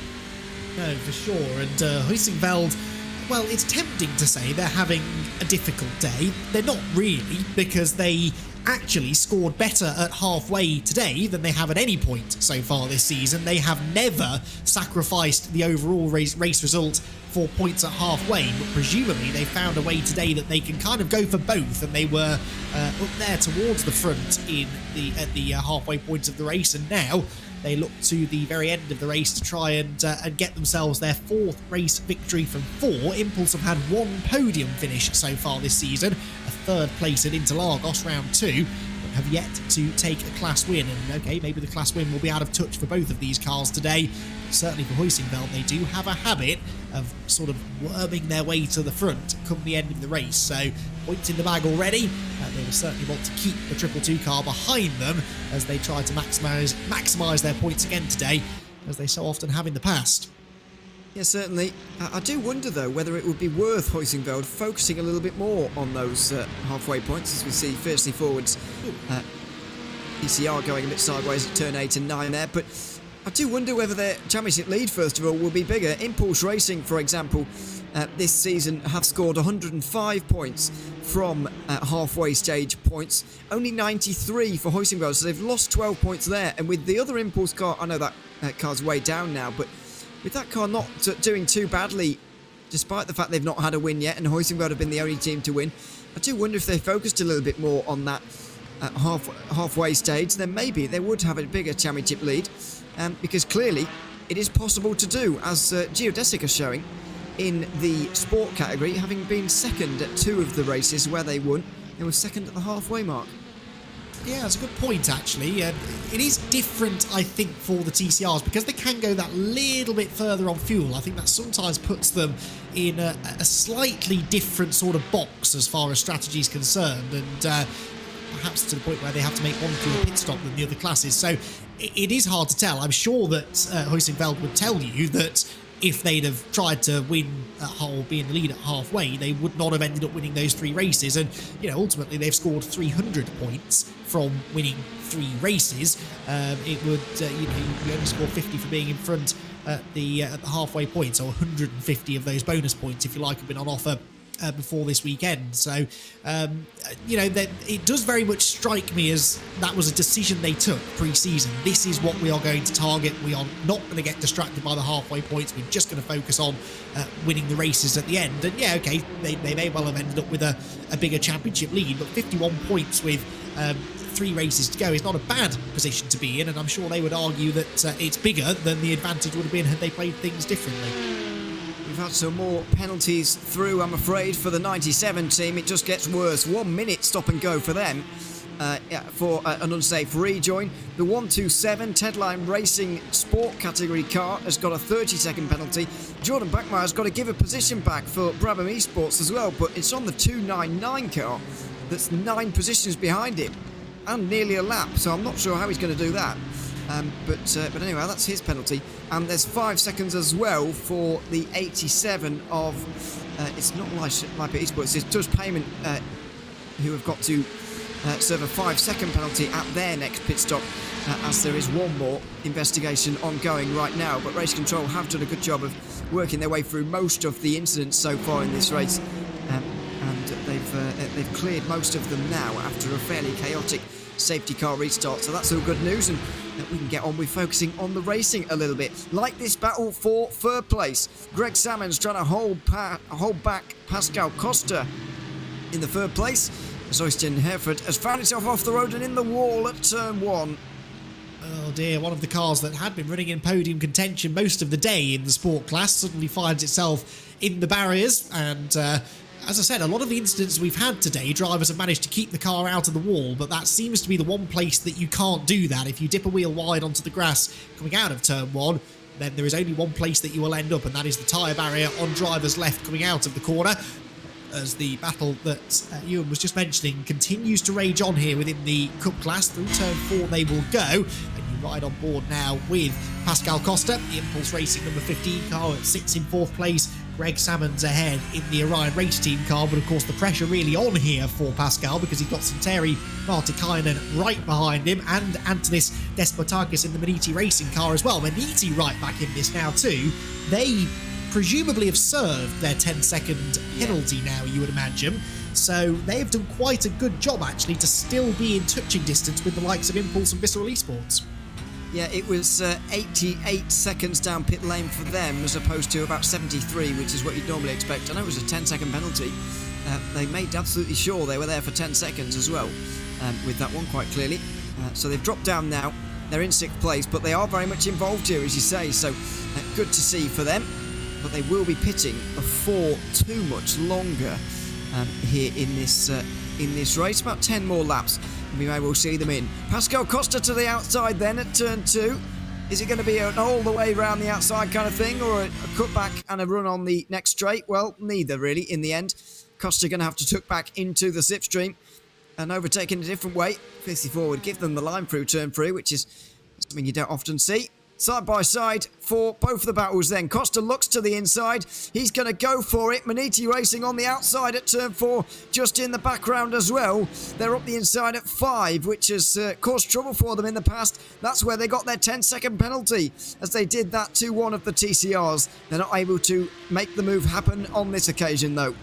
No, positions stay as they are. They're separated temporarily into 2 pairs of battling Porsches now because the GT4 Porsche is just in between them for the time being, and they will look to try and find a way past that through Thunder Valley. That's not going to be as easy to do as they would have hoped, though, and actually, no, they have to sit back behind the Sport Class car as they work their way now through the carousel. Deutsche Payment, by the way, have just pitted from 2nd within the sport class. So we're now, again, because everyone's on these different strategies, we're starting to see people pitting at wildly different times.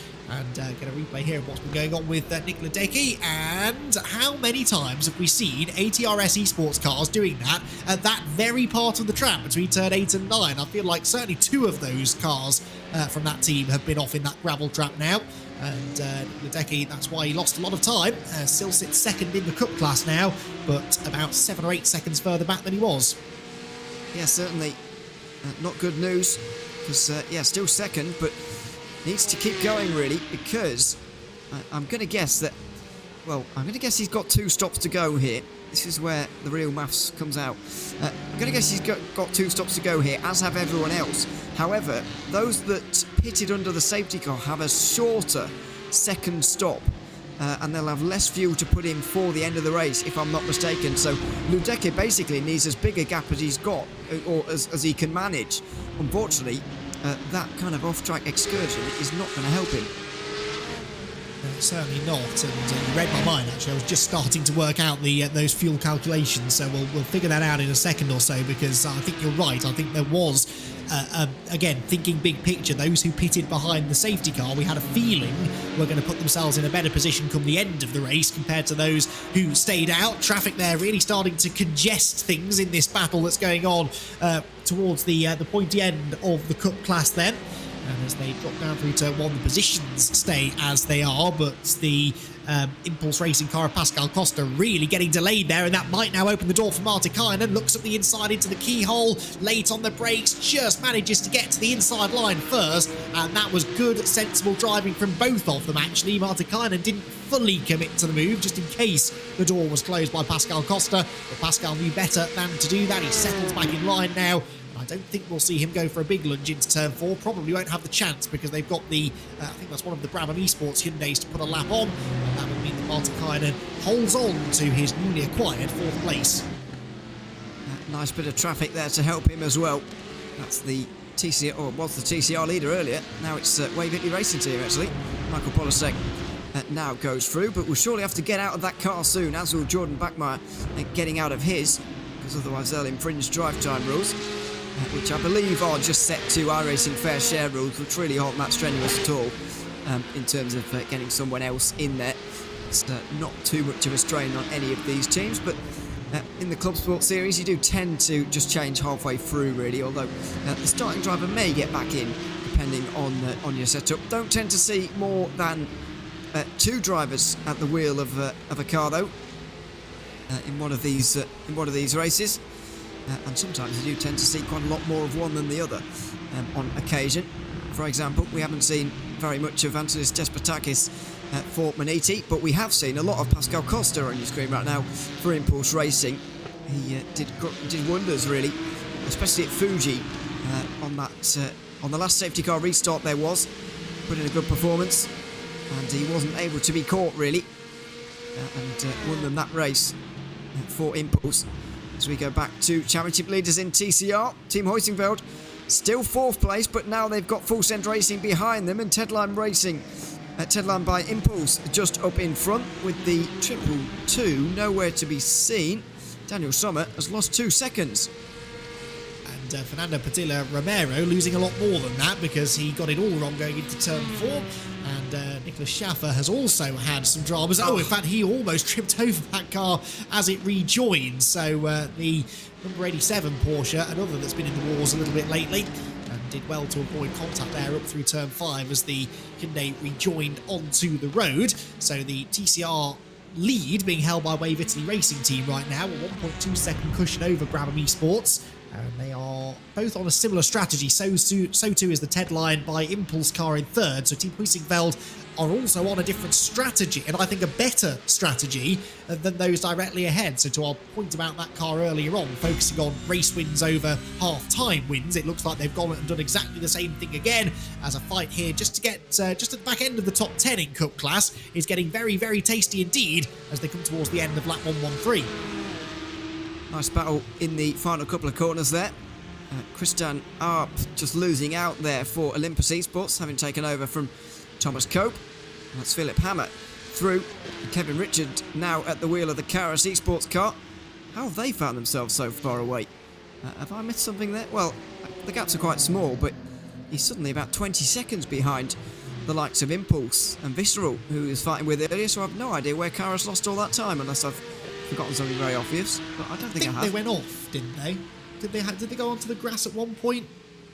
A little while ago. I seem to recall. I don't think they hit anything, but I do seem to recall seeing that car slipping off the road somewhere. Don't ask me where. But a pit exit was it? Was that the car that got it wrong through pit exit? They did get it a little bit wrong at pit exit, but I didn't think that cost them that much time, although maybe it did. It could well have done. That's the only thing I can remember as well from them. But with all respect to them, I wouldn't have expected them to stay up there with the likes of Impulse and Visceral, who are some top teams, of course, that will be up there for fighting for the championship, of course. So yeah, I'm not overly surprised. Unfortunately, that they weren't able to stay up there. But Kevin Richards still doing his thing and holding on to 10th place, and will be defending very soon from Philip Hammer. Meanwhile, back to 3rd place, where Greg Salmons has finally been caught, and now this 4-car battle is about to explode. It's certainly got all of the signs of that happening right now. Martin Karnin going to go to the outside at China Beach, as long as Pascal Costa doesn't get there first. Very nearly did, and they could have very much been into a bit of a squeeze at turn 4, but they weren't, and the 4 of them will stay very close together. Greg Salmons, though, under huge amounts of pressure now. Absolutely, he's got 3 of the top 4 cars in the championship queuing up behind him now, and they will likely be the top 3 in the championship by the end of this 700-kilometre race, as long as nothing terrible befalls them. But this is certainly a nervy time for all concerned here, because Greg Salmons is perfectly entitled to defend his 3rd position, but we know is not as quick as the cars behind, so if he gets really defensive, could prove to be a bit of a rolling roadblock. And Martin Guinan started to get a bit impatient there, almost gives him a run through the carousel, thinks sensibly better of it, and he settles back in line behind, but the 4 of them flashing underneath the pedestrian bridge there into turn number 1. Where does the move come? We know Martikainen is good on the brakes into the keyhole, but so does Greg Salmons. He's covering the inside line. And of course, Martikainen daren't go to the outside because that opens the door for Pascal Costa, who tries a cheeky round the outside move. That doesn't quite work, but Martikainen really needs to try and get on with this. He certainly does, and needs to make sure that he doesn't do anything too wild, which will allow the impulse car in here of Costa. He looks inside and outside. Let's see as he goes to the outside. He's really, really nervous about Pascal Costa benefiting from an attempt of a move there is Santeri Martikainen. If he wants to get through an Orion race team, he has to show a little bit more conviction here, a little bit more commitment, and not worry so much about Costa behind, because right now he's far more worried about not losing this place rather than trying to gain one. It sort of makes sense though, doesn't it? Because he's fighting those 2 cars behind him in the championship, not really too worried about the Orion race team car. Of course, he wants to get through, but it's more important that he keeps track position over the other 2, because imagine if he did somehow allow either Costa or Despotakis through, and then they were able to clear Greg Salmons and disappear up the road. That could be his last opportunity, that team's last opportunity, to finish ahead of their title rivals. There's a gap up the inside this time into turn 1. There is also a sport class McLaren ahead though, but I don't think it will matter. Through will go Santeri Martikainen. Now, does that open the door for Pascal Costa and Antonis Despotakis towards the keyhole? It might well do. Costa is trying to bully his way through on the outside line, but look at Martikainen placing the car in his way, and there is contact between Maniti and Impulse Racing. The McLaren gets shoveled off into the gravel with them. It's Impulse who lose out, and Maniti Racing once again involved in some contact. Well, this is how we saw it. It looks like Maniti Racing were the ones to get into Impulse first there, and they may well be the guilty party. Well, Martikainen's going to be very pleased with how that all transpired, but not for the first time today. Maniti Racing may well find themselves on the receiving end of a penalty. That is interesting. I'd love to see that from some onboards, because it looked to me as though Martikainen was doing some interesting things in that braking zone, trying to position himself in front of Pascal Costa and trying to sort of hold him up so that he couldn't find a way past Greg Salmons, and I think that sort of caused that congestion behind, really. SimCity Racing, by the way, into the pit lane. How many laps had they done there? That seems... not many, but...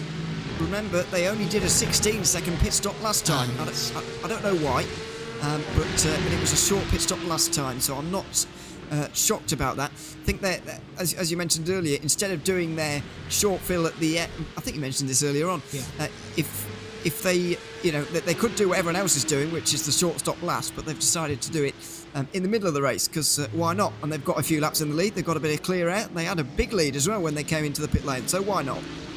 Yeah, that makes sense, because they are now well within the window to do this on one more pit stop. So they went a few laps beyond what they had to, just to make absolutely sure of it, and now it will be one stop for them until the end. Pascal Costa, by the way, has just brought the Impulse Racing car into the pit lane, so I'm guessing that car sustained damage in that schmozzle up at the keyhole a lap ago, and that is significant for another one of our championship contenders. How long will they need to spend in the pit lane to get that damage repaired? But the one good bit of news for them is that, as I just said, we are now in the one stop till the end window. There is the 71 car that now rejoins, and so Dalton Zavadil jumping into the car for, I believe, his first stint of the day. But we are now getting into that period of the race where these strategies all start to come together. If we stay green from here to the flag, then it looks like there are 2 definite ways of going about this, and I suspect that it's those who are pitting now who may well come out the worst when we get to the end of the race. Yeah, we should, well, I was about to say we should also see ATR RaceSpot's in the next few laps. I wasn't quite expecting it right then, there and then, but they are in. That's only 37 laps from them, by the way, so not a long stint at all. Their shortest of the race, indeed, shortest green flag run of the race, anyway. So that's a bizarre one, but they are in, and Maniti Racing will follow suit pretty soon as well.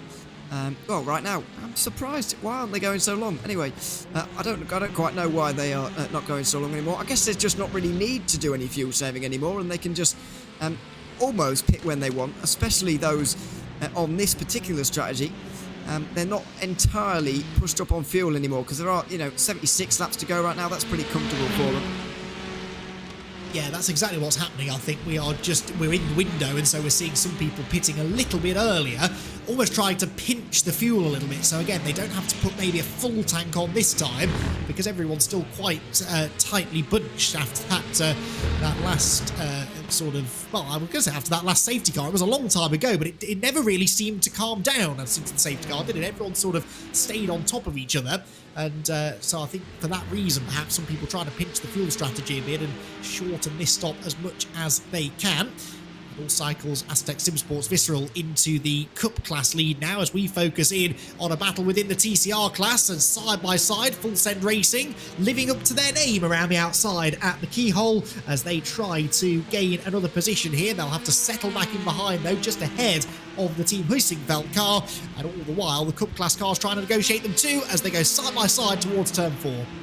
Huysingveld on the outside, benefiting from the 267.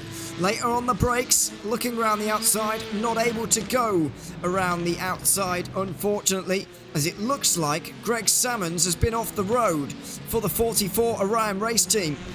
The 45 is now in front of them, as we've seen. Obviously, we've had Impulse into the pit lane. We had ATRS and Maniti. That was expected. Impulse maybe a little bit less, but their pit stop was a little bit shorter. And maybe you're right. Maybe they did get a little bit of damage during that last incident. There's the incident. Wow. That really is a bit of contact with the wall, and not a bit of wall you really see used very often. No, that was contact with one of the sport class Mercedes. It might have been a geodesic car. I didn't quite catch that, but hard to see who moved on who. But I suspect Greg perhaps was trying to claim the racing line into turn 1, not realising that he hadn't cleared the traffic. So that is a shame for a driver who had been driving well, but is now surely going to be forced into the pit lane, it would seem.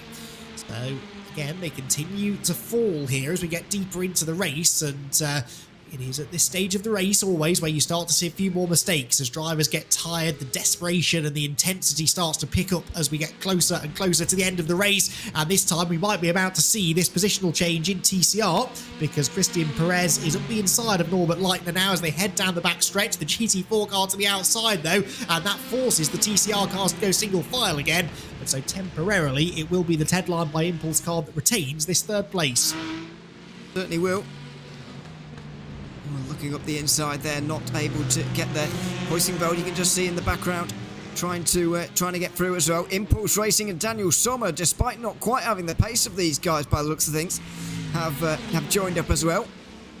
So now they look behind, and they look behind it in a little bit of fear, I guess, at who's coming up to them next. It's Maniti Racing, who are under investigation, by the way, for that most recent incident.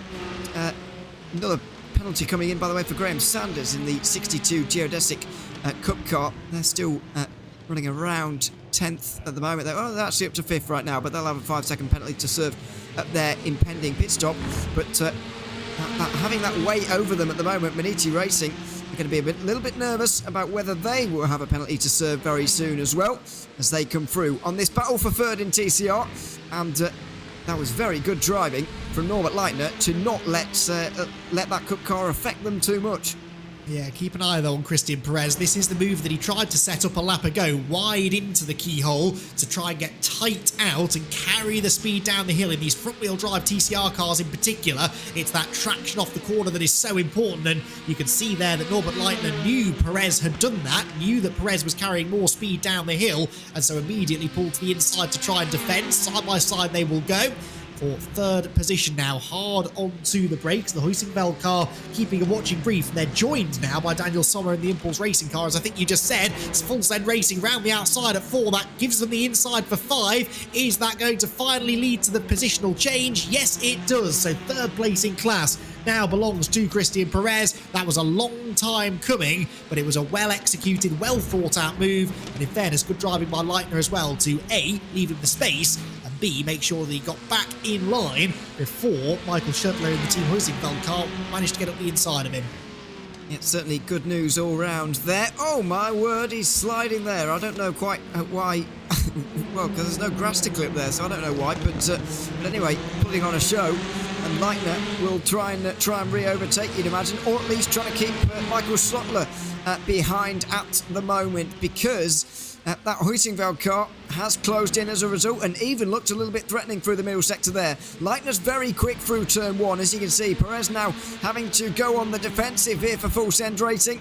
Big One Club on the left-hand side trying to stay out of the way of everybody, and it's very difficult to do so. Well, there's a 4-car train in front. Leitner gets into the back of Perez maybe, or did he miss his braking zone? Hard to see from there, but Leitner's back through, and Huitingveld are going to try and take advantage as well. Yeah, Huitingveld don't really need to be battling these two. Well, I suppose they need to be battling the Frozen Speed car. They are on the same strategy, and that is, ironically, the car they end up side by side with now towards turn number 4. I didn't see any contact. I think it was just a mistake ultimately from Christian Perez, just slid wide up at the keyhole, and it ends up costing him 2 positions. So back down to 5th he will go, and Impulse Racing now joining in the fun as well. This is proper touring car racing, though. This may be a 700-kilometre endurance race, but where there are touring cars on a tight and technical track such as this one, you are guaranteed door-to-door, nose-to-tail battling, and squeaky clean so far as well between all 4 of them. Absolutely. And great to see as well. Wave Italy Racing Team in for Michael Polasek. And that means that Norbert Leitner will be in pretty soon as well, because they both came in around the same point earlier on. They came in on the same lap, indeed, earlier on their lap 78. But clearly, Leitner has been... Oh, has he gone in the pit lane there? Did I just not look? Yeah, he was. I wasn't looking. There we are. 37 laps on that stint there for the both of them. And that means that the Jordan Bachmeier-driven Brabham Esports TCR will stay out for 2 more laps, likely, before we see a new leader in TCR for the first time in quite a long time, and this will become the lead fight. Cannot wait for that. That is going to be really, really good fun. Kazuki Fujita, by the way, has just pitted from 2nd in Cup class, as again, these alternating strategies come together. We're probably about 15 laps away from seeing the leaders in the Cup class pit, so we can continue to focus on this hugely entertaining TCR battle that is raging on down towards the braking zone at turn 4. The Huitingveld car of Michael Schurtler now into 2nd place in class, and again, all 3 of these have plenty of fuel on board, and I suspect once this all shakes out, this will be the lead battle at the end of the race as well, because the same as in the Cup class, it's those who pitted at the safety car a while ago who are going to put themselves, I think, into the better position come the very end of the race. So these 3 cars know how significant this battle is. They will know that they're all on roughly the same strategy, and that always affects the way that a driver approaches a battle like this. If you know that you are fighting somebody who is not on your strategy, not likely on a race-winning strategy, then there's always that sort of air of cautiousness that you can have around them. You don't really need to lose too much time or take too many risks fighting them, but this is a straight-up battle for track position that could potentially be converted into the race win from the end of the race. Yeah, it's a good fight between them as well, although with Norbert Leitner no longer in the group, sort of holding everybody up as he was before, that's been reduced a little bit. I do think Daniel Sommer for Impulse Racing is struggling here. He was able to catch up as a result of Norbert Leitner, because I think he was quicker than Leitner in that car and just in the background there. But now that everybody's been kind of let on the loose, and Huitingveld are now leading the group around, it's Michael Schurtler just up at the front of it, and Full Send Racing not able to go through for the moment. I think Sommer is just struggling as a result. Sabel Esports had a good start to this one, but ever since then it's just been going wrong. Yeah, we've seen Francesco Lamanna off the road a couple of times, and that time with a bit of assistance, I think, with the first corner. Finds himself pointing very much the wrong way, and John Ehrlen is off the road as well. These 2 yellow and black cars, the Leiper Porsche and the Sabel Esports Porsche, both seemingly having days to forget. Christian Arp, meanwhile, in car 21, is going to be tipped into a spin by the 243. That was the Sim Racing Pro Racing Team TCR car. And that was, again, a little bit of a clumsy moment through turn 5, where those lines just sort of converge, don't they, as they turn towards the apex. It's very much single file through there. We've seen any time a car is out wide at turn 5, they run the risk of understeering off the road. So always there's that sort of clamour for the apex, and we've seen quite a few little bits of contact there as a result.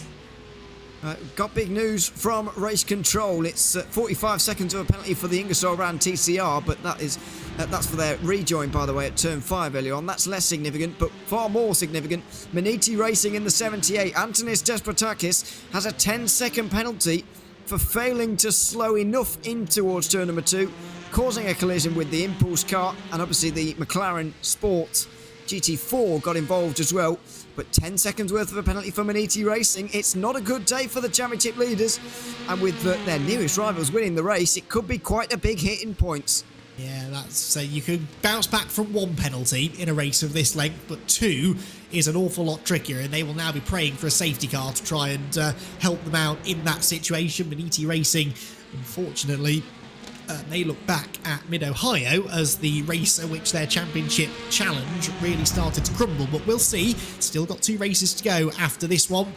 Still plenty of points up for grabs. 300 points in total will still be on the table as we leave Mid-Ohio and make our way towards the penultimate round at Barber in a month or so's time. So all is not lost for Maniti, but they need to try and cut out those little mistakes, and you could kind of see that coming. They were all racing so hard, so close together, ducking and diving through the traffic.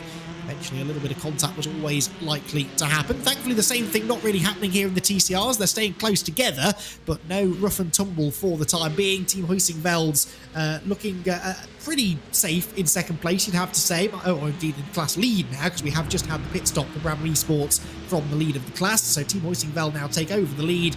Michael Shuttler ahead of Christian Perez in second for Frozen Speed, Full Steam Sen Racing, and Daniel Sommer in the Impulse Racing car behind us. Huising-Veld look to the outside now at the keyhole.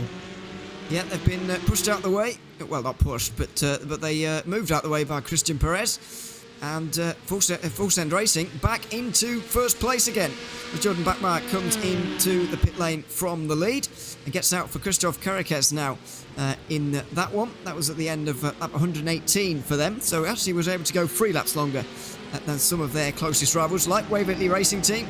And so, with a little bit of a better outlap and maybe in laps as well, able to get ahead of Waverley Racing Team, now driven by Damien Owen Harris, who used to be a Maniti driver. So Waverley Racing Team have clearly been grabbing everybody else's drivers.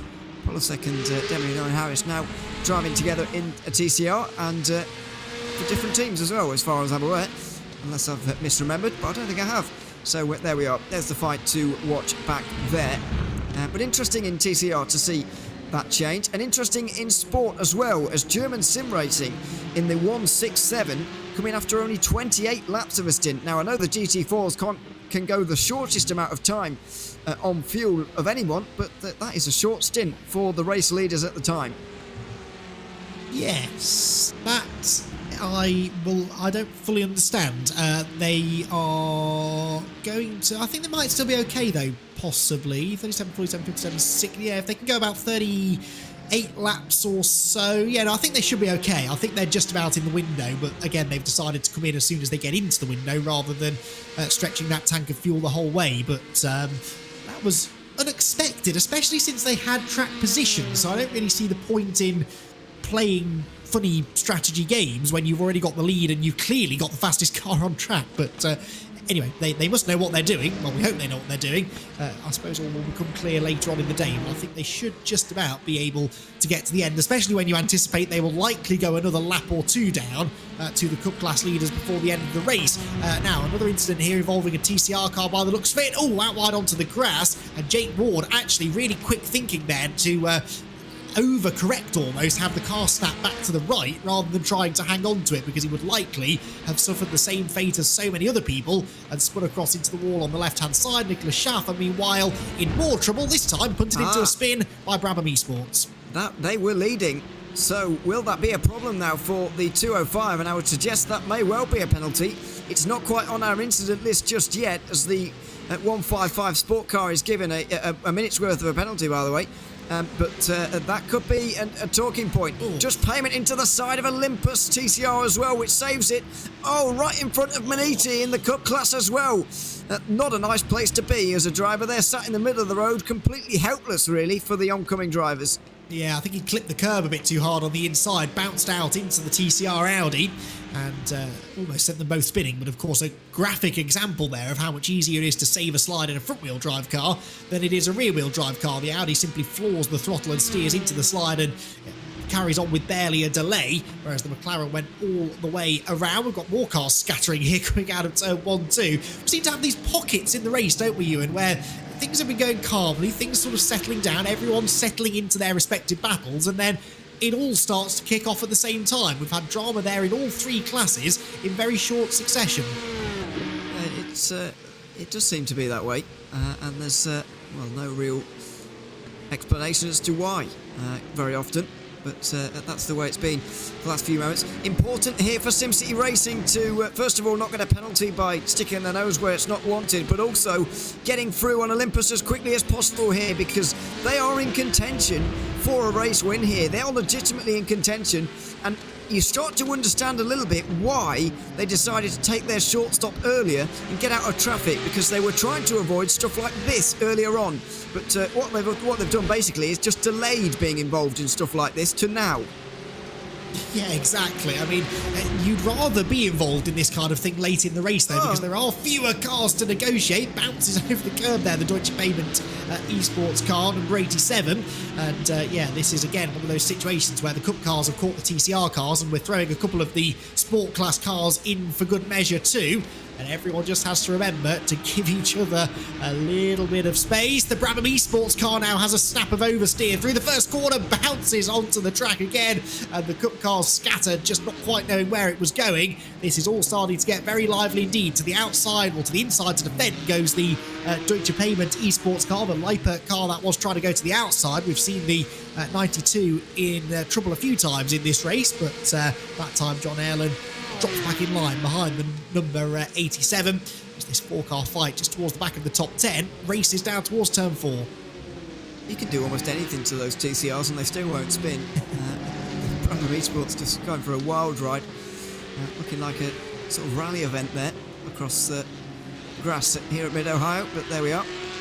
Deutsche Payment still up there, still involved in some good fights here. It's no longer really a 4-car fight, it's sort of split apart now, but for 9th and for 11th as well. But this is a very, very congested part of the order really for SimCity Racing to be involved in. They're now 54 seconds behind Visceral. They would retake the lead, I think, or they at least get ahead of Visceral when the 96 pits soon. They are still ahead of Impulse, ahead of ATRS, Maniti as well in the order, so I think SimCity Racing are in a net race lead. The only problem they've got is the fact that their pit stop is probably the longest. Their final pit stop will probably be the longest out of everyone. And that's where real maths is going to come into it. And that's where we're not really going to know, who's quite where until at least 40 laps time. Yeah, I suspect you're right. We're about 8 laps away or so from getting the next swathe of Cup cars to pit, and that will be the group of cars who pitted at the lap 56 safety car period, which is, 80 laps ago now, with the laps going by very quickly here. But I do still think that those cars will be in a better position than the likes of SimCity Racing, who stayed out at that point, and will likely have to spend longer in the pit lane next time.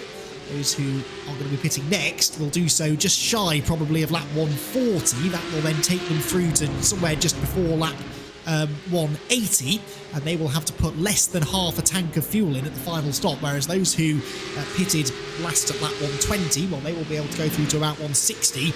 They'll need 30 odd laps of fuel at the final stop, so it's the same amount of pit stops for everyone to get to the end. It's all about who can save as much time in the pit lane. And of course, there are a couple of different ways of doing that. You can either put a full tank in this time and then the half tank next time. You can reverse that if you want to, or you can put sort of 3/4 of a tank in both times. There's nothing to say that you have to put that full tank of fuel in first time around, because you've got a little bit of extra fuel to play with at the end. That's another luxury that can be afforded to those who pitted during that safety car.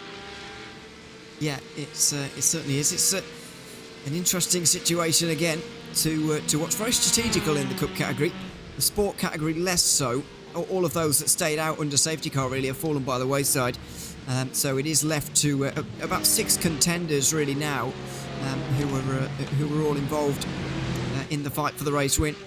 The top 4 still haven't pitted in that cycle yet, but we are in amongst it, and we're expecting the Impulse Racing car to pit from the lead of Sport very soon, because we're very much in the middle of a pit stop cycle there. And in TCR as well, we should see some more pit stops soon for all 3 of those leaders we just saw. They're fighting over the win, of course, but that's as long as their strategy prevails, which is, the key talking point, really.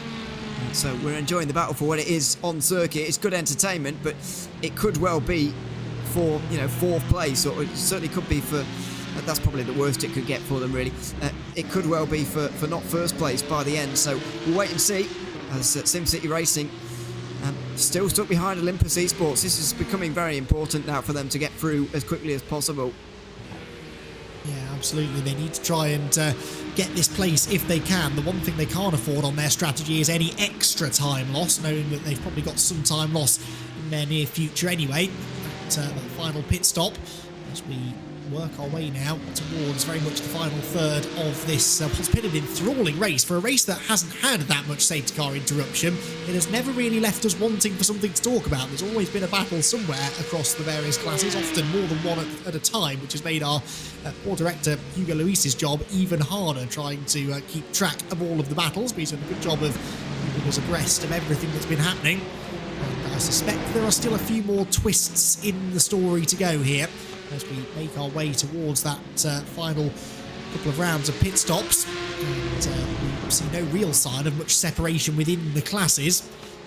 The gaps at the front now a little bit bigger than they were, as there's almost a gap up the inside, but again, not really willing to commit to the move there fully was Dalton Zavadil, and so he is still stuck behind the Olympus Esports car, with Nicholas Schaffer in the Deutsche Pavement car right on his rear bumper as well.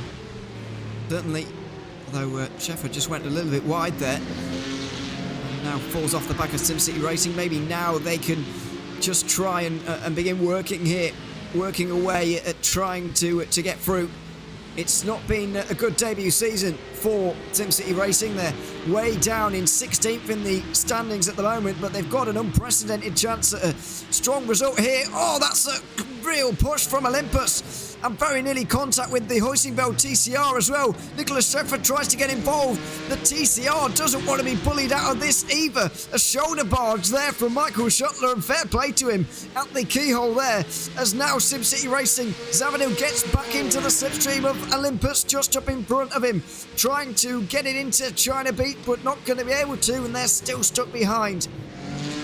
Good racing that, and Team Hoisingveld certainly standing their ground as well. They should, because they've lost a bit of ground to the Team Frozen Speed Full Send Racing car over the last few laps, so they need to try and limit that damage that's being done if they can. Leipert are off again, and this time Danilo Hopfman does it properly there. That looks like it's turn 9 again, where we've seen so many people get it wrong. It's that kink at turn 8 that does it. You bounce off the curb a bit awkwardly or miss your line slightly, and the grass comes up very, very quickly on the left-hand side, and then so too does the barrier at turn 9. So the Leipert car, the latest to find that wall, as the class battle once again continues its way around through the carousel, and this fight for what is 9th place right now.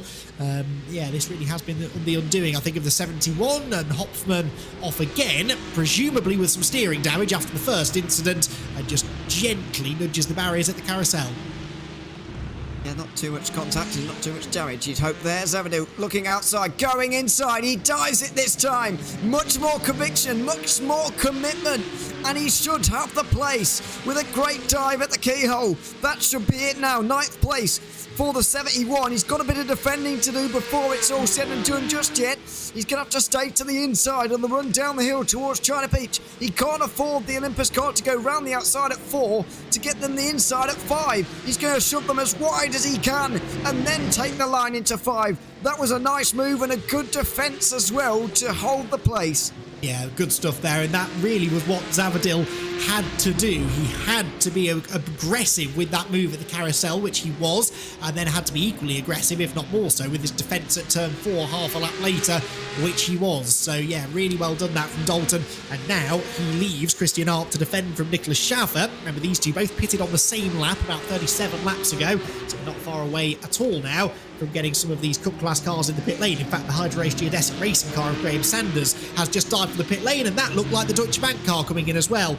So we are getting a couple now of the Deutsche Pavement car, pitting. A couple of the Cup class cars in, albeit not the front runners, but we are very much in that window now to make it from here to the end on one more pit stop, and the Deutsche Pavement car at the back end of the pit lane will make its penultimate stop of the day. In fact, that was a penalty, I think, being served, was it?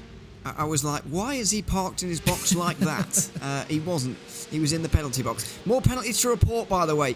30 seconds to Christian Perez, the leader in TCR, has got a 30-second penalty, and that will take them out of the fight there, surely, for Full Send Racing. That was because of causing a collision, effectively. It's quite a long description, and there's quite a lot of context to the incident that I don't really have time to tell you about. But it's 30 seconds worth of a penalty for Christian Perez. There's 10 seconds of a penalty to Brabham Esports. They are leading the other strategy here. The two contenders there, Brabham and Wave Italy Racing Team. Oh dear, that's Damien Owen Harris. There's not two involved anymore because Wave Italy Racing Team have just found themselves in the wall. Brabham Esports with a 10-second penalty. Both of those guys on that other strategy falling by the wayside, or at least being given big setbacks here in the last couple of moments.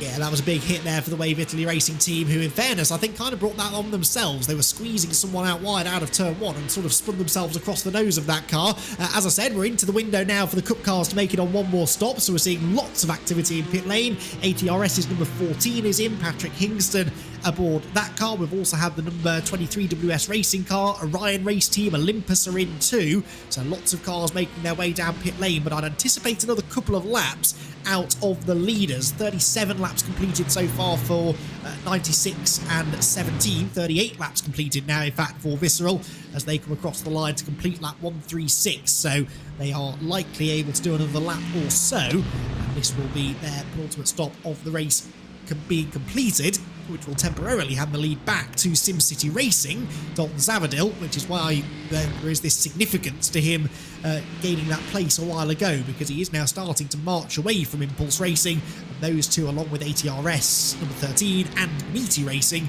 all on pretty similar strategies. It is all a bit confusing as of right now. Still, 55 laps to go, roughly, here in the race. And it's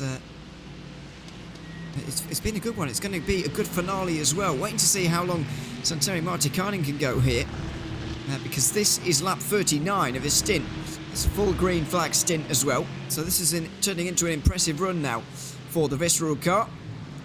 Where have those who pitted earlier gotten into the order now? SimCity Racing are up to 5th.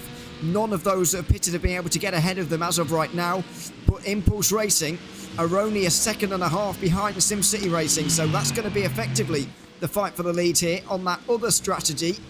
Well, it's not looking good for SimCity Racing, as we see Santeri Martikainen in at the end of lap 137. Yes, that was 39 laps complete, I believe, and that was a full green flag run, so that's a good idea of what his fuel mileage is. So, yeah, another 39 laps would take him pretty close to the end. This looks like it's going to be a good strategy. In fact, this is going to be a driver change. So Vince Peters is getting back into the car. We saw Vince in the car for the start of the race, and looks likely then that he will take this to the very end. So, waiting for the fuel to be completed, the tyre change to be done as well. Car will be back on its way, and that hands the lead temporarily to Valkyrie, who go through now having completed 40 laps on this stint. So 40 or 41 is doable, isn't it, I think, under green flag conditions, but Visceral electing not to go the full distance there. They didn't want to do any fuel saving, and also they know that it's going to be the same number of pit stops regardless of exactly when they make them. Also, that means we're only 15 laps away from those cars being able to make it, which means we're really not very far from the real interest in this race now. Dalton Zavadil gets in front of the 96, which is very important there. Vince Peters now at the wheel. He's behind Impulse and ATRS as well. And not quite Maniti, although they should get them on the pit exit. Well, we'll wait and see on that. I don't think Maniti did, so Vince Peters has gotten out in front of those guys, and he is now only, 7 seconds away from the net race lead, and he'll need to take less than half a tank at the final pit stop. I think this team are in the net race lead, despite the fact they're going to be 4th for quite some time to come. No, that's absolutely right. They can go now to around about lap 178. That would leave them with just about 15 laps of fuel to put on board, whereas the cars that have now leapfrogged their way to the front of the field will have to put nearly a full tank in at their final pit stop. So it is looking good here for the Visceral Esports car, who have had a few trials and tribulations in this race, but have now worked their way back into a strong position. Joe Vega Gottestad, in the 31 car is in as well, the Valkyrie Esports car that had taken over the race lead, and that should be it now for pit stops for a little while in the Cup class, with SimCity Racing inheriting the advantage. And they have that advantage by 1.4 seconds only over Impulse Racing. And Impulse have been lapping quite a bit quicker than them recently. So for the next 20 laps or so, Ewan, we should have another pretty tasty fight going on for the overall race lead. Should do. Let's see if it transpires here. There's 1.1 seconds between 1 and 2 right now. Ollie Peacock another 3 seconds back for ATRS, another 3.5 seconds back to Vince Peters in 4th.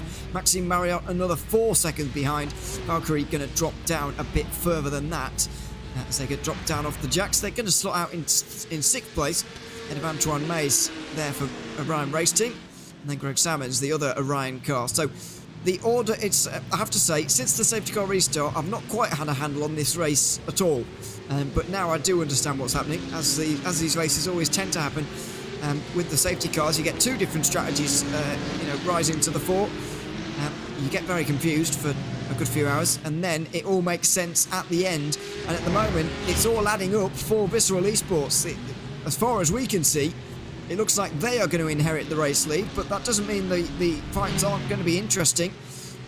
Even if this is ending up going to be a fight for 2nd place by the end of the race, it's going to be a good one between the likes of SimCity Racing and Impulse Racing. Taket Selva off in the Seibelt Esports Porsche, and again does well to avoid that wall at turn 9. But that has been hell corner, really, hasn't it, in this race? Just so many people getting it wrong there. Matthew Molnar's had a couple of incidents in this race too. And, well, if turn 9 is hell corner, then turn 4 is its younger sibling, isn't it? Because that was another place where we've seen that exact incident happen so many times. Wheel on the grass under braking, and Molnar goes around. Christian Arndt, meanwhile, well, guess where this is? Into turn 9, clips the curb, wheel on the grass, and the Deutsche Payment car makes the barriers. Yes, just gently into the barriers, but they build them strong in Woking, and he should be able to continue on his way. But yeah, this very strategic race in the Cup class continues, and that has really been the story very often this season with the Cup class. See, I learnt my lesson, Ewan, at Imola, because I was in your position at Imola, where I just could not follow what was going on in the Cup class, not helped by the fact we had 2 safety cars in pretty quick succession there, and so we actually ended up with 3 different variations of strategy, and I had no idea who was going to come out on top until the last few laps, really. So I've made a conscious effort this time to try and follow it.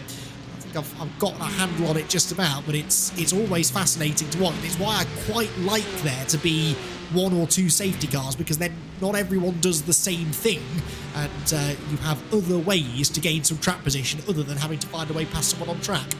Well, the safety car could have very easily come at a point where it would just have been very obvious for everybody in a particular class to come in, and given these 3 classes do run to the same amount on fuel, then that could be likely to happen. So, that would not open up strategy options, and it would just leave us with 10 minutes or so of going behind the safety car for not too much benefit. It just close everything up again, of course, but it might be a little bit frustrating. So yeah, it can easily work out in a different way as well, as that was a big slide for the 285. The Full Send Racing car somehow is still only 3rd in this race. They're closer to Brabham. Impulse Racing are now ahead of them, so they did take their penalty, but I'm not convinced they were there for 30 seconds. This doesn't look like a car in the order right now that lost 30 seconds at the last pit stop to me. No, I agree with you, but then they will have one more pit stop, I think, won't they? Yeah. So are they planning on serving it then? Because you've got, 90 minutes to serve it? So perhaps they're thinking of serving it a bit later on when things spread out a little bit. But no, I agree with you. I don't think they have yet done that. But again, I kind of like that, okay, the penalties are harsh in this championship, and rightly so. Oh, that's contact, and around will go the Full Send car into the Deutsche Payment Porsche. There was another Cup class car that really triggered all of that, and Full Send Racing got away with that lightly, but the Deutsche Payment car is heavily in the barriers. The car that triggered it all was in the wall as well, and that all happened just because of a bit too much congestion through Thunder Valley, and no one willing to listen. Oh, it was Impulse, was it? Oh, it was the race leader slowing down. I think Zavadil didn't quite predict of the slowing in front, and the Impulse racing car gets straight into the back of Zavadil. So full send gets straight into Nicholas Schaefer as well, who smacks the wall, although it wasn't that bad. But it was certainly bad for Dalton Zavadil, who was up there for SimCity Racing. Remarkably, he's not come into the pit lane. Well, I can't believe that, but he's not come in. And that's a shame. To see him lose his race lead in that way is a shame, but I'm not entirely sure what Impulse Racing could have done, really. No, it all happened very quickly, didn't it? But Impulse Racing, race leaders. Oh, and that's the 71 off now. Wow. So it is all kicking off here. Now, that is a car that, as we said, was on this alternate strategy. Dalton Zavadil still trying to rejoin and does now manage to do so, but a lot of time lost. But yeah, Impulse Racing then also involved in all of that, and that battle for the race lead that was building nicely has unfortunately been put well and truly on hold. Dalton carries on, interestingly, doesn't make his way to the pit lane. They make these virtual Porsches very, very strong indeed. Absolute madness. Here's the view from Zavadil. So Dutch Payment tried to go down the inside of one of the TCRs there in towards or through Thunder Valley. That was the geodesic TCR, I think. Dutch Payment have to hit the brakes. Zavadil has to as well, because he's seen it, but Impulse Racing haven't, and so they get straight into the back of Zavadil, who's straight into the wall and somehow carrying on from all of that. Yeah, that's a real shame, really, and a bit unfortunate, really, rather than actually putting any blame on anyone. It's just a little bit unfortunate. Yeah, you could very easily make an argument there to say that that was Impulse's fault, but I would disagree with you strongly if you did, because, and like you said, Mario just couldn't see what was going on there. We had that camera that we were riding on board with was situated on the roof of the number 15 car. You can see an awful lot more, that extra couple of feet in the air, than you can from within the car itself, and he would have had no idea that they were all slowing down in front, and really was just left with nowhere to go. So that is, for me, the definition of a racing incident, especially in multi-class racing.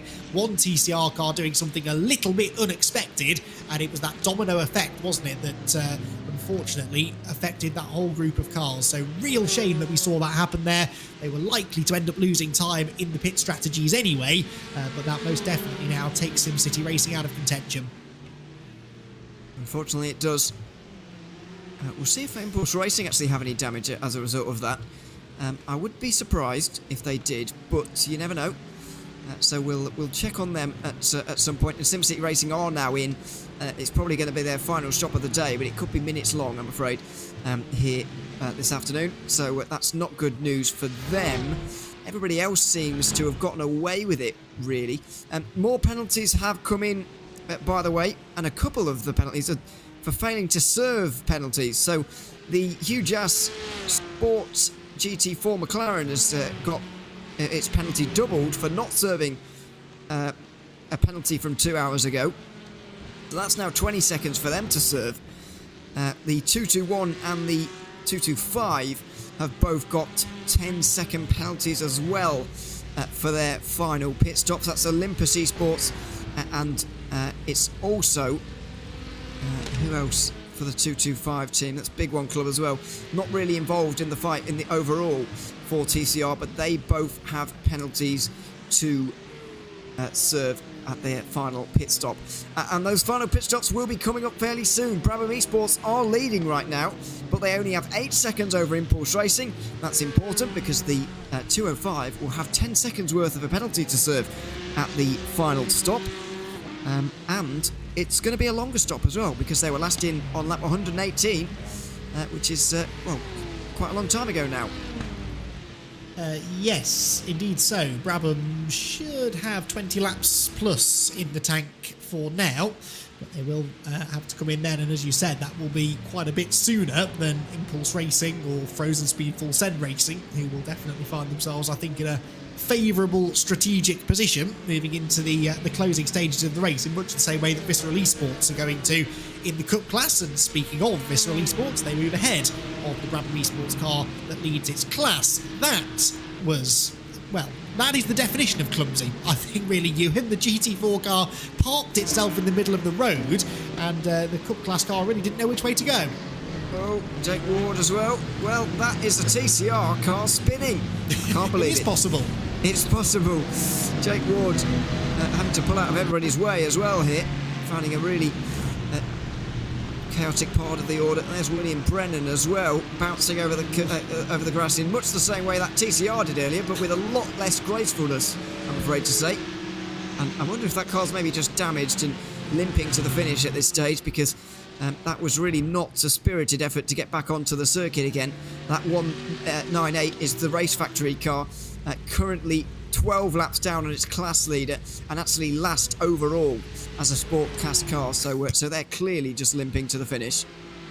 Right then, how do you fancy another battle for the race lead? Because Impulse Racing, I suspect, are a little bit wounded after that contact they had with SimCity Racing a while ago. There's nothing obvious sort of visibly on the front of the car, but it was a pretty big headbutt that they gave the 71 car, so I would be surprised if the aerodynamics of the front of that car are exactly how they should be, and certainly the lap times would suggest that Mario Velgert is struggling a little bit, because Ollie Peacock has been closing in on him very, very quickly, and the ATRS Esports car is now within a second. Ollie hasn't got the strongest internet connection, it would seem, but he's got a strong chance here of challenging for the race lead. Both of these cars about 10 laps away from making their final pit stop of the race, as we now inch closer and closer to making it to being in the window to make it to the end. And I wonder whether maybe if Impulse are carrying damage, Ewan, might we see them come into the pits as soon as we get into that window, because they don't want to be losing time out on track with a wounded car. Yeah, certainly. It doesn't look particularly damaged, I have to say. There may be some optionals there, but in terms of visually, it doesn't look bad at all, which is good news, because it kind of been an insignificant hit to send the SimCity Racing car off in the manner that it did. So yeah, we're certainly going to see a battle here. ATRS Esports closing in. The two of them pitted one lap apart on that last stop. Impulse came in early because of some damage that they had earlier on. ATRS Esports pitted as in a normal way for them after a long stint.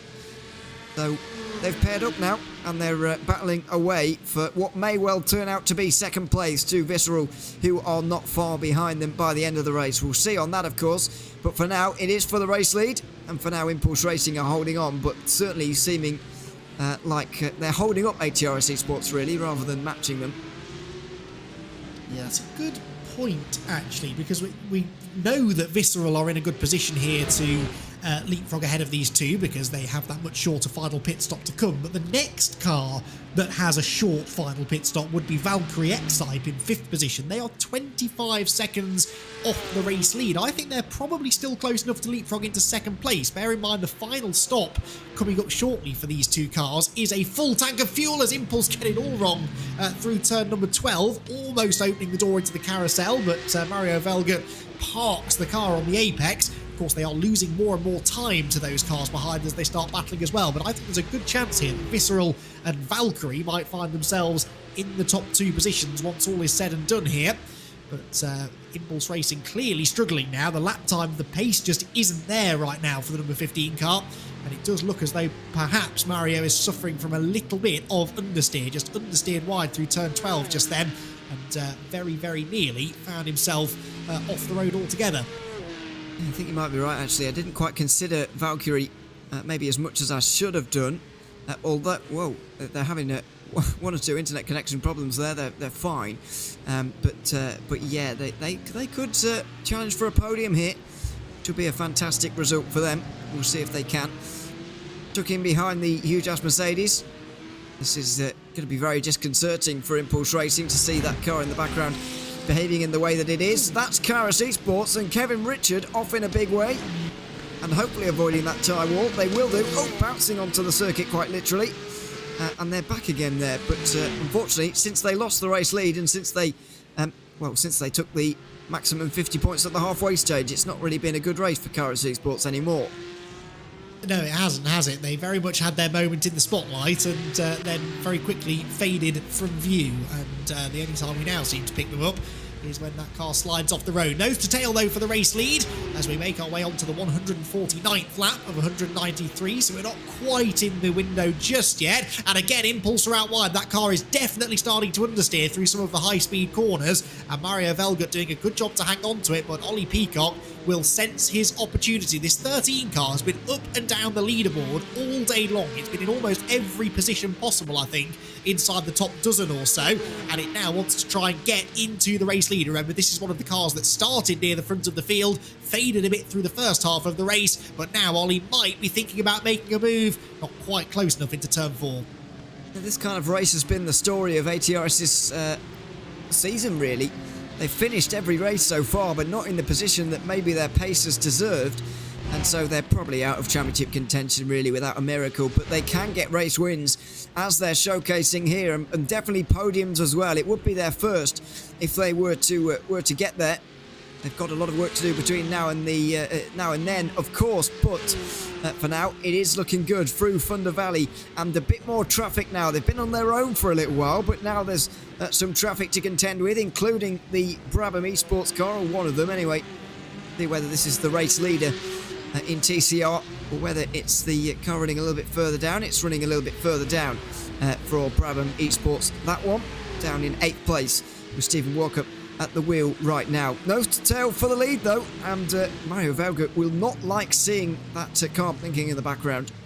No, he won't. He won't like seeing this traffic either, because if he's already suffering from a handling imbalance, which I think he is, any dirty air or cars getting in his way, forcing him offline, is only going to make his life that little bit harder. Comes off the keyhole reasonably well though, makes his way through the flat-out kink here at turn 3, and into the braking zone at China Beach at turn 4. Once again, knowing that Ollie Peacock is not quite close enough to have a go, so as much as Mario is struggling, Ollie not really yet able to capitalise on it, and that is a sign that Mario Velgut, whilst he's making a couple of little mistakes, is actually handling the situation pretty well. Turns his way now through the tight right-hander at turn 6, knowing that he shouldn't be under too much pressure through the next handful of corners. These two, though, lapping in the low 1 minute 24s. They're dropping half a second or so to Visceral Esports and Maniti Racing, who are the next two behind them. So it does look as though they're really hemorrhaging time, and this further takes them out of the fight to get into the top 2 by the end of the race, and perhaps even out of podium contention. We'll have to wait and see where they do pop out after this final stop, which I reckon is about 7 or 8 laps away. Certainly is. And well, last time they came in was lap 217 for ATRS, and 216 wow, 116, sorry, and 117 I mean. So yeah, about 5 laps time is going to be the time, but there's no real pressure here. 42 laps at the line, and there's no real fuel concerns, I wouldn't say, for any of these cars anymore. That stayed out under that safety car, of course. So yeah, we'll see where they get to and see when they come into pit lane. Bit more traffic to contend with here, including Olympus Esports. Christian Arp, the final driver on the lead lap, in 13th position right now. Down the inside for Velgut of one of the sport cars. I think that's Sapphire. They just make their way down the inside of, and Ollie Peacock will do the same as well. He'll get through, but it's still pretty impressive to have 13 cars on the lead lap this deep into a race at this short of a circuit. Yeah, short circuit, and we've been green flag racing now for nearly 100 laps. The last safety car came out on lap 54. We're now on lap 151, so we have done about 90 laps, I think, since we went racing again, as there's a big squeeze. Mario Velgut was slightly delayed there by the other Cup car getting a lap down and getting out of the way. And that almost opened the door for Peacock to slip up the inside. This is really made so much harder by the fact that Ollie is blinking in and out of existence, because particularly into those braking zones when Ollie is so close to Mario never quite knows whether he should turn into the corner or not, because what if Ollie has decided to go for the dive bomb all of a sudden and then suddenly re-emerges in the door of the number 15 car. So very disconcerting indeed, but Mario, all things considered, driving well to drive around the distractions and the potential bit of handling issues that he's having. Just drifts a bit wide again through the keyhole, but look who is closing in. Visceral Esports' Vince Peters is closing all the time on these two, and he's now only 3 seconds off the race lead. Oh, benefiting from the slipstream is Ollie Peacock, looking down the inside, not making it on this occasion. Through into China Beach they go. It is very disconcerting indeed. in the rearview mirror for Impulse Racing. 41 laps to go at the line. How much further can these guys go on this tank of fuel? Impulse only managed a few laps on their last stint because it was a short one, but ATRS can certainly only manage 37. 37 laps is coming up in a couple of laps' time for these guys on this stint, so let's see what happens as through Thunder Valley. Peacock seems to be very strong indeed, but there's not really any chance for a move here in towards the carousel because that's the carousel. It's not ideal for making moves. They'll go over the line and they'll have to negotiate this traffic that's just in front of them. Yeah, could this be Peacock's chance then maybe to launch an attack? Through they go towards turn number 1. The TCR car staying well out of the way, but there's no grip on that outside line, and so the slower cars perhaps won't be quite as willing to do that as they move deeper into this lap. Peacock again swinging to the inside just as much to try and distract Mario Velgut as anything else. Takes a much wider line into the keyhole, trying to square up that exit, get the run down the back straight, and perhaps have an attack into turn 4. Now this could get interesting. GT4 car lapping TCR car and the two leaders coming through on the inside line. Does this present an opportunity for the ATRS esports car? The answer is no. Ollie is already, over the last few laps, sort of proven that he's not one for making a wild lunge under braking. He clearly doesn't feel that he's got the braking capability to simply lunge up the inside of the Impulse Racing car, and so he is content to just sit behind into those braking zones, but I suspect that might be really his only opportunity, unless there is a mistake to come from Mario Velgut. I don't see Ollie finding a way through easily here. Yeah, mistakes aren't too easy to come by for Velgut here. He's, well, not making them, quite simply. Through the carousel they go. 40 laps to go at the line, and they'll stay out for a little bit longer. As expected. I would expect them to go a few laps longer here, but maximum they can do is probably 4 more. Let's see how many of them they decide to do. I do wonder, though, whether Peacock has just decided that, you know, I don't need to make this move right now. I'll wait until after the pit stops, see what our pit stop times are, see where we end up after the pit stops, and then when we come back out there again, we'll really fight it out on the run to the flag, because it is only going to lose them time going side by side right now. It is, yes, and maybe he feels that he wouldn't actually be that much faster than Mario even if he got through, because that's the balance that you're trying to figure out in your head, isn't it? You know, if you're stuck behind someone like this, how much time am I losing behind them, and how much time will I lose if I really start trying to find a way past them? And if the second of those numbers is bigger than the first, then it's not worth doing. You might as well just sit there and wait for the pit stop, which we know is coming in the next handful of laps. In fact, they could pit any time now and still make it to the end of the race. And I'm almost surprised that ATRS haven't considered that strategy, because if they do feel they're losing time behind the 15 car here, perhaps pitting a little bit earlier might be the way to go. I also suspect the other car that they've got one eye on is the number 44 Orion Racing Team car, and indeed 62, because they both are on that slightly shorter final pit stop strategy. Never mind, in they both come. They were clearly listening to me, as our leading two both choose to pit. Here we go, 38 laps that time. Sorry, another 37 from Ollie Peacock there, and only 36 for Impulse, but that's all they need here at this stage. Oh no, my maths is wrong, isn't it? But anyway, it doesn't really matter. They're in, and they should be able to make it to the end. It's going to be pretty much a full tank, though, and this is where, in case you're confused at home or just joining us, this is where Visceral are going to gain so much, because they've got 25 laps pretty much until they'll be pitting, and just think how much less fuel they'll need at that stage in the race than these two need right now. Exactly, and the point I was starting to make then is that the Orion Race Team number 44 and the Hydra Race Geodesic Racing number 62, they're on the same strategy as Visceral Esports, and they were about 42, 43, 44 seconds behind these two. Well, look, they've been in the pit lane now for over a minute, so they are going to likely drop behind those two as well, and they will have to try and find a way through. So that's the other thing that they were watching for, I think, although we are expecting, of course, another pit stop for those two cars, but they don't want to get stuck behind them for the next 20 laps, because that would cost them even more time compared to some of those like Valkyrie, for example, further up the road. So Ollie Peacock drops off the jacks, some way behind the other car, maybe Impulse car. And so it looks as though Impulse are going to gain a little bit out of that. Mario Velgut, perhaps unsurprisingly, stays in the car, jumps up the inside of his TCR teammate, and almost immediately throws it off. In fact, he does throw it off. Cold tyres, couldn't get the car stopped, and just like that, Ollie Peacock has the position handed to him on a plate. Well, that is quite remarkable, and a big mistake, a glaring error from Impulse Racing's Mario Velgut there, unfortunately. Back towards his teammate he goes again. He's going to get stuck behind his teammate as well. A combination of cold tyres and having got off at the previous corner as well. Don't think he wanted to throw it into turn 4 at all. And so Ollie Peacock is through, and I think that's exactly why Peacock was waiting so much previously, is because he knew that a mistake like that could well just come to help him. Yeah, that worked out perfectly for ATRS because, as you said, the two Impulse cars now running nose to tail, but really not losing that much time. Through the middle sector there, the TCR car on its hot tyres is almost as quick as the Cup cars on their cold tyres, so really didn't cost Mario Velgut that much time, a second or so, but not a huge amount really. I mean, ET Racing are in as well, Maxime Mariotte making what will be his final pit stop of the day, and this now means that Visceral Esports' Vince Peters leads the way by 21.5 seconds over Valkyrie X-Hype's Joe Vegard Godestad, and then another, 11 and a bit seconds back to Orion Race Team, they're on a sort of, Orion are on a completely different strategy, aren't they? I think they took their short stop a little bit out of sync with everyone else. They've got about 7 laps before they have to pit, whereas it's a good 20 laps until the rest of them come in to make their final pit stop.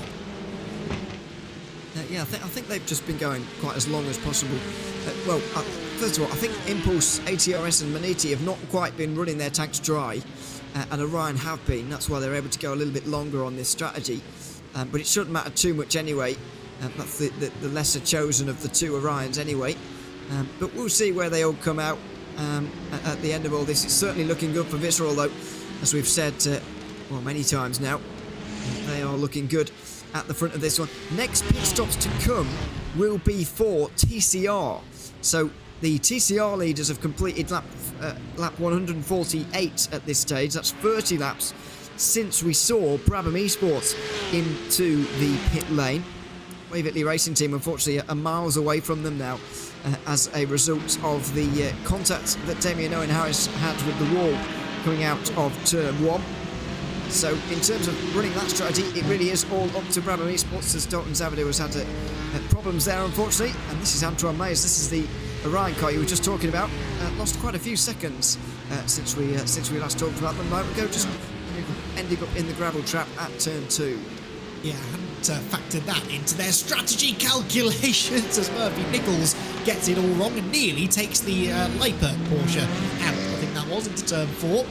Car's had enough drama in this race, quite frankly. Maxime Mariotte, meanwhile, I also just mentioned him, and he slips up the inside into the keyhole and also slips straight back on. Now, Maniti, I think the reason I mentioned them is that they just pitted as well, so that's another car on cold tyres, only this one slides around and we've got yellow flags out on track. Is this a safety car, Ewan? I think it might be, and this might be why. It is a safety car. Patrick Hingston around. That's with the fiercely forward sport car involved there with Alvar Gomez. Raymond Shepers gets through turn 9 the unconventional way. Oh, and there it all started. Sorry, I didn't catch that first bit. Shepers pulled back onto the road straight in front of an ATRS car, and Alvar Gomez had nowhere to go. He was second in sport, but this now changes this race entirely. There's 35 laps to go. Who's still on the lead lap here? Who's still on the lead lap? Maniti aren't on the lead lap, so they're not going to benefit. But ATRS Esports and Impulse Racing can make it to the end of the race. Orion Race Team can make it to the end as well, because the 44 was in pit lane as the safety car came out. They're still on the lead lap, but those are the only 3 cars that will stay out here. Everybody else will be in, and suddenly Visceral have gone from almost nailed-on winners to having to work their way through the pack. Unbelievable how quickly these things can turn around. Almost exactly 100 laps after the last safety car, we have another, and it turns the race on its head.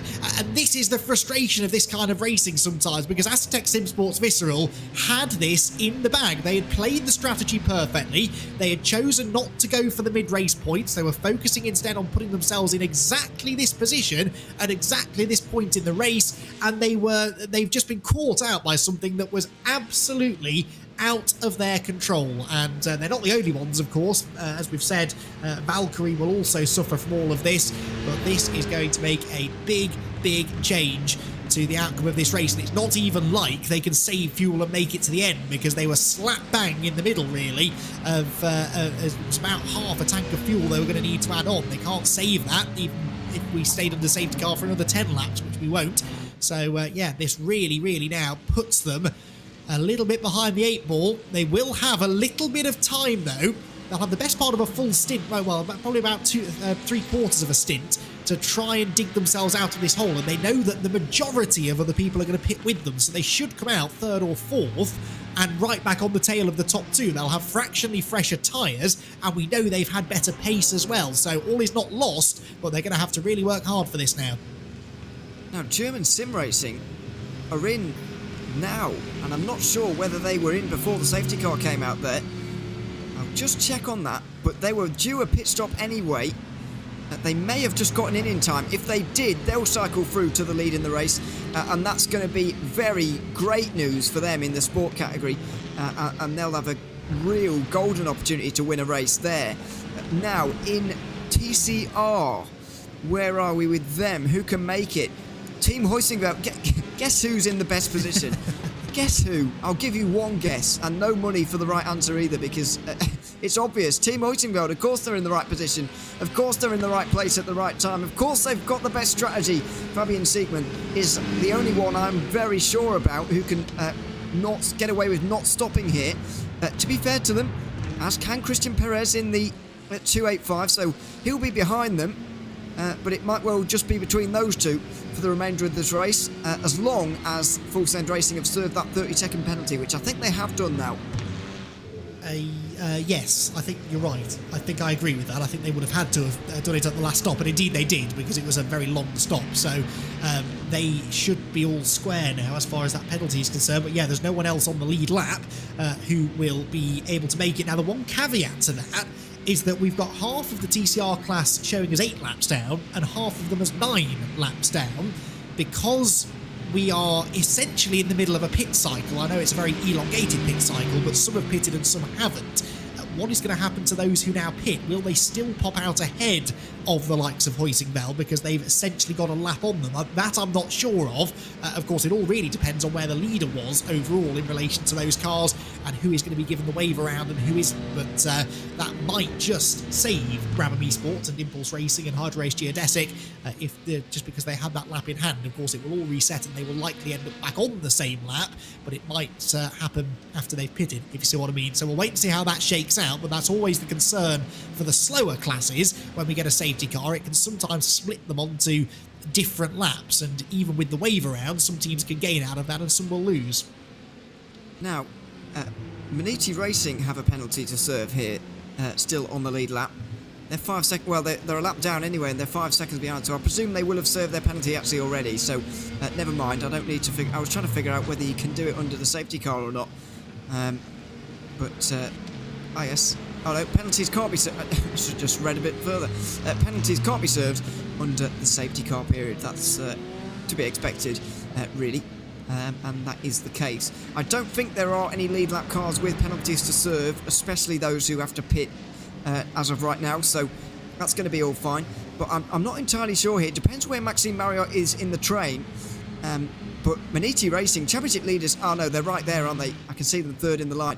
As long as Visceral don't, for some bizarre reason, stay out here under this caution, then Maxime Marriott should get the wave around, but he'll be at the back of the Cook car train, which is, well, not great news. They're trapped a lap down at the moment.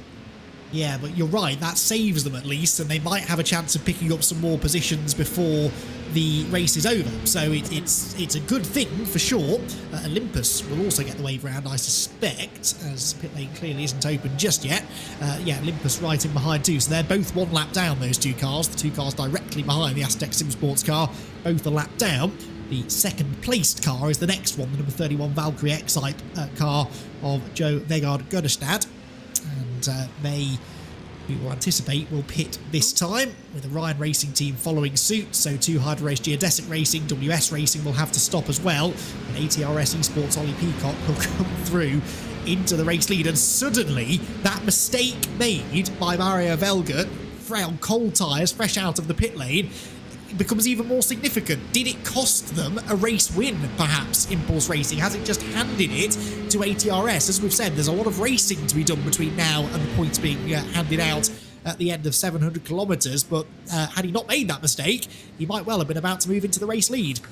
TCR leaders, Brabham Esports just came in. They have a penalty to serve as well, by the way, so I'm not sure what they're going to do about that. And do they have to pit or not? Sorry, that's not what I meant at all. How much can they pit for, or how long can they pit for under a safety car? Because I'm pretty convinced they were running out of fuel there. Same for Wade Whitley Racing Team. They're on the same strategy. I think they were on fumes on the way in there. You know, do we have an emergency service kind of situation here? How long was their stop for? Oh, 20 seconds. That's a fairly lengthy stop. That seems like a normal service to me, and definitely can't pit just yet, because otherwise Vince Peters would have been in. So I'm not entirely sure what race control do about that, really. I will just try and dig that out in the regulation, because there will be something of that nature. I seem to know IMSA, I think, do something similar, don't they, where you're allowed an emergency service, as you said, just to throw a certain number of litres of fuel into the car, because obviously, we're going to replay Robin Monster spinning behind the safety car, was this? I think it was. Impulse Racing are really stealing some of the headlines today, not always for the right reasons, and their TCR Hyundai having a big spin. And unfortunately, the 221 Audi of Olympus Esports losing out as well. Now, presumably, they'll be able to reclaim their position in the train, but that was all a little bit unfortunate. But yeah, clearly it's not the fault of those teams who are about to run out of fuel. It's not their fault the safety car came out at this inopportune time. So no real reason for them to be punished as far as I'm concerned. So I suspect there will be a way around this, and hopefully it won't have too negative an effect on those who are having to come in now for a splash of fuel. Well, pit lane's still not quite open yet. Sure aren't going to be getting worried just yet in terms of them running out of fuel. They're a long way from that. But Ryan Race Team might just start to get worried. This is their 40th lap now. They've done some laps under safety car, and they have been pretty good at going long so far this race, but they'll not want this to go on for too much longer. And because the leader in TCR pitted there, we had to have another lap of wave buys, because that's released some more lap cars. So who's where now? Brabham have come out ahead of Full Send Racing. No, they haven't. They've come out a lot further down than that. Where are Brabham? They're up to third. They're still in third. They certainly pitted there. And I'm not quite sure, because while at the same time, you're right, it's not their fault they were running out of fuel under the safety car. They also can't benefit from the fact they've pitted when everyone else was unable to. So getting that balance right for race control and doing that right as race control is going to be unbelievably difficult now. I suspect, looking at the regulations, there is nothing that I can see about emergency services. What it does say is that the penalty for entering a closed pit lane or exiting a closed pit lane is an end-of-line penalty. So, in other words, you can do it and you can keep going in the race without running out of fuel, and they will give you the smallest penalty possible, really, which is sticking you at the back of the line, which I think is fair enough, because that's kind of where you would have been anyway, I suppose. You had a lucky break in that you're allowed to come in and fuel, but you still aren't allowed to take benefit from that. So I suspect that will be the case. They'll have to start from the back of the line, and that is what I think we will see happen there. Also worth mentioning, and as we get towards the end of the race now, that there are two different versions of this safety car procedure. There is a long safety car procedure and a short safety car procedure. If we were to get another safety car within 15 minutes of this restart, then we would go for a shorter safety car procedure where you don't do all of the wave rounds. But we'll see if that happens. The leaders are in now, though, and as expected, Vince Peters leads the charge down pit lane, and ATRS Esports, Ollie Peacock, will take over the race lead. Certainly will. Impulse Racing will stay out. Orion Race Team have stayed out as well. Greg Salmons has stayed out on the well, of course he has. He's also pitted just before. I just mentioned that as well. Karis Esports will stay out as well. They're going to fall all the way to the front as well. So 4 of them have been able to do it, and they should be able to make it to the end as far as I can see. Although Karis might have been one of those who stayed out under the last, or had to pit, sorry, at some point during the safety car. Out first is Valkyrie, who have been able to go for a shorter pit stop there than Visceral were even able to do because of, well, have Valkyrie exited a closed pit lane though? That's going to be, this is such a mess for race control, isn't it? And has Vince Peters done it as well? Well, we had this before, and I don't recall there being a penalty given out for it because there seemed to. Oh, dear, that was pretty energetic rejoin for one car at the end of the pit lane. We had someone do this earlier on during the previous safety car, and Arjuna mentioned it at the time. I don't remember hearing about a penalty for it, so there may be a bit of confusion as to which line you're supposed to stop at, because there is the pit lane speed limit line and then there is the pit lane exit line, which is marked by the blue cones, and that was where Vince Peters was waiting. Technically, by iRacing rules, he had not left the pit lane because the blue cones denote the end of pit lane. That's the point at which you're allowed to merge back onto the road, but just because that's iRacing rules doesn't mean that's what the IVRA regulations are. But let's hope that Vince Peters did not just cost himself a shot at the race win. As for Valkyrie, though, they must have exited the pit lane because they were 12 seconds ahead of the Aztec Simsports car. So I'm fairly certain that a penalty may be heading their way. And they're right in the, I think they're in the middle of the pack as well, which should not be the case. Absolutely not. So, well, I can't quite see them there. They're all driving past the camera here very closely indeed. Trying to catch a glimpse of them through all of these TCRs. They're mostly behind the waved by cars at this stage. So what will happen now? The pace car will find the overall leader, which is ATRS Esports. So a few people are going to get some. And Joe Vegard Goddardstad's back in again. Did he miss his box at all? Well, he had an 11-second stop, which would suggest he has been in. Not for very long, but he didn't need that much fuel. So, he's in again. And did he just under fuel, maybe? And realise it might be better to do it under the safety car than not at all. So, Valkyrie have gone from it being in almost perfect position there to way back now. Well, so he either underfueled or didn't take tyres, which I suspect might have been the case as well. I don't think he would have had time to take tyres there. Then exited a closed pit lane and realised, oh, we're going to get a penalty for that now. Might as well come in and put tyres on the car and make sure we've got enough fuel because we're going to be sent to the back of the queue anyway. So he now rejoins at the back of the queue. The penalty essentially served, but he's done it in a way that they have found an advantage, if you like, if that's what they did. Because I think with an 11-second stop, they can't have put tyres on that car last time around, whereas this time he was in the pit lane for 30 seconds. That's probably enough to give a splash of fuel and stick 4 fresh boots on the car. So I think that's what they've done. I think they realised they'd messed up by leaving a closed pit lane, and they've now tried to take something good from the situation. It could be the case, but I'm not sure. And by the way, an end-of-line penalty for a cup car is just the end of the cup line. So the class split remains, and you do still. Classes are still split, even though you are sent to the end of the line. It's only the end of the cup line and not the actual whole queue. So it's much less of a penalty in the cup category, much less of a penalty in the cup category. And that's, by the way, what you can do as well with any penalty. If there is a safety car, you can convert any penalty to an end-of-line penalty if you want to. As long as it's within 2 hours, of course, otherwise you're going to get it doubled and whatever. But yeah, you can do that. But as a cup car, that's just the end of the cup line, which does put you some lap cars between yourself and maybe who you want to be with. But it's still way less of a penalty than it is for a sport or TCR car that would actually have to go to the back of the very, very long queue. Yeah, exactly. That's still a net gain, I would argue. So, Ollie Peacock then leader of the race with now just under 30 laps still to go. And he will have Mario Velgut right behind him. Then Orion Race Team are the next car. I don't see any lapped cars between those top three. Kairos are fourth in the line. Is that the yellow car I can see was situated behind Orion Race Team? I think it is. Yes, it is. That is the Kairos number 17.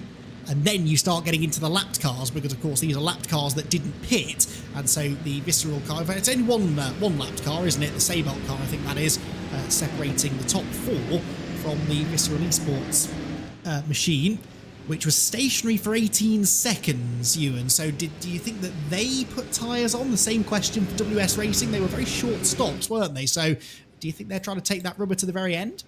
Well, it depends whether it was a short stop or whether it was, whether they just needed less fuel. That could be a factor as well, or maybe both. But not entirely sure, really. I think it could become quite obvious, though, when we get to this restart. I do wonder, though, just how much further through the field are the likes of Maniti Racing going to get here? Are the likes of Visceral going to get? Because right now, Impulse, out of the championship contenders we still have on the lead lap, of course, the 97 is way down. Out of the championship contenders we still have on the lead lap here, Impulse are by far in the best position. And for the other two, it's just about a case of how far can we actually get up the order here over the next few, well, however many laps it's going to be when we get this restart. Yeah, I mean, I think Vince Peters will still be targeting a win, honestly. There's enough time, and he will be confident that he's quicker than, probably, Kevin Richard. He's quicker than Greg Salmons.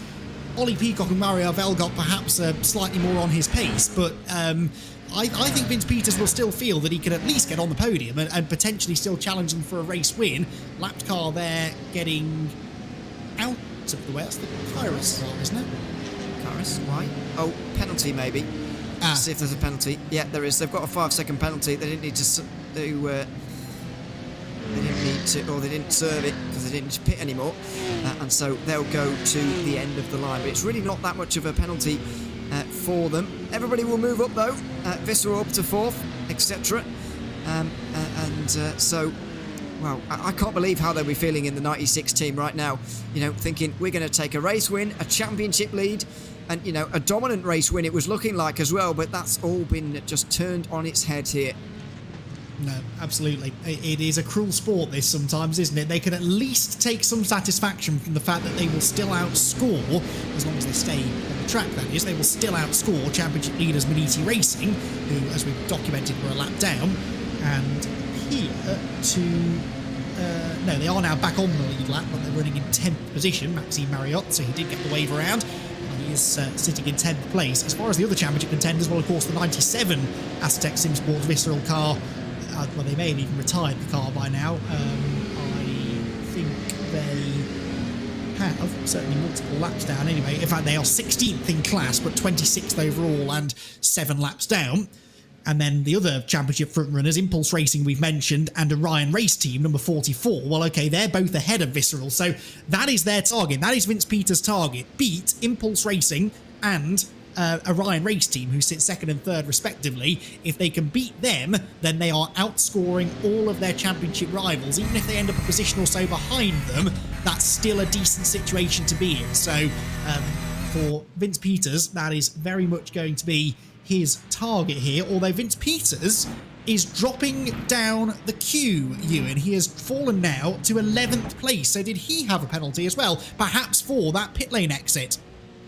Maybe, but nothing's come through yet, and he's not under investigation as far as I can see either. And there's a lot of movement in the safety car queue here, a lot of movement, and I don't know why. There's a lot of penalties going on here. Okay. Oh well, let's see. I'm going to I've refreshed the page, and I still can't see anything for them.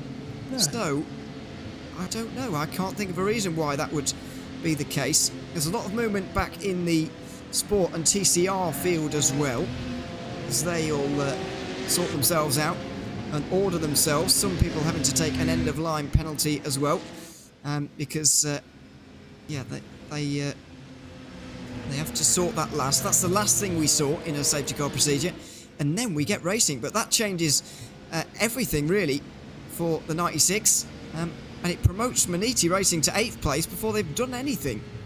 Can I offer you a suggestion about the 96? and this may be completely wrong, but are they anticipating that they may get a penalty for the leaving a closed pit lane?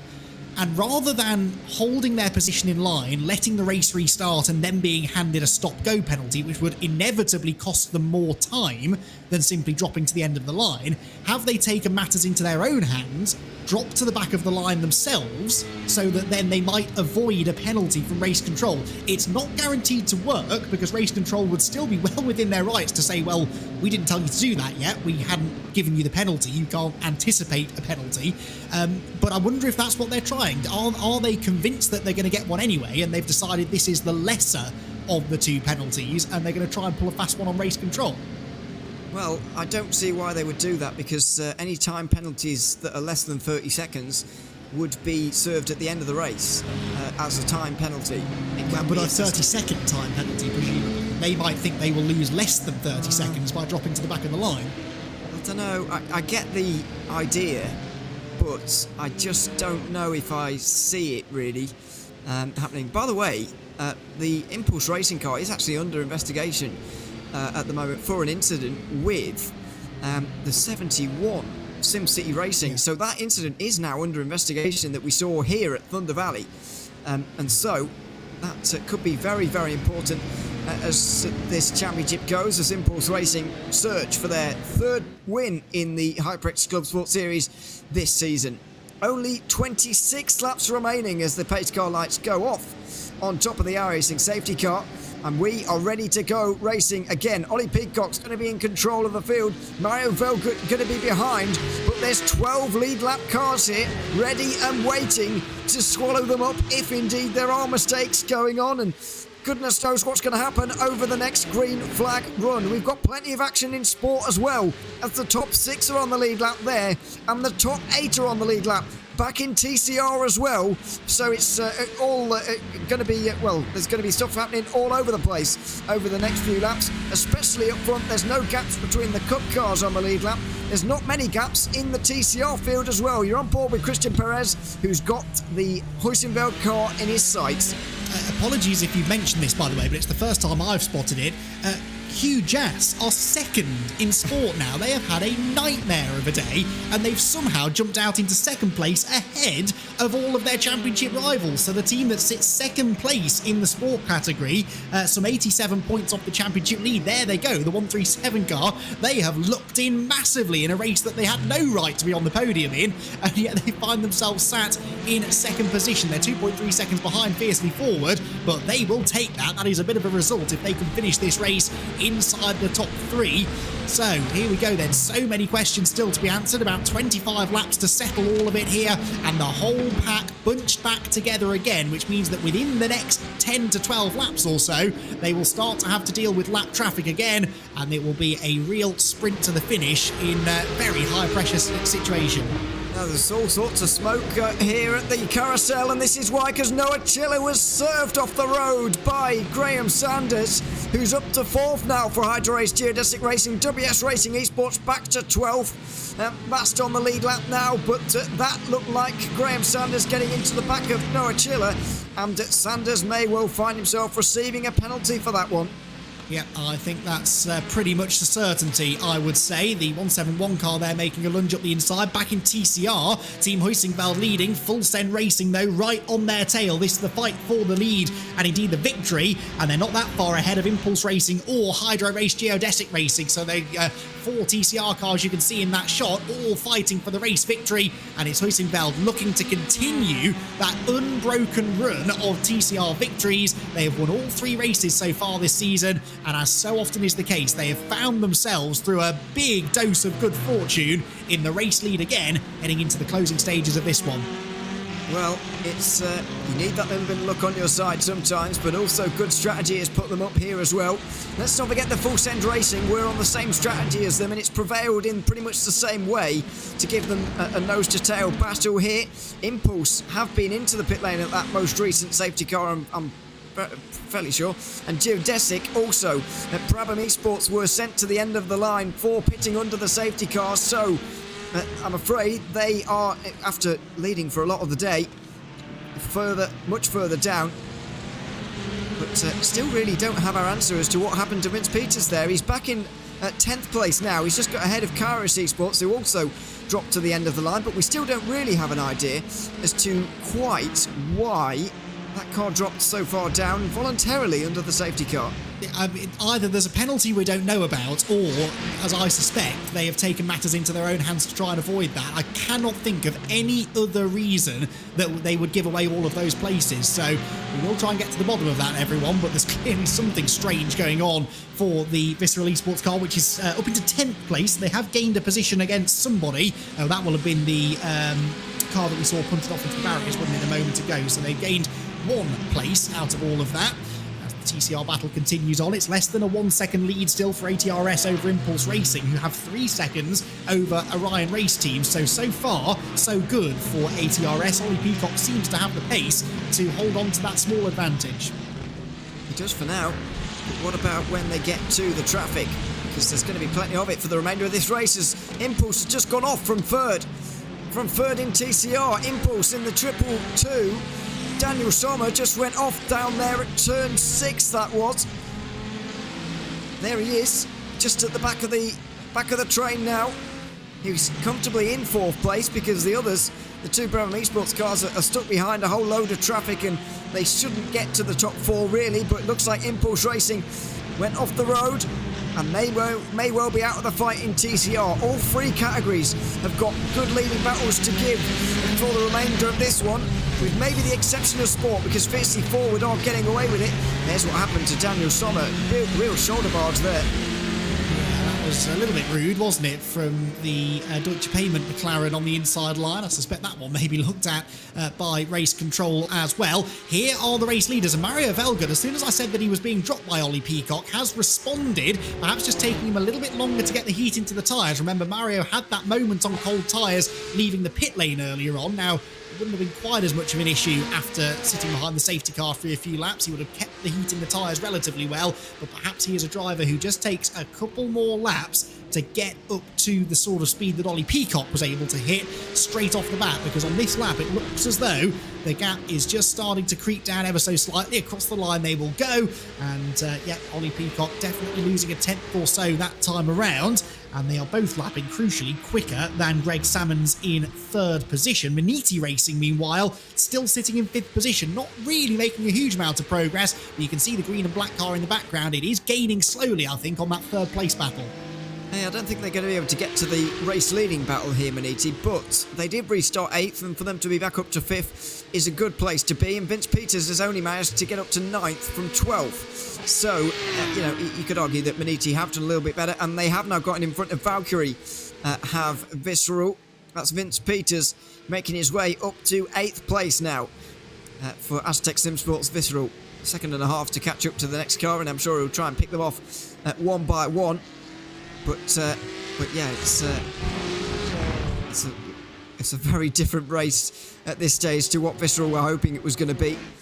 They thought they were on, and we thought certainly they were on for a pretty easy victory, but that's not been the case. This is what's holding everyone else back. Greg Salmons defending for this podium place. Graham Sanders and Maxime Marriott trying to go through. So, up the hill they will go then, 3rd, 4th and 5th together. And not even in the next group, in fact, is the number 96 car. They're further behind than that, but it's definitely Maxime Marriott who has the pace out of these 3. And Graham Sanders keen to get past Greg Salmons here before that Maniti Racing car arrives on his tail. Looks up the inside into turn number 1. This is a difficult place to make a pass, and Maniti could really benefit from this. Those two holding each other up on the apex. Geodesic are still alongside. And which way will Maxime Marriott go? He goes to the inside. He's pushing Salmons. No! And there's contact. Geodesic heavily into the barriers. Back onto the road in front of everybody. Inevitable contact is made. That was, of course, the 97 car. When haven't they been involved in unfortunate contact in this race? But Geodesic and Maniti tangling into the keyhole. Maniti will have some damage, but I fear they will have another penalty incoming, and Geodesic are out of contention completely. Goodness me, that was a huge accident. Maxime Marriott there was forced into a corner by Orion and mainly by Geodesic there, rather smartly as well. Marriott thinks he's clear, by the looks of things. Tries to go around Orion as well. Completely sideswipes Geodesic. They're going to be furious down at the number 62. He couldn't really stop himself from rejoining like that at turn 2, I don't think, Marriott, but he is surely going to find himself with a penalty. Maxime Marriott, it was big contact, and SimCity Racing were hit by the 97 as they all scrambled to avoid. Dalton Zavadil gets going again as the second safety car in a matter of minutes comes out. Danilo Hoffman had to go through here for Light Pit Esports. He negotiates the chaos. We're under safety car for the third time today. Well, that is not a huge surprise, and this will now be a short safety car procedure because it was within 15 minutes of the restart, and that was, well, unfortunately, I don't see any way that Maxime Marriott doesn't get the blame for that. He distinctly moved to the left into the Geodesic car, just trying to fit through that small gap, and I understand why. It's hard racing. He's got a championship to fight for, let's not forget, and suddenly that car was in a position to score pretty healthily out of this race, but that is just another bit of contact that they did not need to be involved with. Runs into the back of Salmons and then sort of jinks left into the braking zone. It's not intentional, of course not, but most definitely it's the green car that moves to the left. You can see it just there, steers into the gap, and the gap isn't there, unfortunately. He wasn't clear of Geodesic, who bounced back into the road, and two of the unluckiest cars in the race so far, the 97 and the 71, both then getting involved in the follow-up accident. So big drama. This will bunch the field back together again, and perhaps, Ewan, play into the hands of Vince Peters, who came through all of that in 7th place. Maniti may have damage, the 97 car may have some damage as well, and it may not be too late here for Vince Peters to get back onto the podium. No, I don't think it is too late for him. It's not really what Impulse and ATRS wanted to see, because they've now been caught up by everybody. It is going to be a short yellow, and because we didn't actually get into any lap traffic there, I don't think, unless anybody unlapped themselves, I don't think we'll even need any, if any, wave buys here at this stage. So we'll just have to get the Cup cars to the front of the field and get going again here after recovering the Geodesic car from the wall at turn 2. So we're down to 11 cars on the lead lap there now. I mean, we know how successful and how quick the Maniti Racing guys are. We know how much experience they have in IVRA racing. They're defending champions in so many series. Unfortunately, not the HyperX ClubSport series. They're trying to add this one to their list, but we're not doubting any of their, driving ability and their value in this series. But I don't think there's any way you can not pin that on them really here into this one. There's the on button. No, I agree with you wholeheartedly, unfortunately. And, I've been in those situations myself. The blood is pumping, your dander's up, and you see a chance. You had the run. We said it when they went into turn 1 side by side, that would benefit the Maniti car, and Maxime saw that opportunity and went for the gap. There was the contact between 97 and the Geodesic car, 97 having already punted the 71 around as they all tried to scatter and take avoiding action, and Thomas Cope had a grandstand view of that, and then to his right sees the number 71 car sliding back into view. Luckily he did a really good job of avoiding that and did not make the situation any worse than it already was. But a bit of a shame as well, really, that lead battle has now been put back on ice again, because I do think that Mario Velgut was starting then to come back at Ollie Peacock. If Ollie is genuinely better on low tyre pressures, which is always the case on a safety car restart, this perhaps plays into his hands a little bit more here. We'll have to wait and see how he handles the restart, whether he can build that small cushion again. We will. 18 laps to go then when we get the green flag again. The pace car lights are already off. Nobody had to move at all, basically, so we'll be back underway very shortly. Yeah, we will indeed. Currently have, by the way, quite a number of cars now out this race. We're up to 8 retirements here in this one. By the way, RaceSpotTV dropped to the back of the train last time because they had a penalty.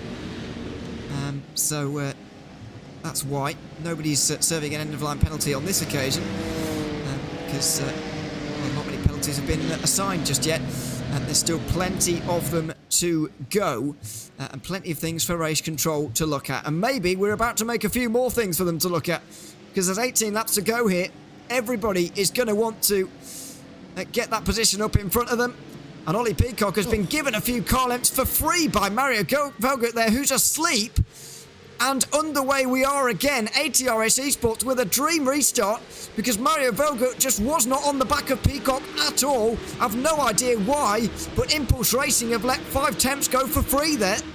Yeah, I mean, you can only assume he didn't know the safety car was coming in, but presumably Race Control were relaying that message to all of the drivers, and really should have been more on his toes there. Now, Maniti Racing, for the time being, have not been given a penalty. They are very much still racing here. There is every chance they won't be given one. What do we know? After all, we're just commentators, not race directors. So for now, they're going to fight for this, and they may still be in a position where they can at least win this one on the road. They're up the inside now into turn 4. That is the Hell Racers car that they're going past, and that is 4th position now for Maxime Marriott. 97 is now trying to find its way around the outside. That car, remember, is multiple laps down, and I think probably is trying to help its teammate, because here comes the 96 of Vince Peters, and that was brilliant driving there from Robin Noberg to get in the way of the other car there, the Olympus car, and open the door beautifully for his teammate.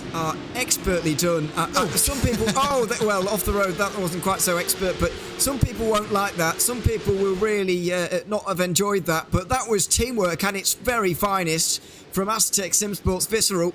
Robin Norberg will win Teammate Award of the Year for that alone, I think, because that was fantastic. He dove down the inside of Olympus Esports. He slowed down just a little bit to let the other car around the outside. Then he pulled out the away immediately, but for his teammates as well.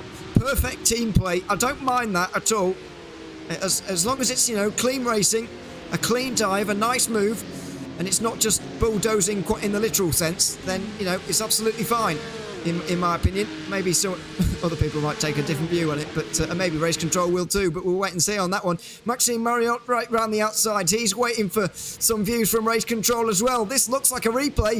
It's in fact a move on Orion this time. Up to 3rd they go. They are on the podium provisionally. Maxime Marriott has got 2 overtakes in 2 laps, and he'll now try and chase the top 2.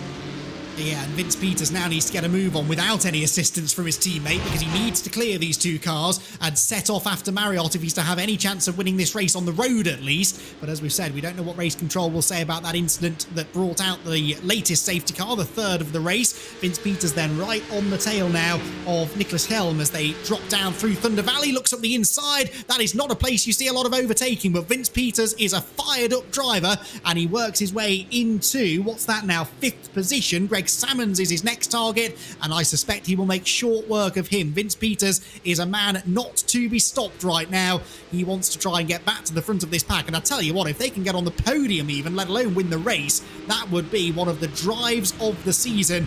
Really, the drive of a potential championship winning team. Well, that's what they're hoping. Outside line into turn 2. And through on Greg Salmons goes Vince Peters. He's going to have the run out of here, and he's going to get the place as well. Fantastic. Up to 4th he goes, and now he's on the, well, he might well be on the back of Maniti very soon.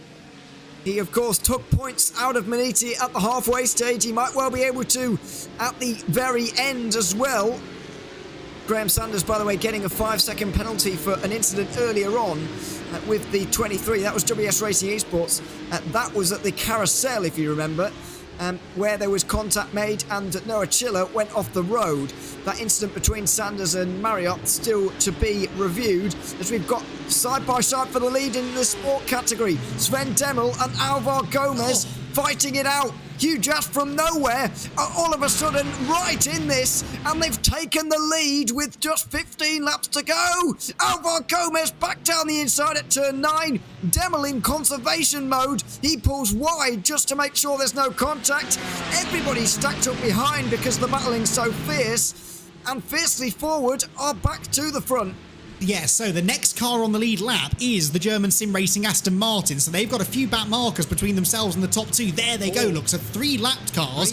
The probably should be trying to get out of the way here, if at all possible, but that is not happening, clearly. Up the inside now goes the Aston Martin, and so Alex Batter bringing with him John Butterfer as well. They are third and fourth, and they would very much like to make this a four-way shootout for the victory, but a temporary class lead change. Bit wide onto the grass there for Alvaro Gomez in the Porsche. He will defend the inside line, and look at the state of the front of that car. It doesn't look much like a Porsche Cayman anymore, does it? And that perhaps explains why Sven Demmel is all over him when he really wasn't before the last safety car. So somewhere in the recent past, that Porsche has had a big hit to the front, and it's now all that Alvaro Gomez can do to hang on. May well have done. That lap car, what's it going to do on the back of Sven Demmel as German Sim Racing defending for that third place? That's Alex Batter now at the wheel there, trying to hold back John Butterfer, and he has done. Oh, very close into turn 5. Chops off the nose, but yeah, it's 3 cars between that leading battle and the one for third as well, with SimCity Racing there as well. Kevin Carlisle is on the back of them in the Mercedes, and then it's Team Huisenfeld that we've got to Impulse Racing in between Marcel Tai and that fight for third, but he is there, and everybody in sport pretty much is absolutely there right now. The TCR battling is a bit less exciting at the moment. I'm sure it will get so as the Cup cars come through on them, but for now, this sport category train is really quite remarkable. It is indeed. I don't think I could handle 3 classes all fighting this intensely for the race victory. I'm pretty certain that Hugo, our producer, couldn't either. It's a difficult job enough trying to keep track of 2 classes that are going down to the wire. At least for now, Team Huisenfeld looking pretty stable out in front of the TCR class.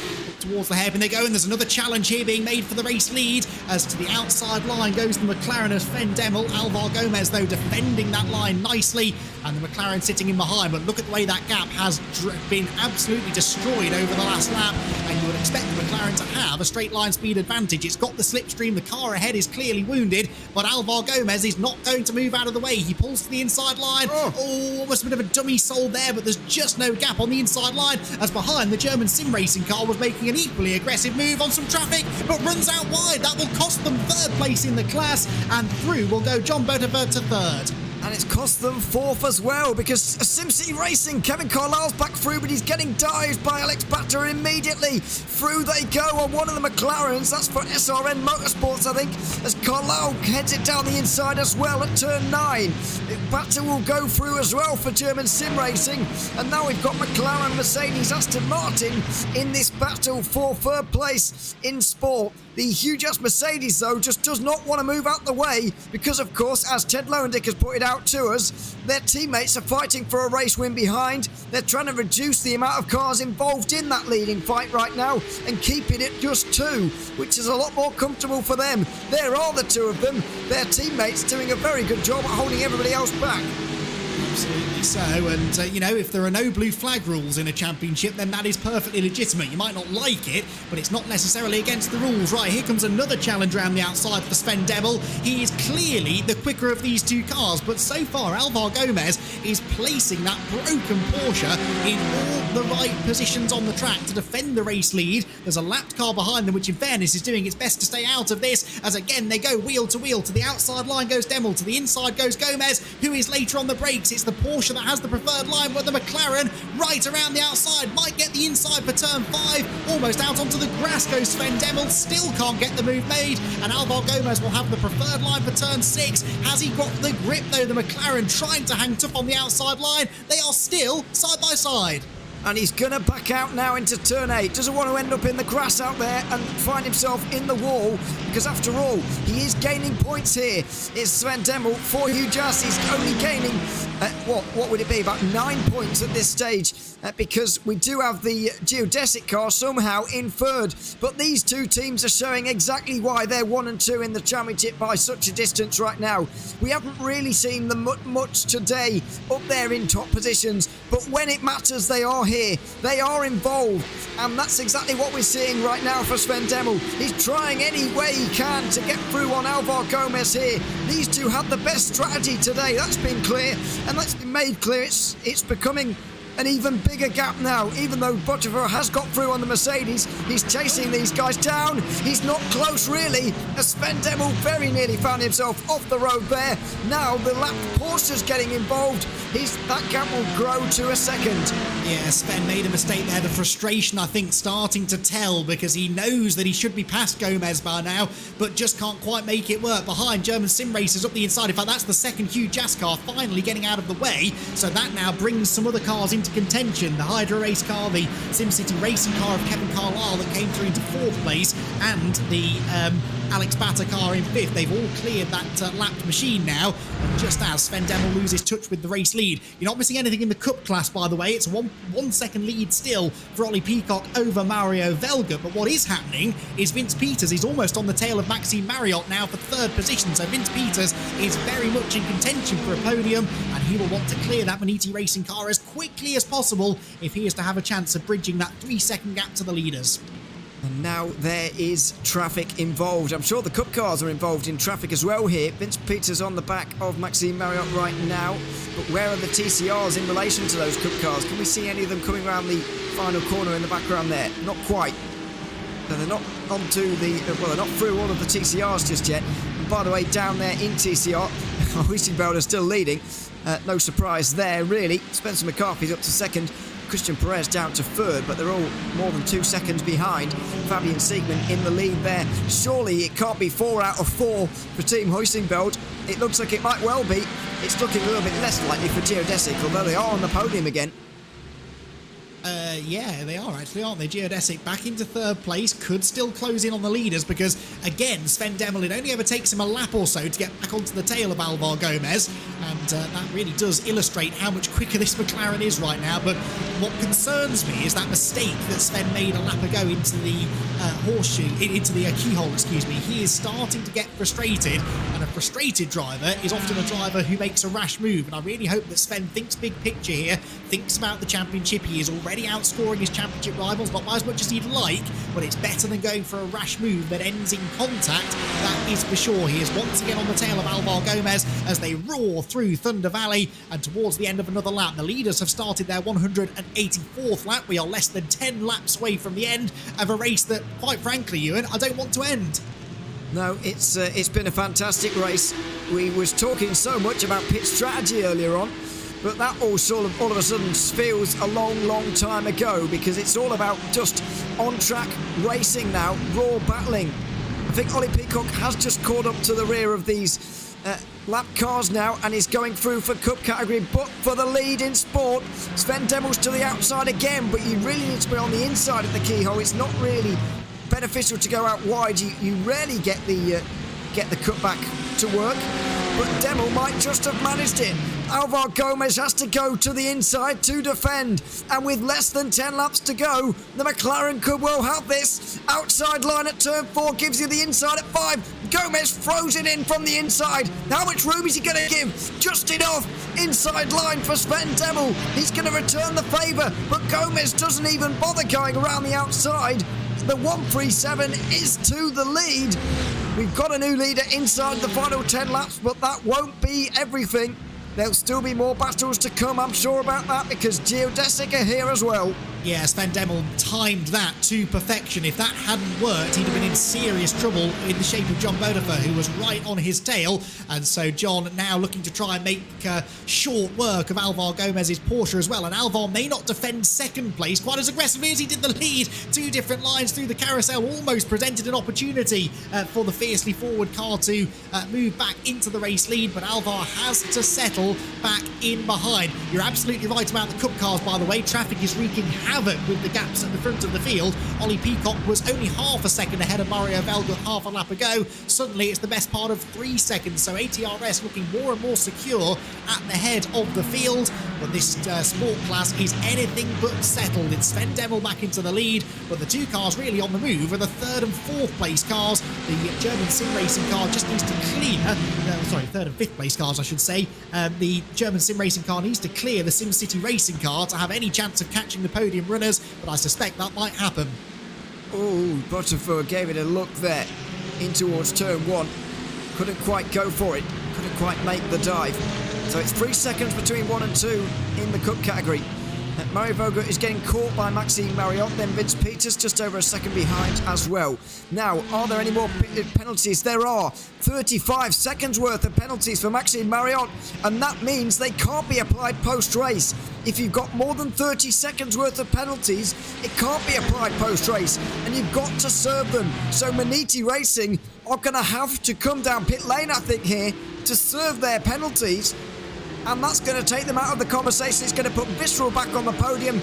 Impulse and Visceral are both going to gain massively on the championship leaders.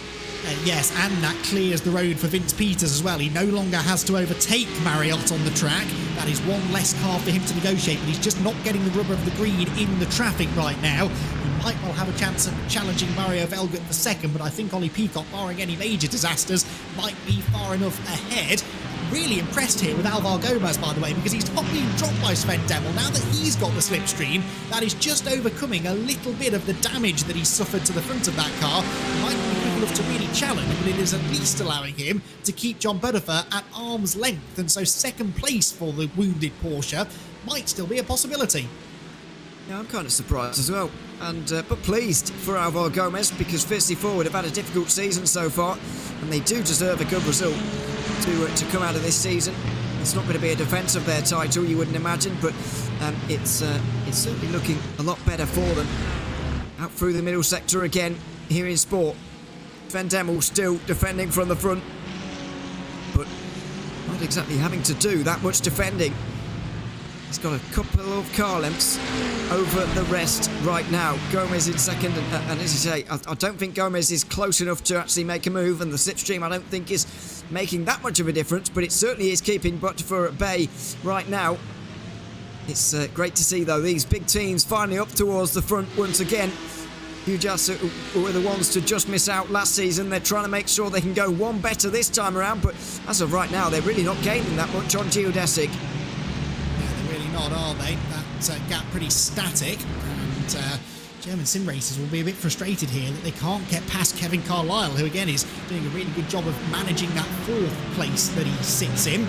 Maxime Marriott not yet coming into the pit lane, by the way, to serve his penalty, which means that we do have a pretty close fight for second on the track within Cup class still, because Impulse Racing have definitely still got Marriott filling their mirrors, and with that, Vince Peters has just gone past Maxime Marriott, because I suspect that Maniti might have just come in to serve the penalty. No, they're still there. It's just been a pass on the track, so Vince Peters has cleared him, and that is Patrick Selva at the final corner. The Seibelt car off the road, and well, let's hope that doesn't result in another safety car period, because that might keep us under yellow till the flag looks as though he's got himself out of the way. But Vince Peters is into third on the road, needs to try and fight his way through the traffic to chase after second.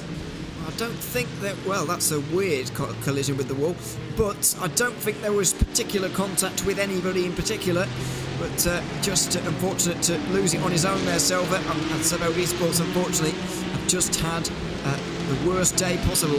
Here's Vince Peters. He's going to go from the outside to the inside, 3 wide briefly, dives it up the inside, and Maxime Marriott there very much staying out of his way. I think very much doesn't want to be involved with anybody anymore after all of that, because they've had so many incidents so far as WS Racing Esports go wide there, and Hell Racers hang on to 9th.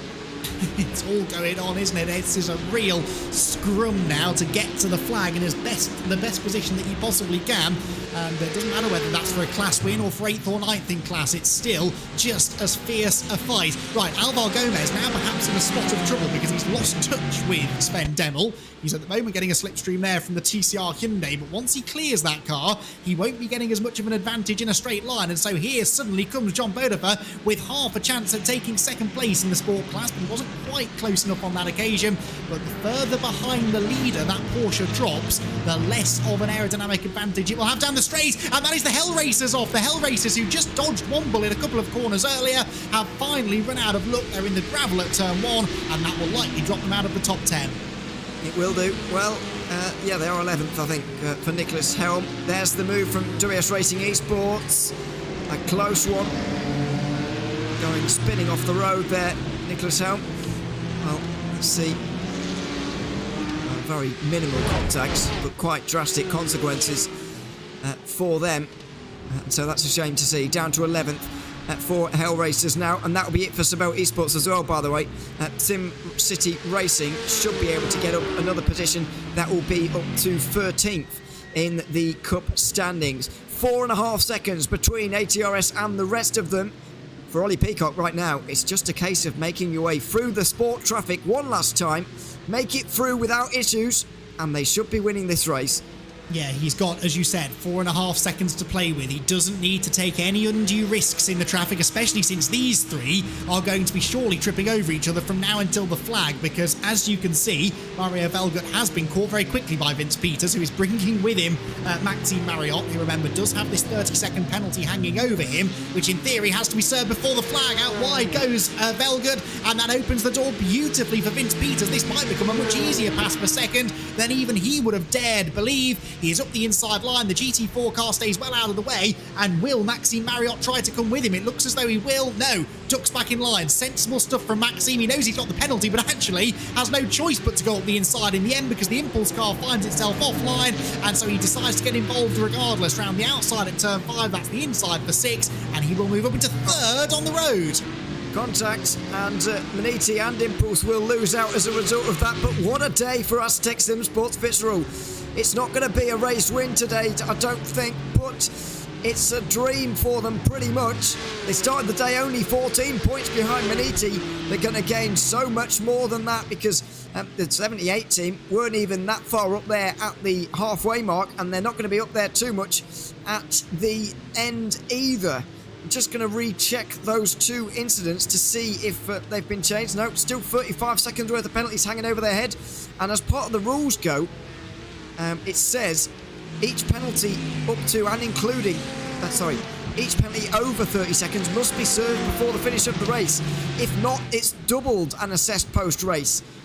So that is a lot of penalty. I guess they've decided that just staying out there anyway might just be the same as serving it in the race. But anyway, Alvaro Gomez down the inside of John Butchford. That's close. 3 laps to go for these guys. I think it depends when they get lapped or not. It's either 3 or 4 to go.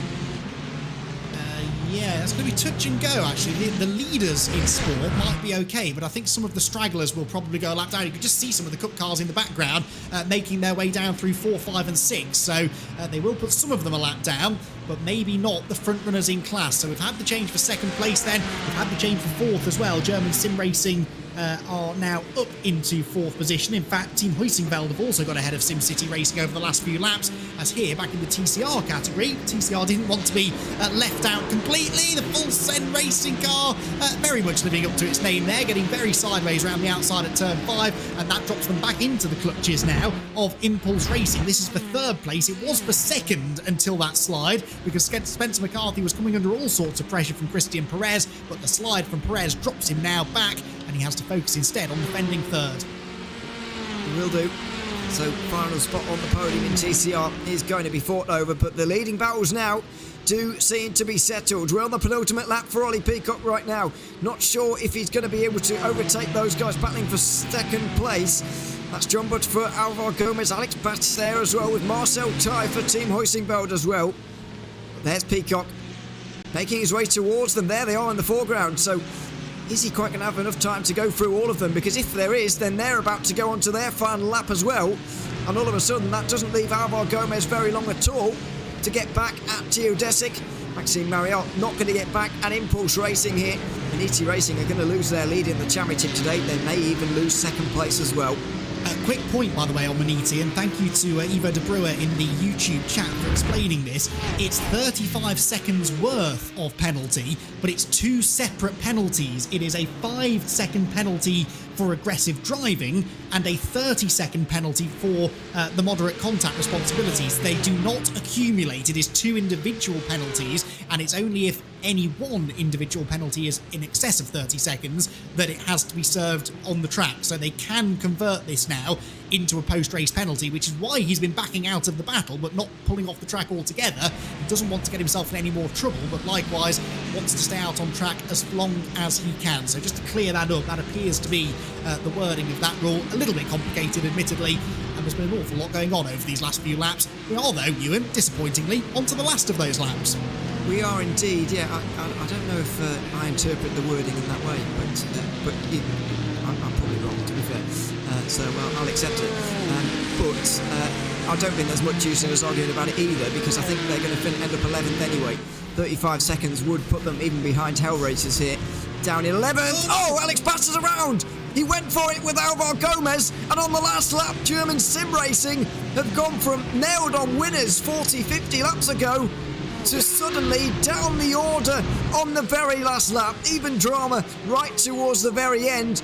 But up front, it's been no drama on this final restart for Ollie Peacock. He was under a lot of pressure through the first restart of the last couple we've had in quick succession in the final hour here.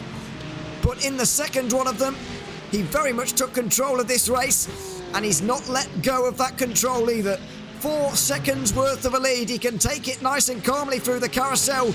And Ollie Peacock for HyperX Esports is going to win at Mid-Ohio. 700 kilometres of racing later, they finally get their win in the HyperX ClubSport series that they've been searching for so dearly.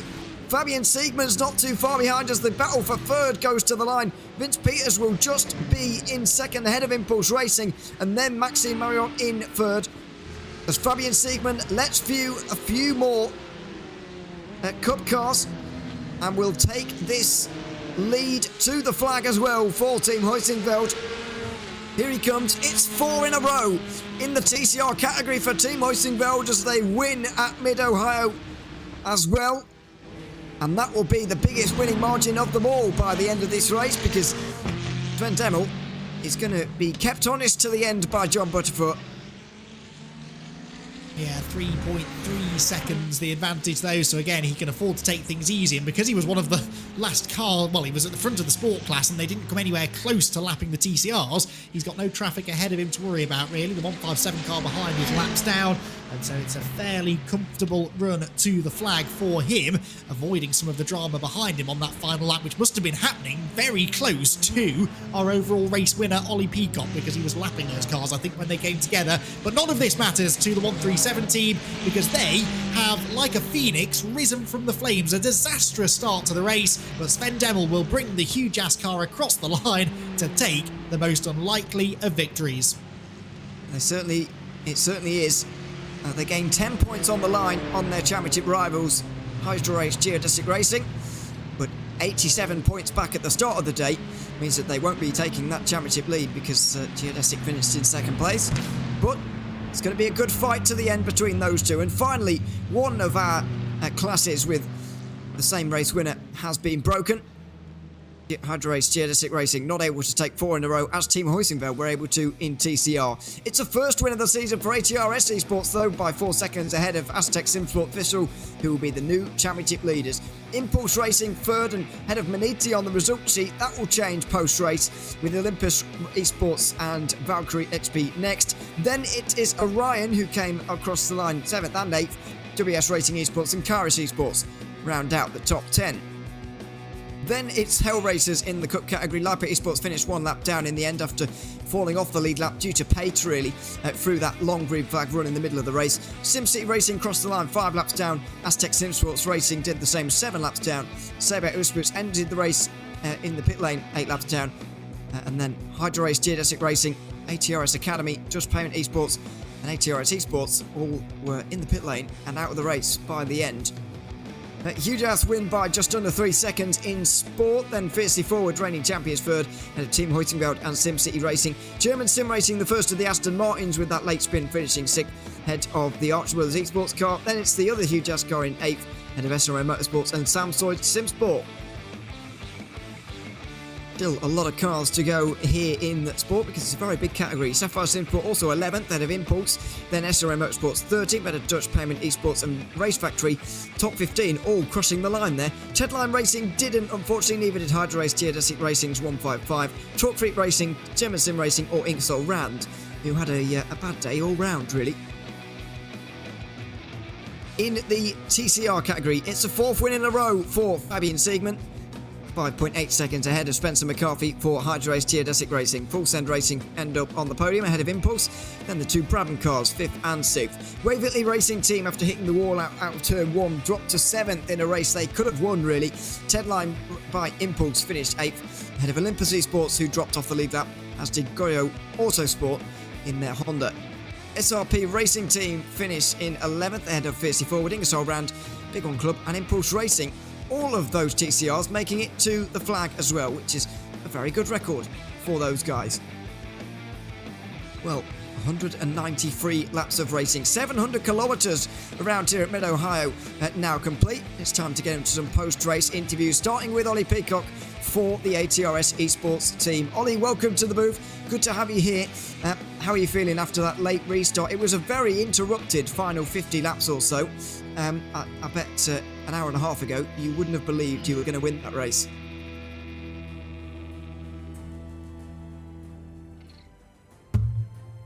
I don't know whether we have Ollie connected to us. I thought he was listening, but apparently not. Maybe haven't. Oh, maybe now. No. Still can't quite hear him for the moment. Although he is, his mic's picking up something, so I don't know what that is. But he is. We can hear something. I wonder if he's joined us and he's not there. Oh, hello. Oh, hello. Yeah. So, Apologies. I was just saying. I bet you weren't expecting to win that race about an hour and a half ago. It was a wild end to that race. How was it from your perspective? Oh, that was a real roller coaster. That race was. It's been a long time coming for this team. We've had some real knocks since this season's began, not just in ClubSport but in other series as well. We had some really good pace, and we knew coming into this weekend that there was something about the car that it felt right. It felt more hooked up than usual. Nick had a small moment about 2/3 through, but we got lucky with another safety car, and I think with the way the car was handling our preparation for this event, I think it's all sort of aligned today, really. Certainly. I mean, how have you found the season as a whole? Because I find that ATRS have very good pace at these races, but you've not really been able to convert any of them in this series just yet. So, have you become, maybe a little bit even demotivated really with this, or are you still positive because of the pace that you have shown, but just not a result to show for it yet? I've never been demotivated. We've got some really fantastic guys in this team. The drivers are more motivated than ever. They know what we can do. We've had a few operational issues. We're a relatively new team. We've got a bunch of experienced guys, but we've never really been able to really gel it all before today. But no, we always knew what was possible. And I just want to say big thanks to everyone that put some time into this car this weekend. So that's Nick, that's Brandon, that's Patrick, that's Daniel, and that's Kyle. Unfortunately, their races didn't quite go as well. But they all contributed to this win today.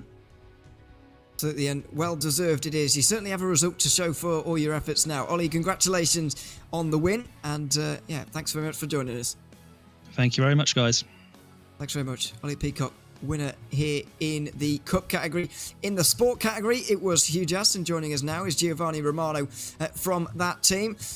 Giovanni, welcome to the booth. It was a very interesting final safety car restart there for the Sport category. And it was certainly one thing for Sven to be driving in that situation, but how was it for you watching? Oh, man. Very, very stressful. We've had so many of these races where we've been in that position and it's gone wrong in the final moments, and I was very stressed. Certainly, I can imagine so. I mean, how are you feeling about the championship now? You did gain a few points on the line there for Geodesic, although they did finish second. You've finally broken their winning streak, at least. How are you feeling about the next round at Barber and the final one at Suzuka? The points, well, perfect for the points. Got the win, and I think we got some decent halfway points too, so we should crawl it back in a little bit. As for the rest of the schedule, I quite like Barber, so I'm looking forward to that. And Suzuka's a great track too, so those will be good races, I'm sure. They certainly will be, and I know that you'll be right up there again. Giovanni, thanks very much for joining us, and we'll see you next time at Barber. Congrats on the win. Thanks, guys. Thanks very much. Giovanni Romano there for Hugh Jas, winners and breaking the Geodesic win streak. keeping their own win streak going is Team Huizinveld. It's 4 in a row now for them in TCR, and Fabian Siegmann now joins us. Fabian, welcome to the booth. You always seem to be up there at the right moment, and this race was no different. Did you expect to be able to play the safety cars so well, though? Because a lot of teams that were, leading before the safety cars happened, the last 2 safety cars happened, really fell away towards the end of that one. But you managed to stay up there. Just how did you manage that?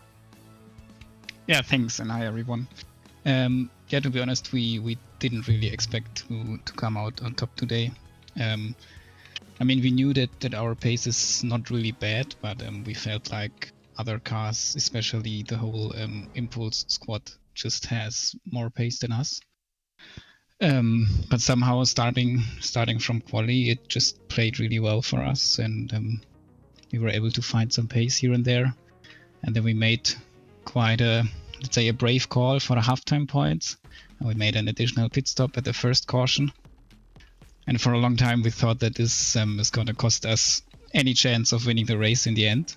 But then other teams had some struggles and penalties, and then also the 2 other cautions just brought us back into the game, yeah. Absolutely, and it's 4 in a row now for Team Huizinveld. How do you think your chances are of getting a perfect season and winning all 6? I know it's a long way in the future to think about, but just what are the aims for the final couple of rounds of the season now?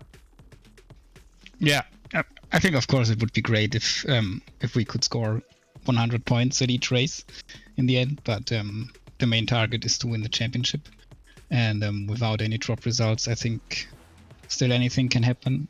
If we have 2 very bad races for the rest of the season, then someone is going to catch us. So I think we're going to keep it safe from now, score points, and then we hope that we will come out at the top when it counts.